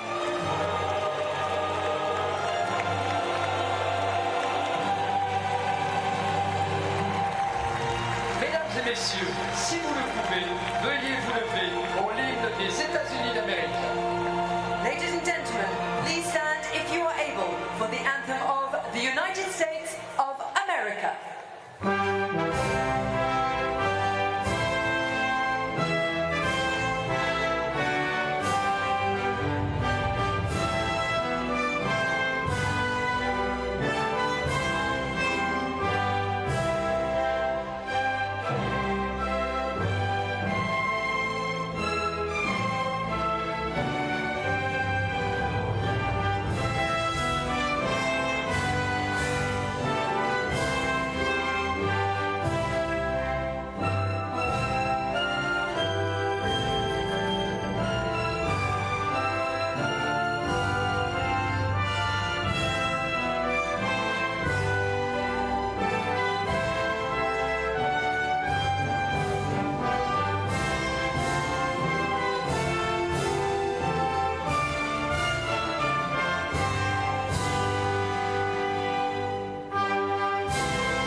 Mesdames et messieurs, les médaillés paralympiques. Ladies and gentlemen, the Paralympic medalists.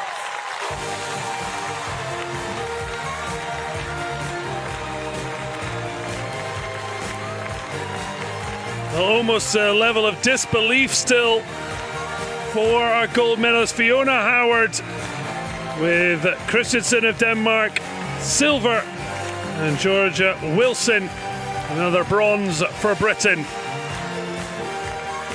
Imagine for some it's emotional, some it's excitement, some it is just bewilderment that the achievement has come to pass. It's a dream come true, isn't it? You know, your first appearance, Paralympic Games, to be gold on the podium.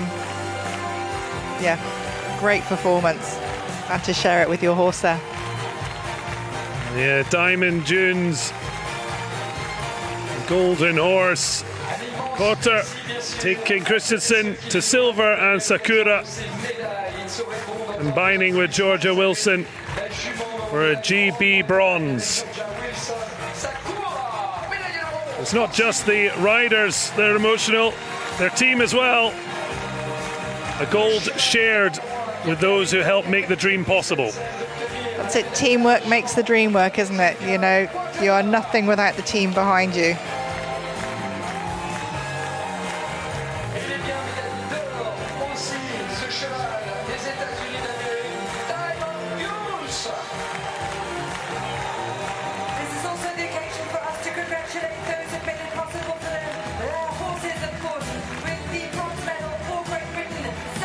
So Team America certainly showing early dominance in Paris. Fiona Howard making it a golden performance in grade 2.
Bien sûr, vous ne bougez pas dans quelques courts instants. Eh bien non, c'est bien le grade 1 que nous allons voir le plaisir de célébrer avec vous à l'occasion donc de ce dernier podium de cette première journée qui nous permettra de vivre avec vous à l'heure du paralympisme ici grâce justement au para-équitation 2024.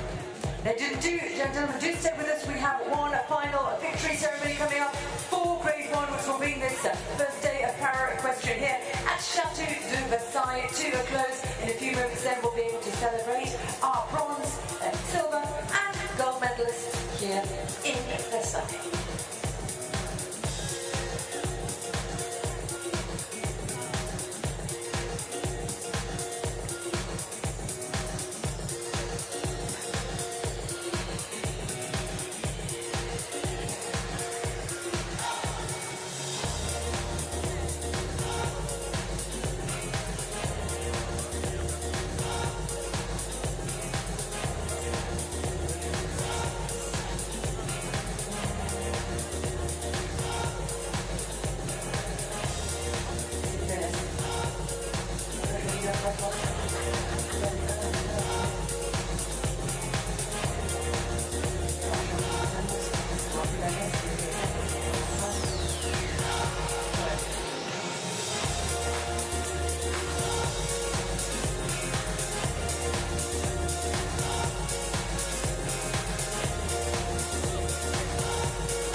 compétition individuelle du grade 1. Ladies and gentlemen, the victory ceremony for Para-Equestrian individual event, grade 1.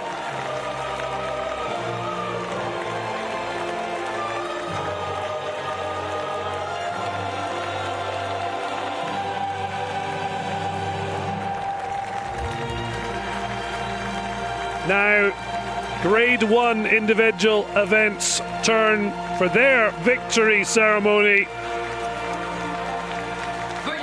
What a moment, and a chance to bask in the performances that brought them to the podium. Although these three don't need any introduction, they're the same trio that were on the podium in Tokyo. The only difference, this man has risen to the top. An incredible moment in such a tough field of 22 riders that finally whittled down to our medaling three.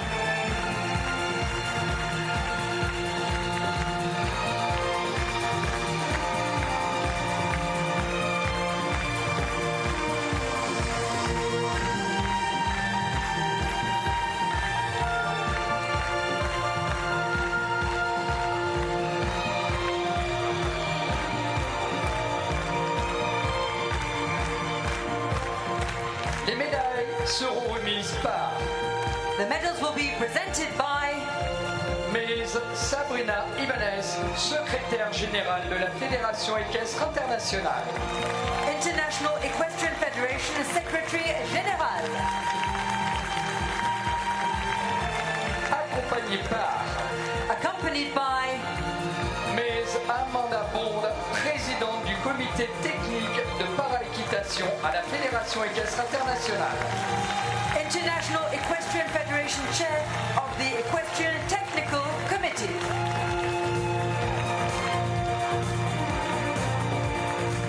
Médaillée de bronze, représentante de l'Italie. Bronze medalist representing Italy, Sarah Morganti. Sarah Morganti and Maribel leading her to back-to-back Paralympic bronzes. The current world and European freestyle champion will certainly have her eye on another medal when that competition comes around, but for now, brilliant in bronze.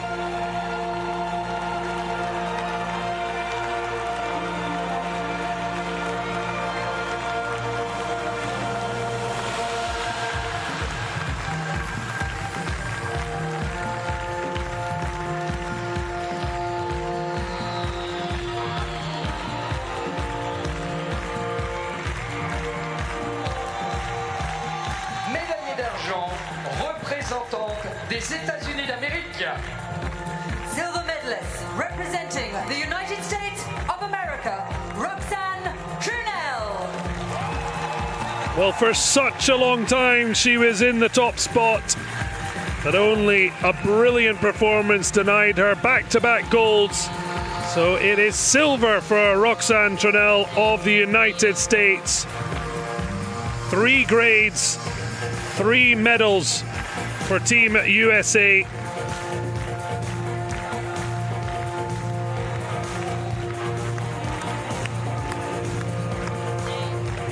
A 4th Paralympic medal. Will there be more to come?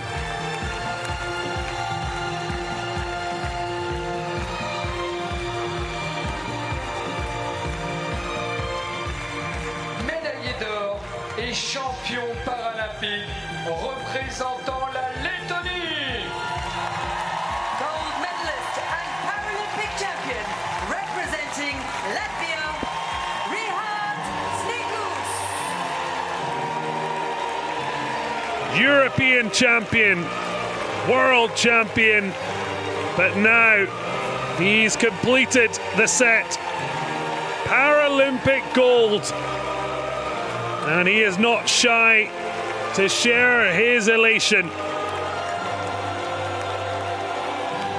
Fair to say, a very popular champion. And really, gold just tastes better.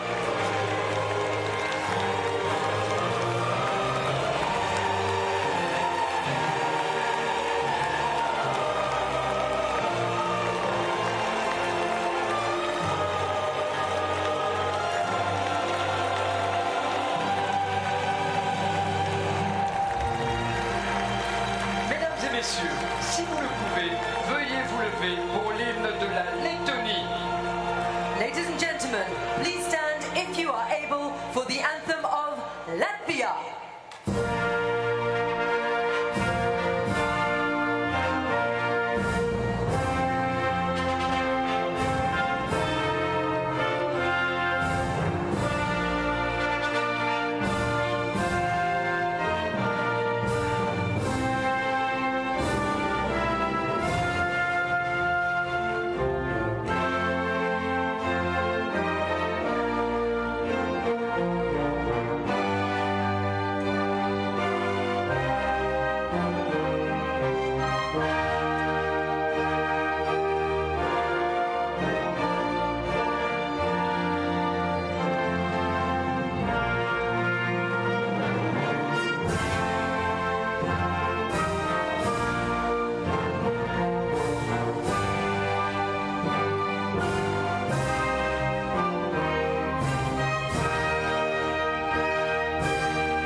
Les médaillés paralympiques.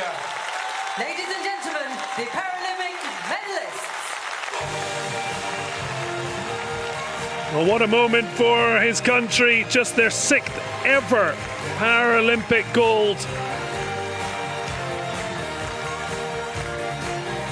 His first competitive win was 16 years ago at the first ever Latvian para dressage competition. He's certainly bringing the sport to another level, and with the brilliance of King of the Dance, it's no wonder.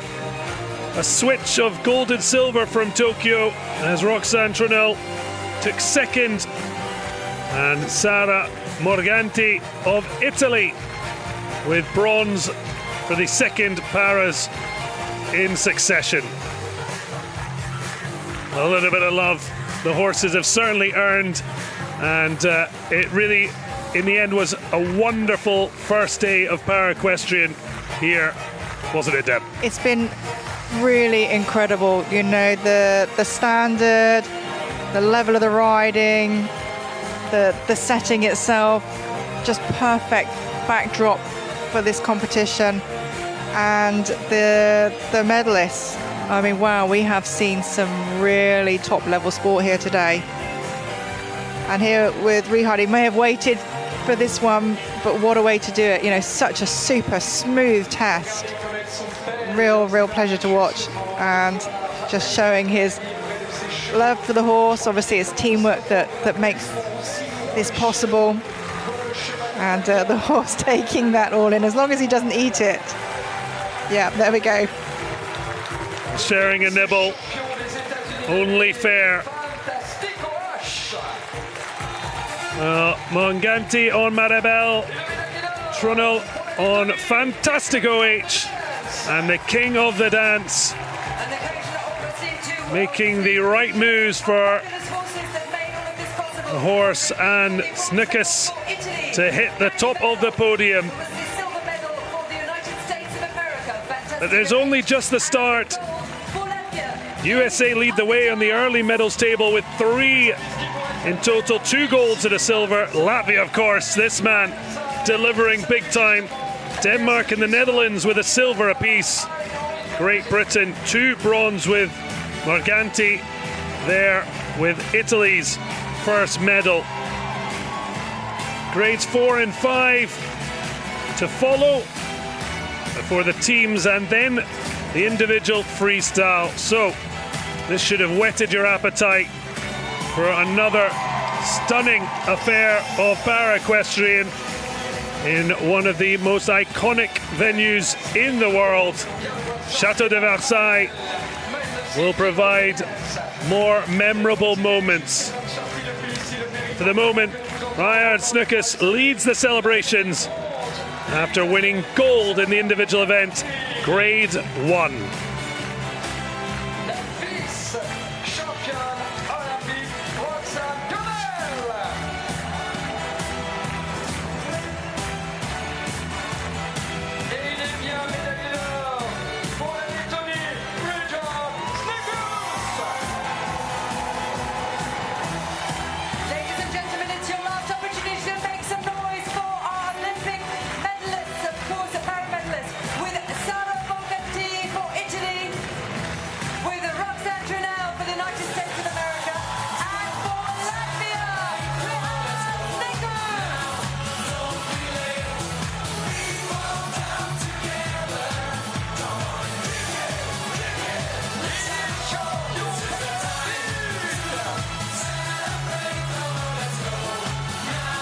An incredible first day of para-equestrian for the Chateau de Versailles, but plenty more to come. But the celebrations after the individual event will certainly go long and well earned.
Concludes today's session. Thank you so much for being a part of it. We'd like to thank all of the volunteers for their time and dedication towards making Paris 2024 Paralympic Games such a success. And thank you also for being part of the magic here at the Chateau de Versailles and the part of the Paris 2024 Olympic Games.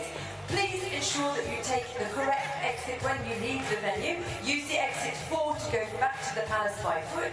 Use exit 7 for the shuttles back to the train stations in Versailles. And exit 3 for people with reduced mobility. And if you're coming back to join us here again in Chateau de Versailles tomorrow, we'll be delighted to welcome you. Of course, the individual event continues tomorrow with our Grade 4 and Grade 5 athletes.